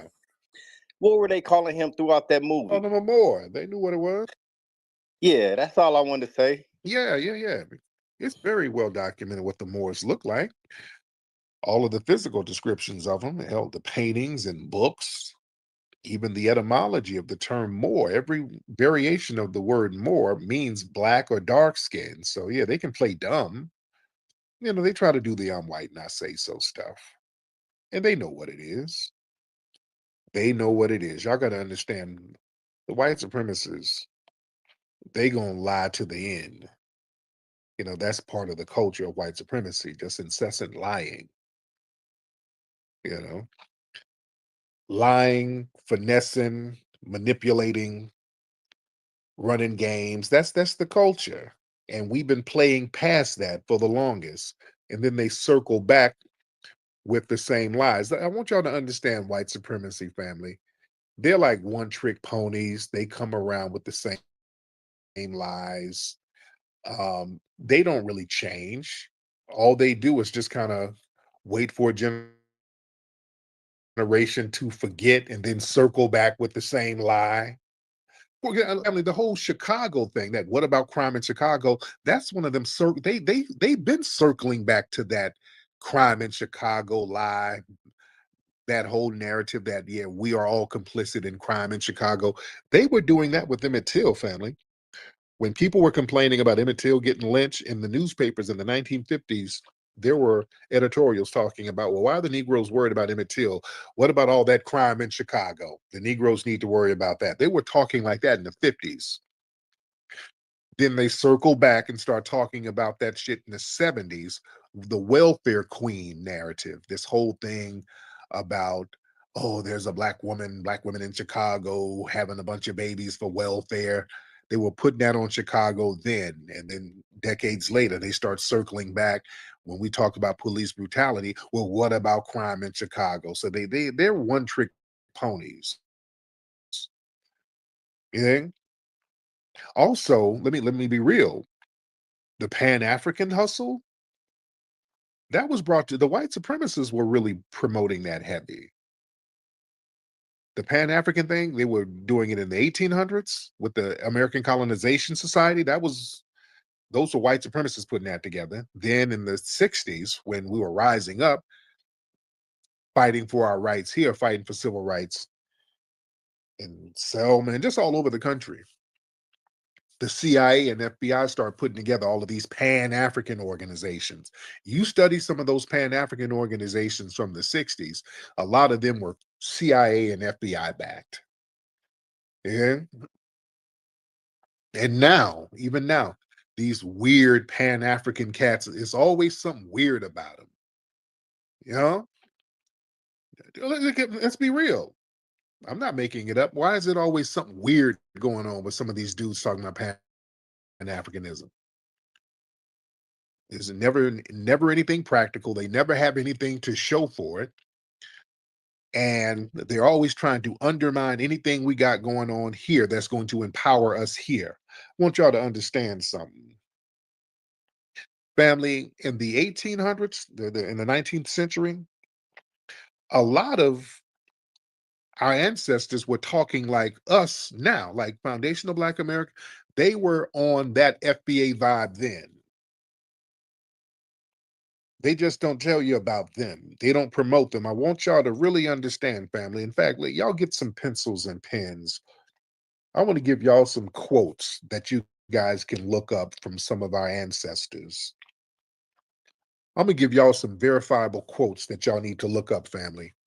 Let's do some scholarship, ladies and gentlemen, as our good brother Professor Allen says. So let's bring some scholarship here, ladies and gentlemen, because I want y'all to understand how our ancestors were always standing on lineage business. In the 1800s, when they had the American Colonization Society, most of us were vehemently against that shit. You understand? That was white people bringing that to us. Like, hey, listen, guys, back to Africa. And we were like, back then, we ain't from no damn Africa. We were telling them this. Frederick Douglass. Look at Frederick Douglass's quotes. Frederick Douglass said, and I quote, "The native land of the American Negro is America. His bones, his muscles, his sinews are all American." Look up the second annual convention of the improvement of free people of color. This was one of the first civil rights movements in the United States with Foundation of Black Americans. 1832. Their motto is, "This is our own, our native land," talking about America. This is how we were talking back then. When I did my broadcast the other day, I was telling people about Harriet Tubman because Ted is up here talking about Harriet Tubman was Ghanaian and from the Asante tribe. The f out of here. Harriet Tubman said, "Hey, the white people are trying to send blacks to Africa. We ain't going. We're rooted here, and you can't pull us up." That was a speech she did and got a round of applause from the audience. Man, listen, it was and we were using the term foundation when it came to talking about us. There was a sister, Maria W. Stewart. Look her up, the Foundational Black American sister. She was talking about, she said, "So also have the white Americans gained themselves a name, like the names of the great men that are in the earth, while in reality, we," meaning black people, "have been their principal foundation and support." So we have Foundational Black Americans then realizing and recognizing that we are the foundation to what white people are trying to claim. This is how we were talking in the 1800s, family. There was a brother, Reverend Peter Williams, 1830. He did a speech. He said, "We are natives of this country. We ask only to be treated as well as foreigners," meaning the white ones. You see? That's Reverend Peter Williams. Look up Henry Highland Garnett in 1843. He said, "And forget not that you, Black people, are native born American citizens. And as such, you are justly entitled to all the rights granted to the freest. Think how many tears you have poured out upon the soil which you have cultivated with your unequited toil and enriched with your blood." That's FBA talk, family. We were talking like that in the 18 damn hundreds. Look up Samuel Cornish. He said, "This is our home and this is our country. Beneath its sod lie the bones of our fathers. For it, some of them fought, bled, and died. Here we were born and we will die." Said that in 1829. You understand what I'm saying to y'all, family? Look up everything I'm saying. This is how we were talking then. Our good brother David Walker, he had something called the David Walker Appeal. Well, they were really mad at him because he was talking cash shit. David Walker, he took it a step further. Not only is this our country, he said in 1829, America is more our country than it is the whites. We have enriched it with our blood and tears. The greatest riches in all America have risen from our blood and tears. That man said that this country is more of our country instead of whites. We were talking like this in the 19th century, family. Don't get it twisted. They're not letting you know we were talking like this. And let me get Professor Allen up in here. Professor Allen, what's up, brother? Professor Allen in the building. Hey, what's going on, Tariq? What's going on, family? I just wanted to back you up with scholarship, brother Tariq. You brought up Pan-Africanism. Wani and I did some research a couple months ago, and I discovered that the first Pan-Africanist was Martin Delany. Now, here goes the problem with Martin Delany. Martin Delany went to Harvard Medical School back when we weren't getting accepted there. So the question is, why they let him go? Also, he made it to major, which is 04. In the Army, which is a field grade officer, something we didn't do back then. So I've always been looking for what deal did he make, and I found, quote, "After serving as prime mover in several conventions for free Negroes to discuss the possibility of immigrating to Africa. In 1859, Delany led the first and only exploratory party of American-born Negroes to Africa. In the region of the Niger River, Delany's party carried out scientific studies and made agreements with several African chiefs for treatment of prospective emergees to Africa." He up there making deals with the African chiefs, and there you go. There it is. These are the same people that sold us 300 years before, and he making deals with us with them to come back. Pan-Africanism is an operation. It's a covert op. It always has been from the beginning, and I think Martin Delany was an op.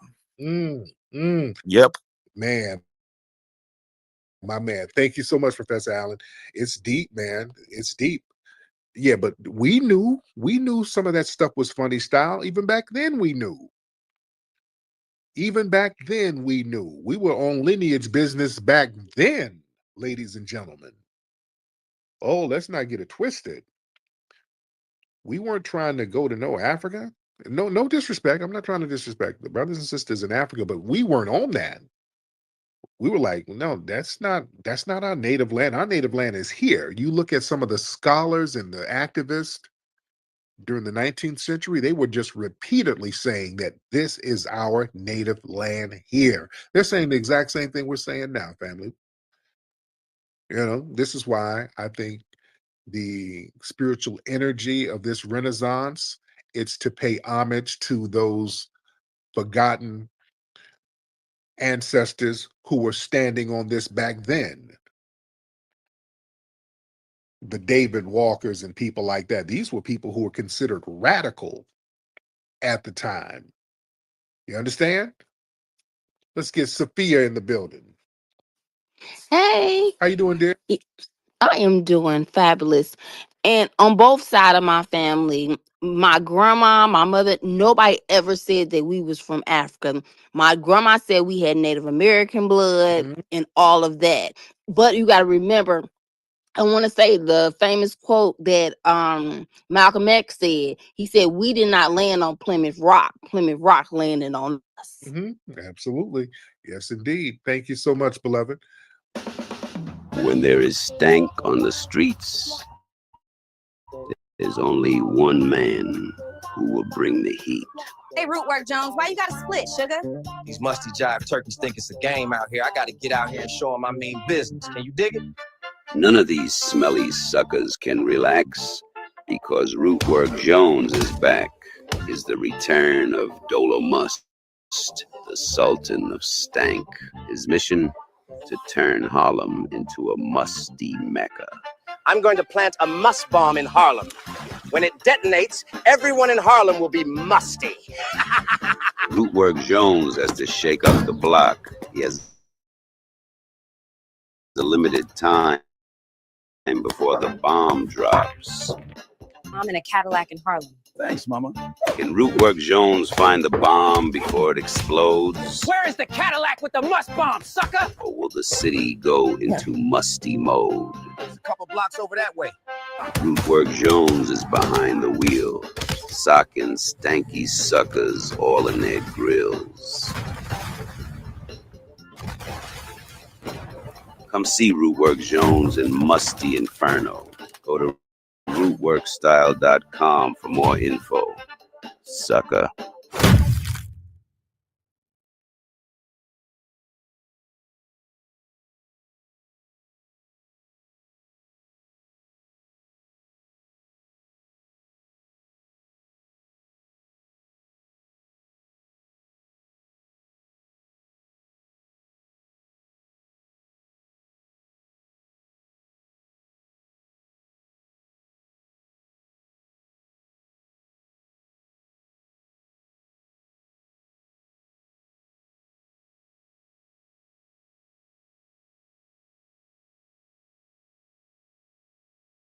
Salute family and welcome back to another video. This is Black Truth United, and in this video I want to start off by saying thank you to all the new subscribers. Just last week we were at 290 something, and now at least at the time of recording this video we're sitting at over 500, so much respect to all of you. I know most of you are coming from the Black Alpha Network live that I was on Tuesday. Shout out to Brother Black Alpha for having me on and spreading. If you happen to be a subscriber who's not yet subscribed to Brother Black Alpha, definitely subscribe to him up there. Not only is he a great voice in the new black media, but he's active when the screen shuts off. So once again, shout out to him. Now, you know, with more of a spotlight on the work that I've been doing with the B1 Rolodex, the trolls, the Mayo mutants, and the teary-eyed tethers would show up, copying pleas, trying to weasel their way into the B1 Rolodex and the work that we've been doing, trying to make sure that they don't get listed in the anti-black list, etc., etc. And while some of them are very direct, others will try to do slick things like ask vague questions, pretend like they don't understand. And others were even bold enough to email me about whether or not they could just pay to be listed. So in this video, I'm going to explain once and for all exactly how to be listed and why it does not involve money. So let me go here right to the B1 Rolodex. Today, for the most part, we're going to be in the intro and help section. This is where we have a brief explanation of why I started the B1 Rolodex, how to use it, a tutorial video, etc., etc. But right here, we have the business listing rules, which haven't really changed for the most part since I started the Rolodex. So here are the rules. No MLM/network marketing companies. I have a whole video on this channel explaining exactly why. No spiritual or religious organizations. I don't want religious banging going on. No Forex, crypto, etc., etc. Most of those are scams. Affiliate marketing, not allowed. Illegal products such as drugs or guns, of course. If you have a legal FFL company, you can get that business listed. And no OnlyFans, XXX content, or anything like that. These are fairly basic rules. Now after these, I break down even further how you can reach out to me. I have my email listed there, and the rules for if you are non-FBA.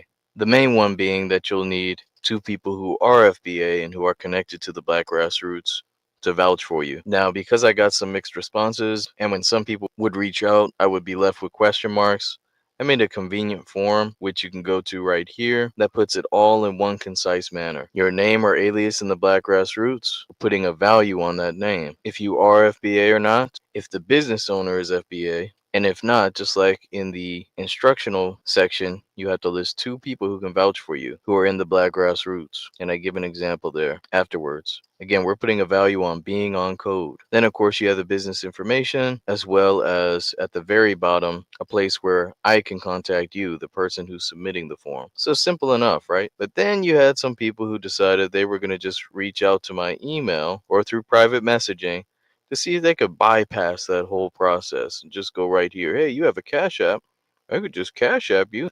Either that or they went to my link tree and saw I had a Cash App and they just figured, hey, we'll just pay this guy and have him get us listed and not have to follow the rules that everyone else has to follow. And by the way, clowns, because I know you're listening right now, if you try to get smart and contact the other contributors who can theoretically add you, I have multiple ways of countering that and finding out what you've done. But anyway, there's a reason why you can't just pay to be listed in the B1 Rolodex. And the reason is I'm preserving the integrity of the data in the B1 Rolodex. If anyone can just pay to be listed, there's really no value in the data because you don't know who's paid for a listing. And the natural question arises, who would pay to be listed if they could get listed for free for being either FBA or B1?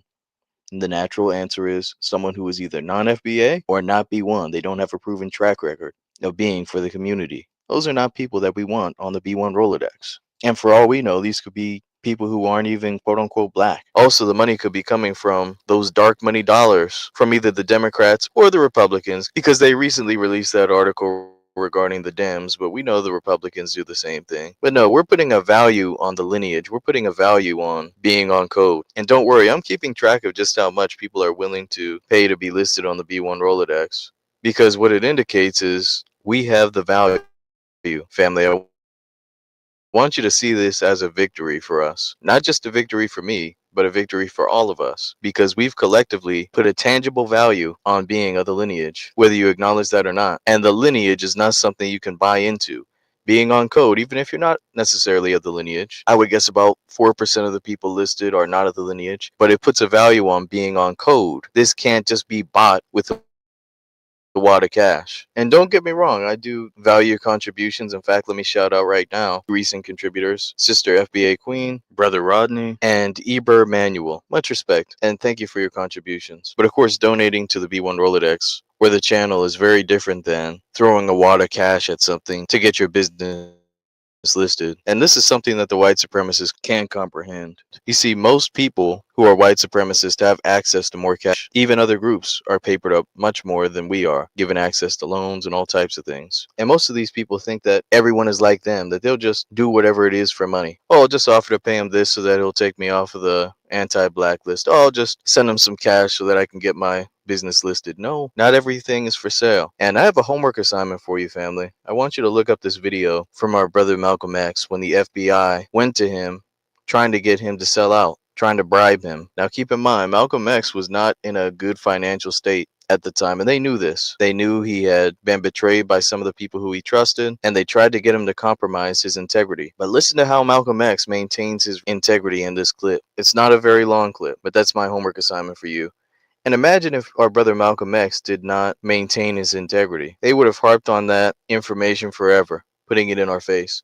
And that's how we need to think. Especially in the digital age, damn near everything is recorded. And even if it's not recorded on an electronic device, it's definitely recorded in the book of life. So we've got to keep our integrity.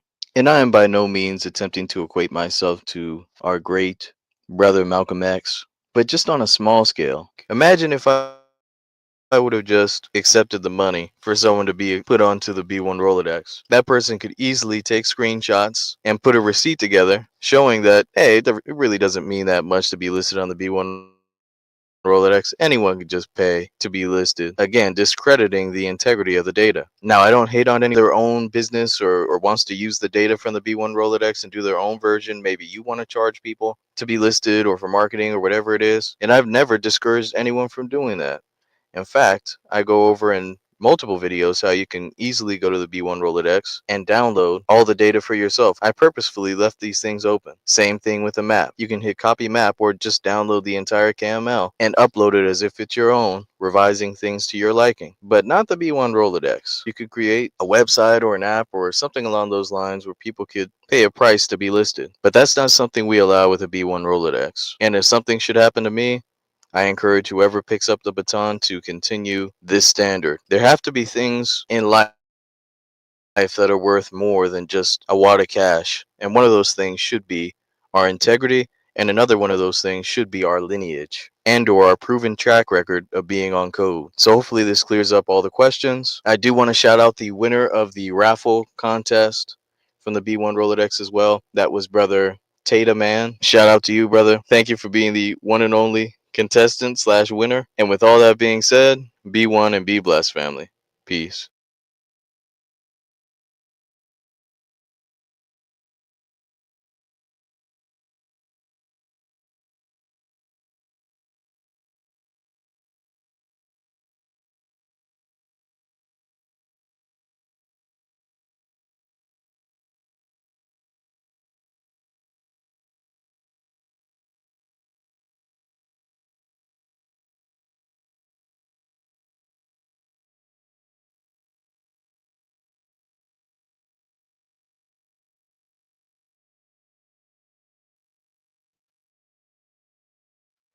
Soon said kick back, get your mind ready for some information that's guaranteed to be heavy. I'm excited and delighted to be accepting members to not only the Sarah Suits YouTube page, but the General SETI YouTube page, two dynamic powerhouse to you to subscribe immediately. I want you to become a member. Link for the membership is right down in the video description, is in the chat.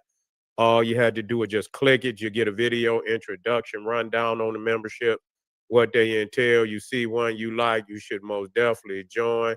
Even if you don't, I appreciate your presence here at the Sarasun SETI General SETI YouTube page. Continue to engage, continue to advance. There's a lot of dynamic curriculums, powerhouse programs, certificate courses. First one up, 25 steps to the redemption of definitive Blacc is an amazing course. All you had to do is just click that link right over there in the chat. You can get a preview of the curriculum. Also included the Brotherhood of Heru Roundtable live stream, where the brothers meet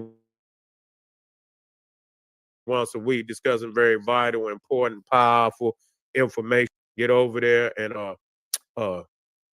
get a preview. Get a preview now, and become a member, become a brother today. Ring the alarm, KingSETI.com, online marketplace,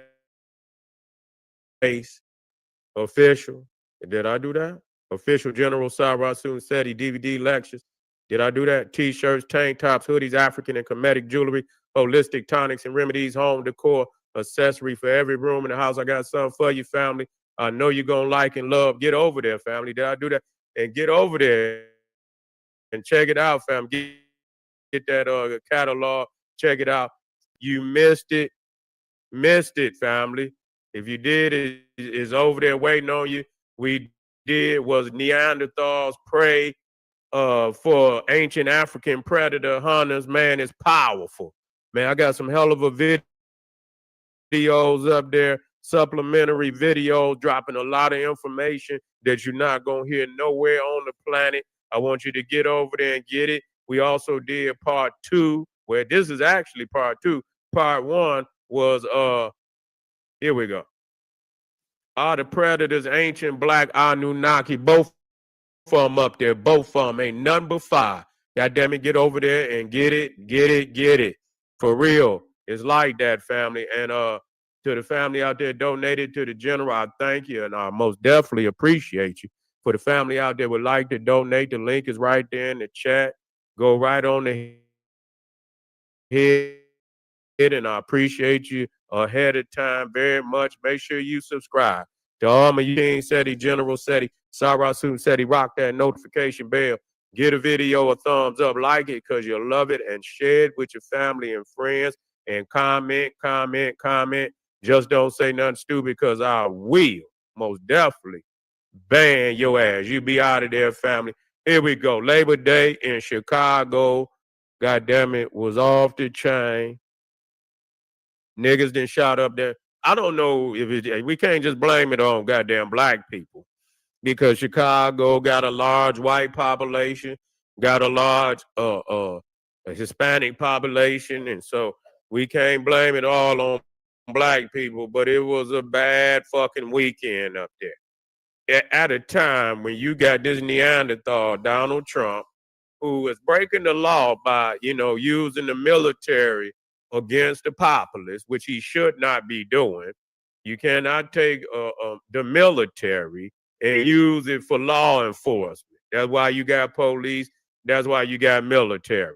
You see, but he is most definitely trying to become some fucking Hitler, a damn goddamn dictator in the United States. And so, under the pretext that he trying to save the cities, that some of these cities is just too goddamn violent, even though there's a lot of Republican cities that are goddamn violent too. He's not talking about going there.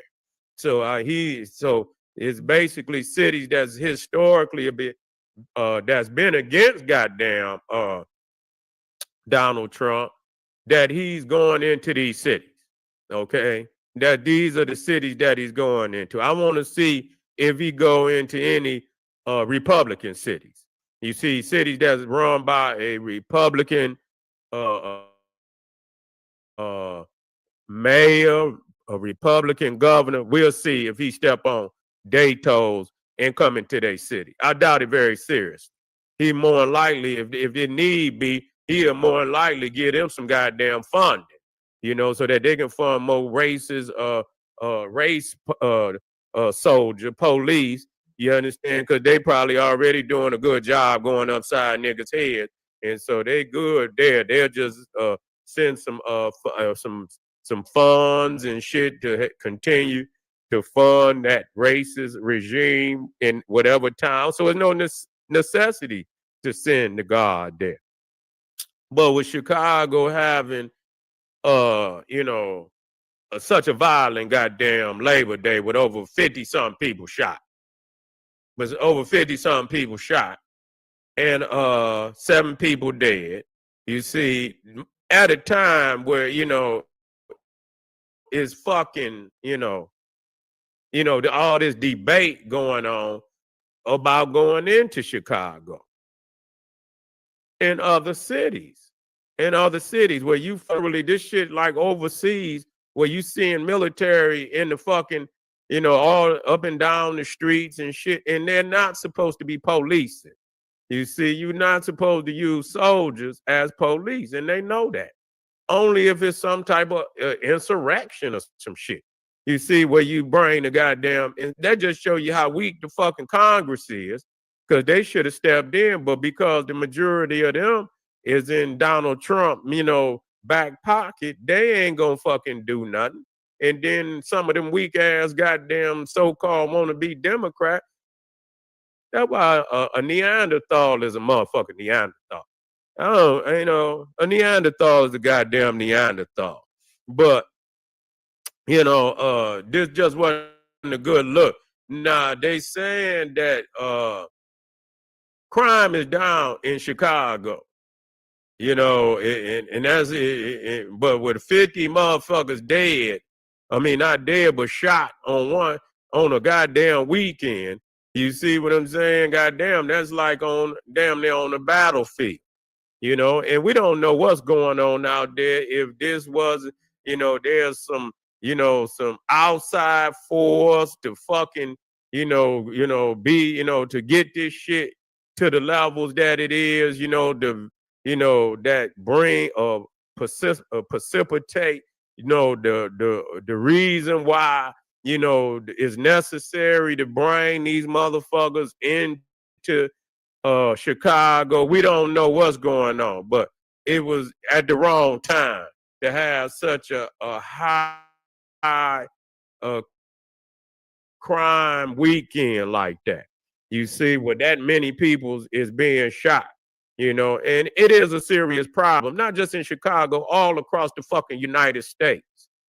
You see, it's some little motherfucking, like I say, it be some of these little motherfucking towns be off the motherfucking chain. You see what I'm saying? It'd be some of these little motherfucking towns off the fucking chain. That's a higher fucking percentage rate of goddamn crime and shit, and it's a whole lot of shit. Get on them fucking guns.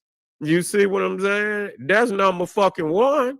You see, y'all so worried, but the flow of guns is still coming into the goddamn cities. It's a goddamn shame that the average nigga on the street can get access to a fucking a Draco, a fucking AR-15 and all this other shit before they can get access to education, to employment, the things that embetters people, embed, and so they never had no intentions to embed our people. You see, they had, it's one thing if you have, you have invested money into the people, you've invested into early education, you've invested into the schools and shit to turn that around, giving the kids sports, giving them scholarships, making sure that they got, that they have access to, the higher standards of living, being able to, go to school at, once they graduate and not worry about how to pay for the fucking education. If you want an advanced country and nation, you have to invest in your children. You have not invested. Anytime you can see that many, they're just clear that you have not invested. So you are more willing to invest in the fucking money into LA and whatever other city you can invest into the military coming in, but you are not willing to invest into education and those things that will stir up youth and the younger peoples in the nation towards more of enlightening, more what we say, as far as being better citizens for their own community. You don't invest in that. And you invest in prisons and shit, building up prisons and shit and all of that. And so, they're doing what the fuck they always, and again, we don't make it, and like I said, we don't make it no goddamn better, but at the same time, how the fuck can you make it better with less? You see? How the fuck can you make it better with less? Nah, another thing is that they having all these crazy ass shootings where these Neanderthals is sick as a motherfucker. They stay sick.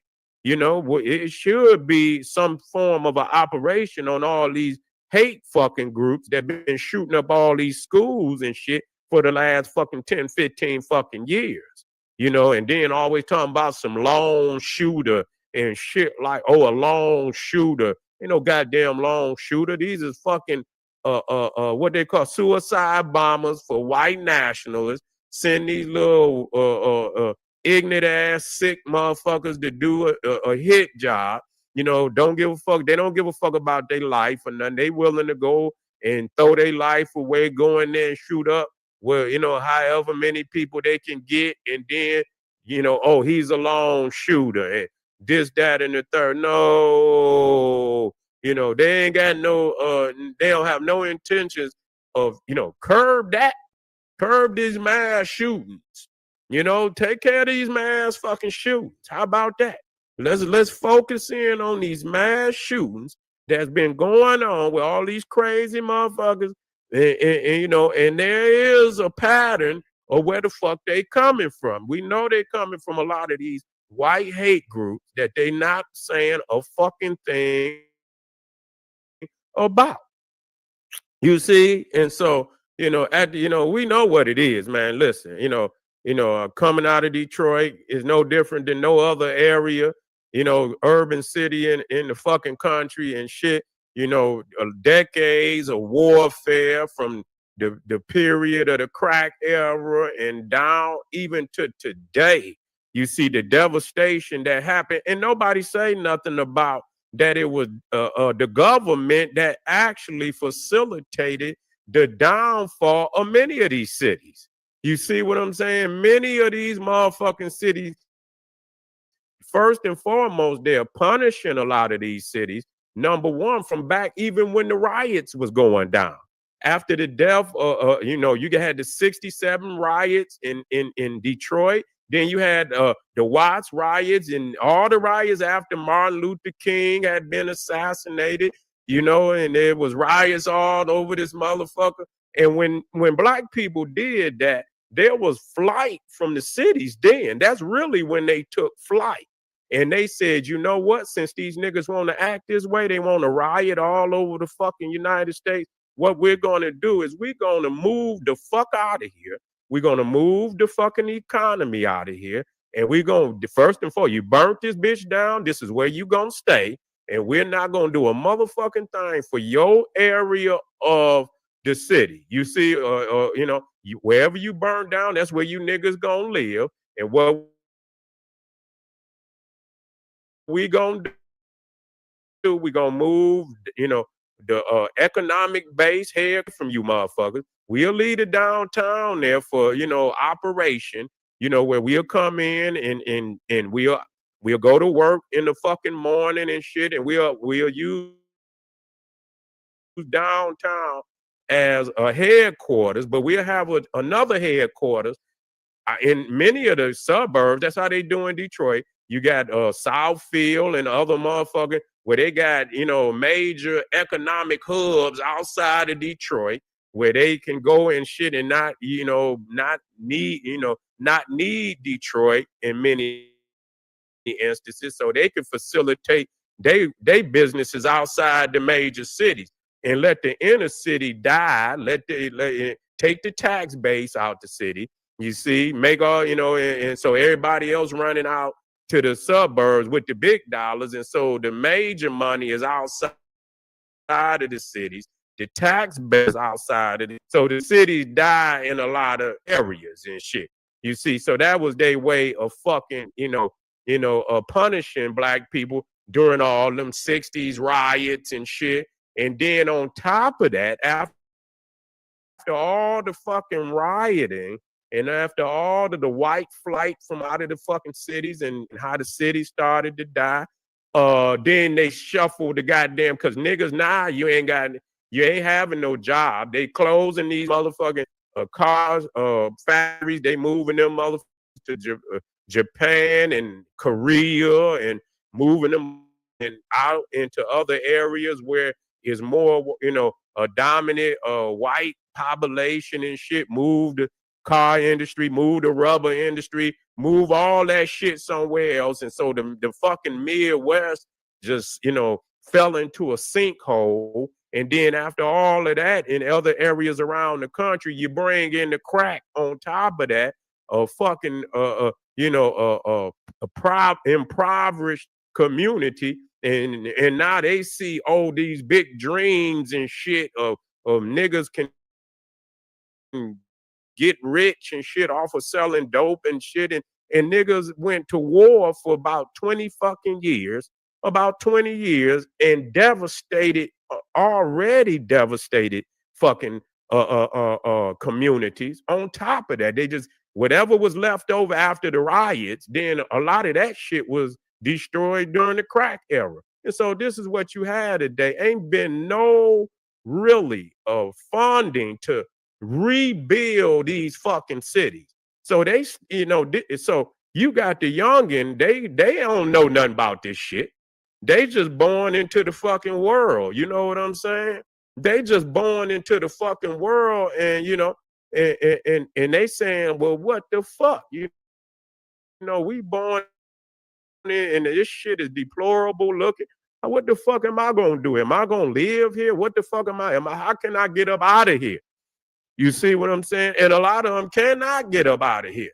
And on top of all of that, there's been You got the drug shit. You're already living in a deplorable fucking society. Not all of it, but a lot of it is. So let's not.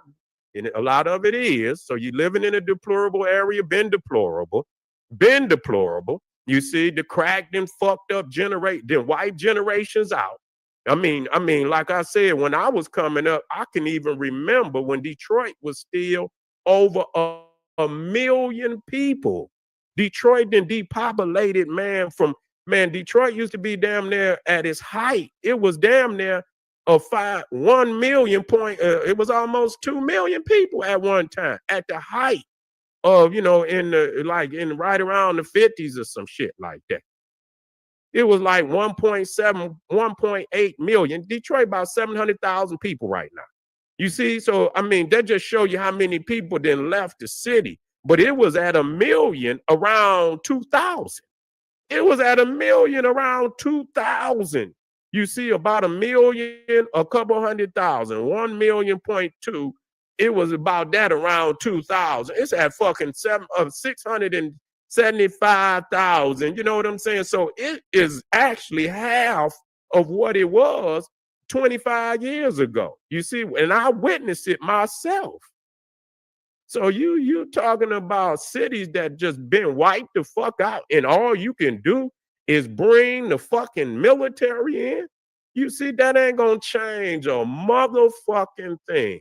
It ain't gonna change a motherfucking thing. What y'all just saying, well, they really doing the Netanyahu Gaza City blueprint on the day. That's all they Donald Trump ain't never fucking bitch. What to do is to be able to. He loves Chicago. He'll move them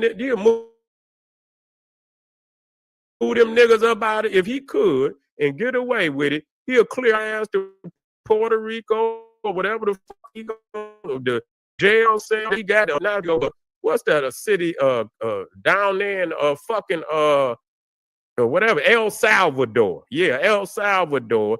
If they saying that they'll take all the motherfucking prisoners that you can fucking get. So if they open up, he'll send their ass all them niggas down there to El Salvador, and he'll build fucking skyscrapers where projects used to be. This is their fucking blueprint. They don't give a fuck. You see, they do not give a fuck. So, niggas is gonna have to, and it's ride or die. Ain't no making it right. Cause the motherfucker coming in ain't getting shit right. So anybody out there saying, "Oh, we glad," that ain't getting shit right, nigga. Good. That's another layer of extermination at the end of the day. Understand we win, but that ain't right. Okay, right, let's get it right. You see, and the motherfuckers in power not gonna get it right. This shit could have, just like motherfucker, if motherfucker had the energy, just like to bring the military in and say, you know what, we're gonna focus on these schools, we're gonna get them everything, books, we're gonna pay the teachers so that they can perform on the highest level. They going, once you pay them and make them go to work. You see what I'm saying? Get them kids right, and get progressive teaching styles to, get the kids up with the world and shit, advance and science alone. Don't need you to do that. Science, mathematics, get some music back in the schools and shit, get all type of, athletics in the schools, so they ain't got to be doing shit in there. They got all kind of shit waiting on them at school. You see what I'm saying? From academic to sport to all of that. After school programs and shit. And just get these, get the men in the community, you understand, to be out there on these motherfucking streets. But if the kids' minds is thinking about the other things and you get it going in the generations, and you get another generation and they didn't forgot about the dumb shit, then you can gravitate the kids into another direction. You see, and that's all it takes. You see what I'm saying? But if a motherfucker, he ain't got no dreams, and if he coming out of elementary already failing, He already know he gonna fail in junior high. Fuck high school. That's what these niggas talk. Fuck elementary. You understand what? I'd rather, I'm trying to get me a motherfucking bag. You know what I'm saying? I'm trying to get me a motherfucking bag. I ain't ABC. You see what I'm saying? I ain't never seen nothing I could do with no motherfucking ABCs. These niggas out here, I done seen my grand and daddies and uncles. These niggas ain't doing shit. So if they ain't did shit with no ABCs, what the fuck? These niggas got jewels and cars and shit in there. I want that. You see what I'm saying? I don't see nothing I can get with no motherfucking ABCs. And so, when you got the minds like that, you see, you got to go in there, man, with and facilitate an overhaul of the fucking society, man, and change that shit around to where they have access to everything they need to be the individual, man, that society won't productive individuals and shit, and motherfucker invest in that. You ain't investing in that. You investing overseas, investing in the fucking Ukraine, 3-year wars, trillions of dollars over there bombing them motherfuckers and shit, and you ain't spend no money over here on these goddamn schools. You understand what I'm saying? So, so for everybody that say, oh, well, it is bad. Yeah, it's bad. It's bad every motherfucking where. Ain't no motherfucking where in America you gonna go black, white, and I'm not for that, but where there's poverty is motherfucking crime. And there's a lot of poverty going on in the United States that motherfuckers want to hold and say, oh, it ain't they motherfucking fault. That's how it is. When you got 1% that got there 50%, then you got the other 10% right up under them that got another 40%, 42%. So the top 11% got over percent of the motherfucking wealth in the United States. Y'all don't see no problem in that. You blame it on the little nigga. Say, oh, it's your fault you didn't go to school, and it's your fault you didn't get an education. So I could be the next motherfucker with a $50,000 job when a motherfucker over, supposed to be getting 150. You understand what I'm saying? And this, that, and the third. You done went to school for fucking 5-6 years, get a $50,000 motherfucking job, and motherfucker can't even barely live with that. You see what I'm saying? While the top 11% got 94% of the fucking wealth in the goddamn United States, and don't nobody see problem with that. You see, blame it on it. It's your fault, motherfucker, that you don't want to live on crumbs. You see, and the fucking inflation, they don't make that shit no better, because you can make $100,000 with the fucking inflation that they got today. It's like you're making fucking 50,000. 100,000 damn near like a 50,000. 6,000. You see what I'm saying? That shit. So I mean, it is what it is. It is what it is.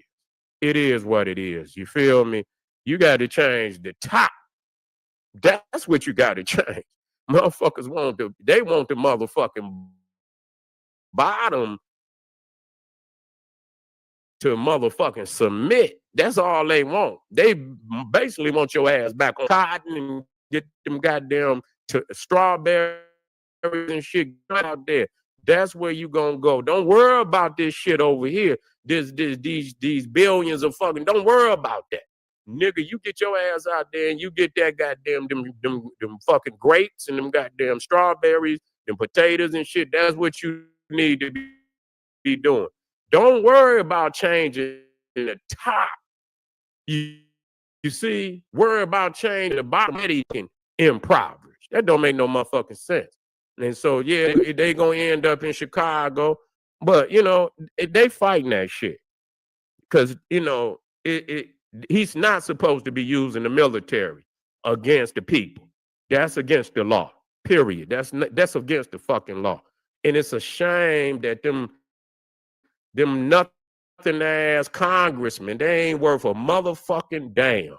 You see what I'm saying? That's why I don't even fuck with it. But it's just facts that you ain't even got a balance. It's supposed to be a balance in fucking government. It's supposed to be a balance between the president, the Congress, the Supreme Court, Every blue moon, the Supreme Court will step in and do some things and shit.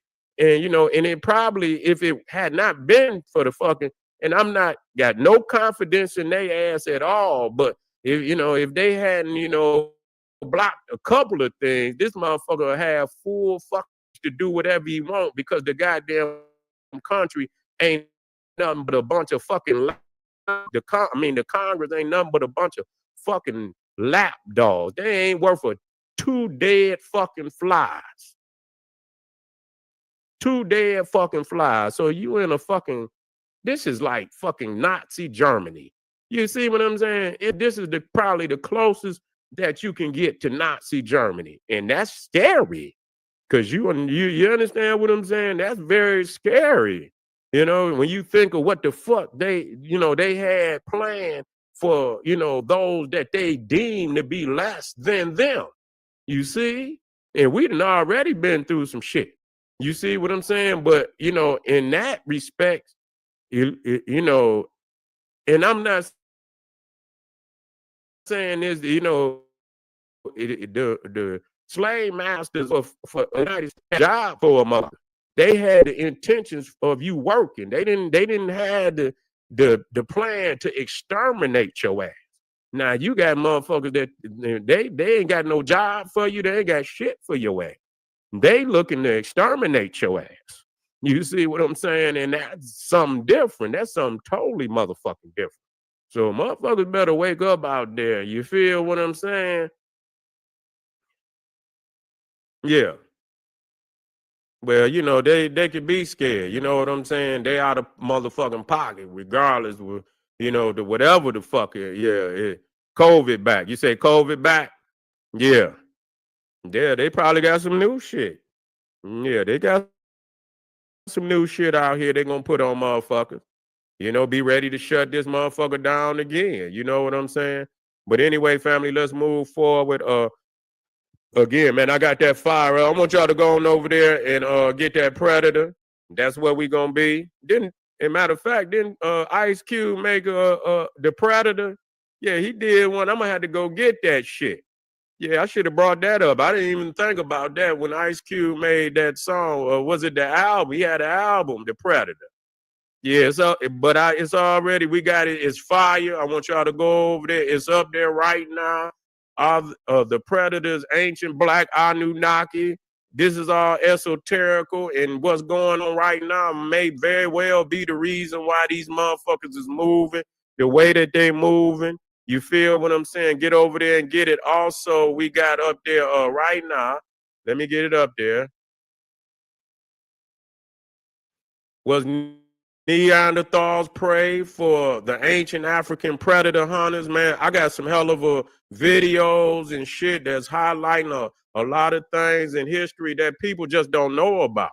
And so you see that, the mythological, exoterical stories, but up under there is a real truth that, of a history of our people, man, that they trying to hide. So I want y'all to get over there and get that work, man. I'll be right back.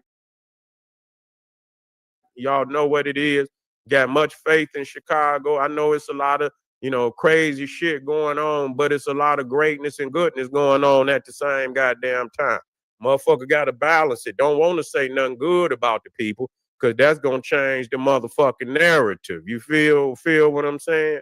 They could never come on the motherfucking news and the first thing they say is something good about something that, a person, that's really out here trying to make a change, say, oh, well, they did this. And yeah, we see that this is happening, but we got family over here that's making positive strides doing this.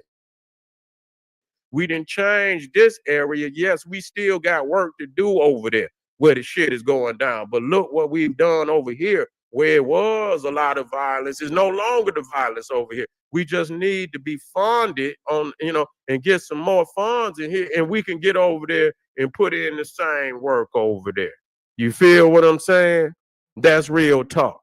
You feel me? So anyway, family, yeah, we most definitely keep our eyes on Chicago. I got nothing but faith in Chicago, a black Mecca, and motherfuckers been through this shit time and time, man. Step up, man. Y'all got a lot of great goddamn black heroes and sheroes. Mad fucking heart come about the city when all you had to do is tap into the ancestors. And I got, nothing but, the utmost respect and faith for black people in Chicago to totally overcome anything these fucking Neanderthals throw at them. I'm with you, family. I'll see you real soon. I'll be right back. Arm yourself with knowledge. Get over there to Patreon. Click that link up there. Before you get out of here, arm yourself with knowledge. Bang on that wicked ass beast daily. Liberation through African education and confrontation. Black power.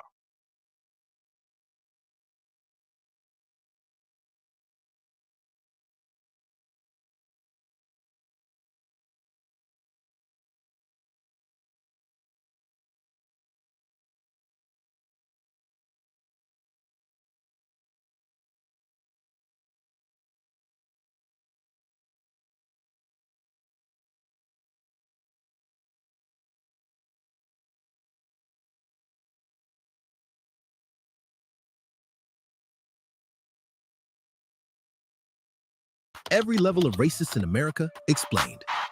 Level 1, the Karen. Let's start with everyone's favorite, the accidental racist. Ew, she is not a customer. She is just some bum that wandered in on the street. The Karen stuff imaginable.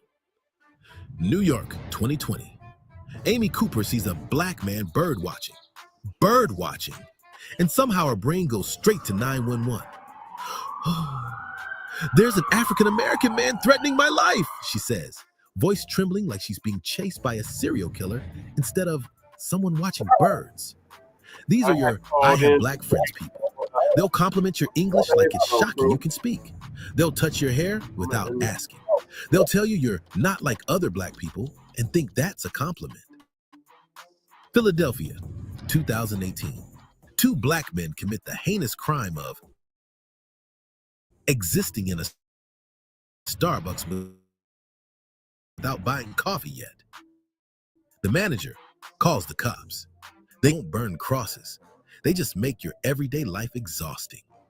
68% of workers deal with microaggressions regularly, but these people swear it's all misunderstandings. They're not trying to be racist. They're just really bad at not being racist. Parents literally have to teach kindergartners how to survive encounters with level 1 racists. But sure, it's just awkwardness, right? Here's the thing about accidental racists. They're everywhere, but they're symptoms of something way more organized. Level 2, the gatekeeper.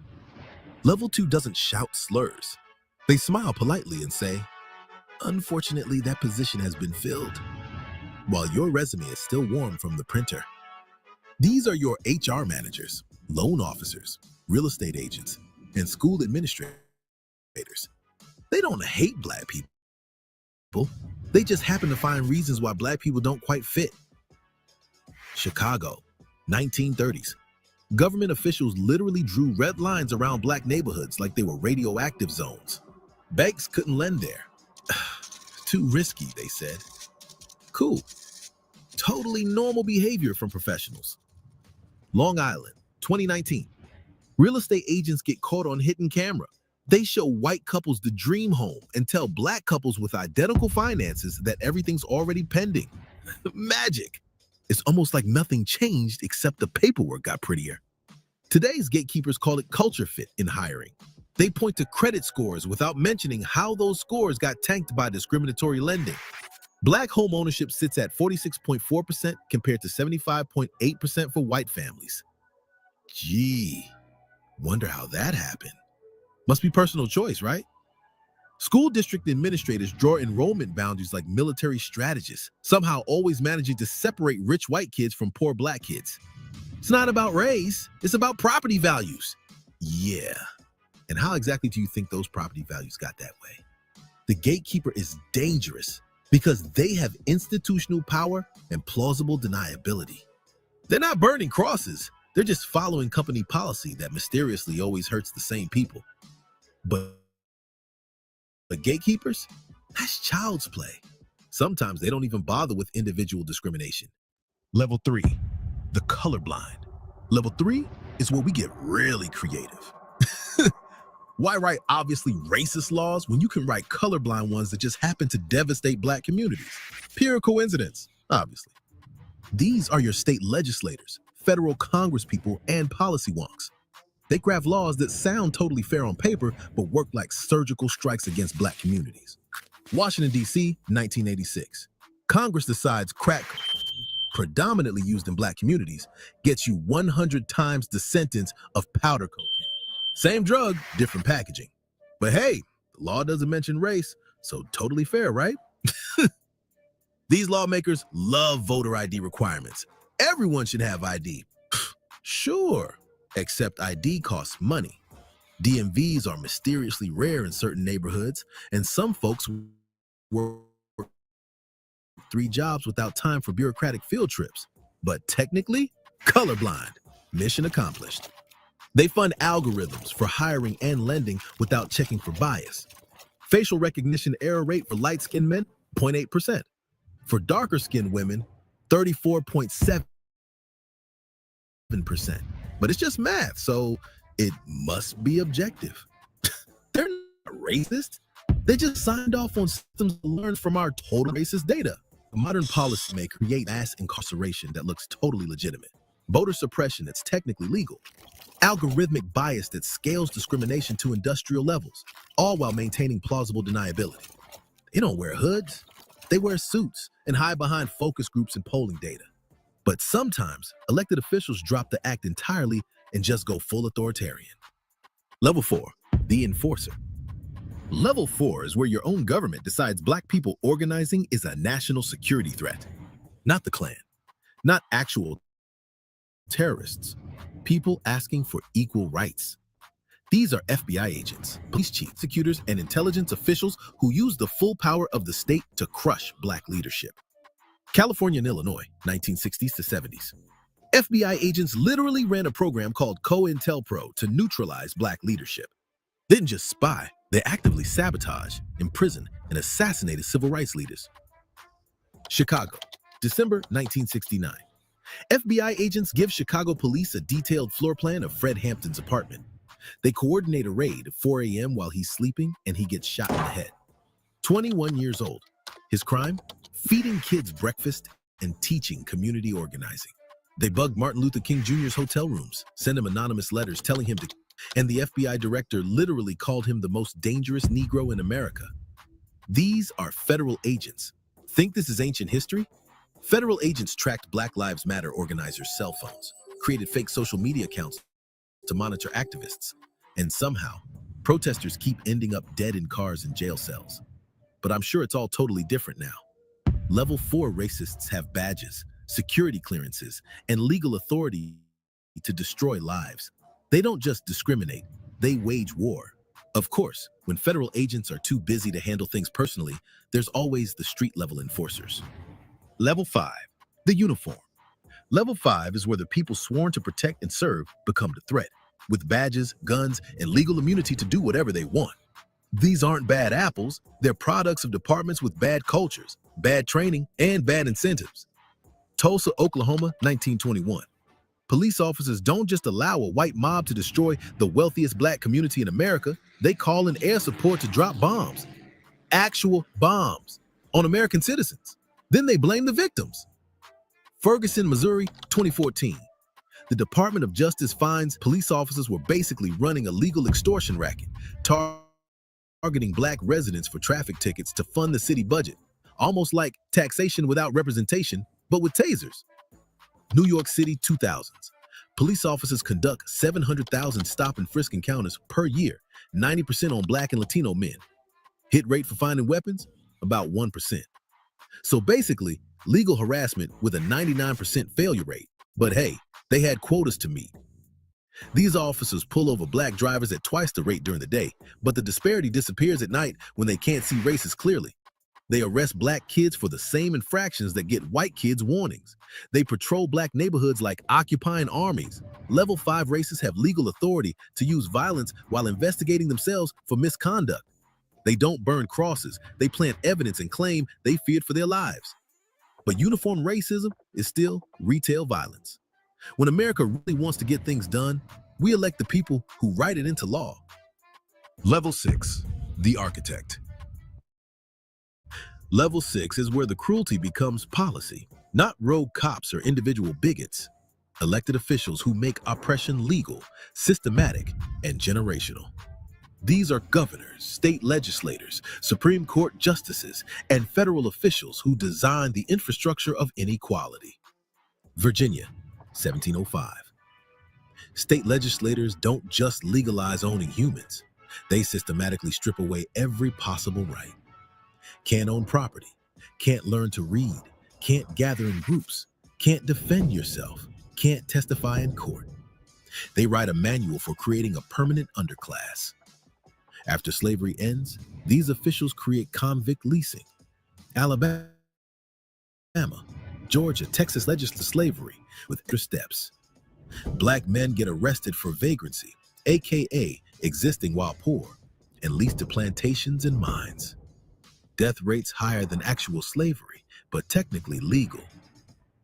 North Carolina officials, 1929 to 1974, run forced sterilization programs targeting undesirable populations. Guess who that meant? They sterilized over 7,600 people, mostly black women, without consent. State-sponsored medical abuse with a legal framework.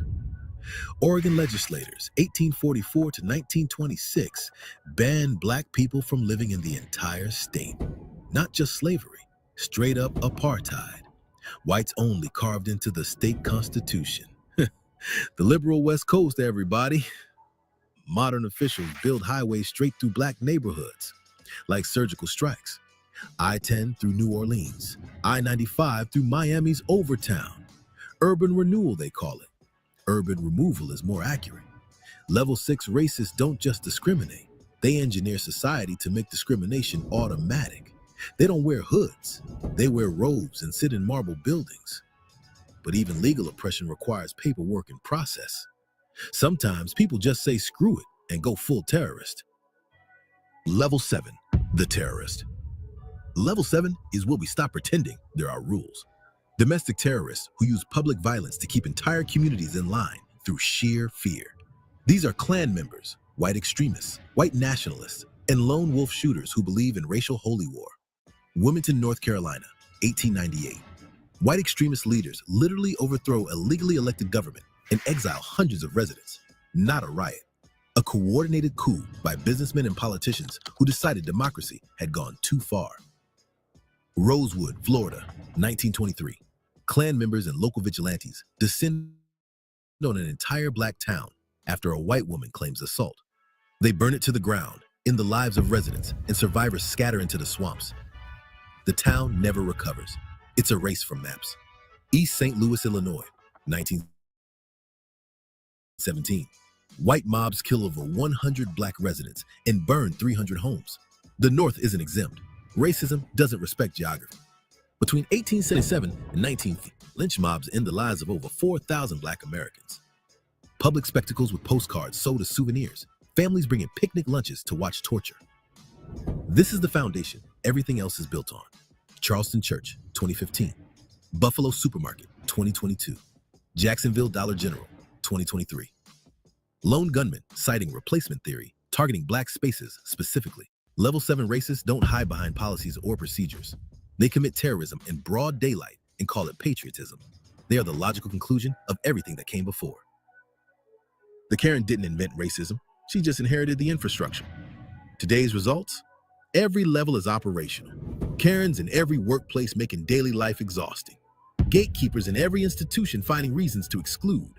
Policymakers writing colorblind laws that target with precision. Government agents surveilling and suppressing. Police officers enforcing the hierarchy with violence. Architects designing systematic oppression. Terrorists using fear as a weapon. Median white family has nearly 10 times the wealth of the median black family. Black students still disciplined at 3 times the rate. Voting rights under attack in multiple states. Same ladder, different people climbing it. Every type feeds the others. Karens normalize casual racism. Gatekeepers institutionalize it. Policymakers legalize it. Enforcers weaponize it. Uniforms legitimize it. Architects systematize it. Terrorists enforce it with violence.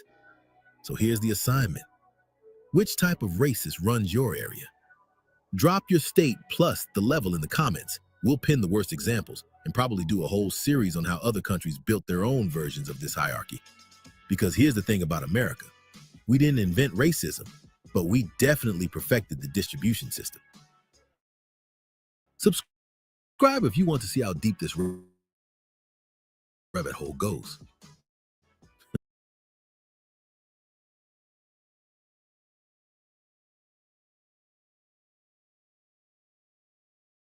All right, thank y'all for tapping in. I'm in the stream now.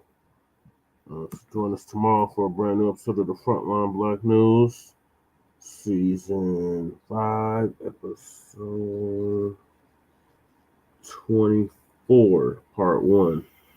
So we'll see y'all then. So peace, love, light, reparations, and separations, and Black empowerment. Chan Kuma signing out from the Mile High Income and Illegal Migrant Flood City. Soon to be arrested and deported city. Come on, Tom Holman. Come on, Dump. Come to Denver, Colorado. After you're done with Chicago, Seattle, and Portland. Peace.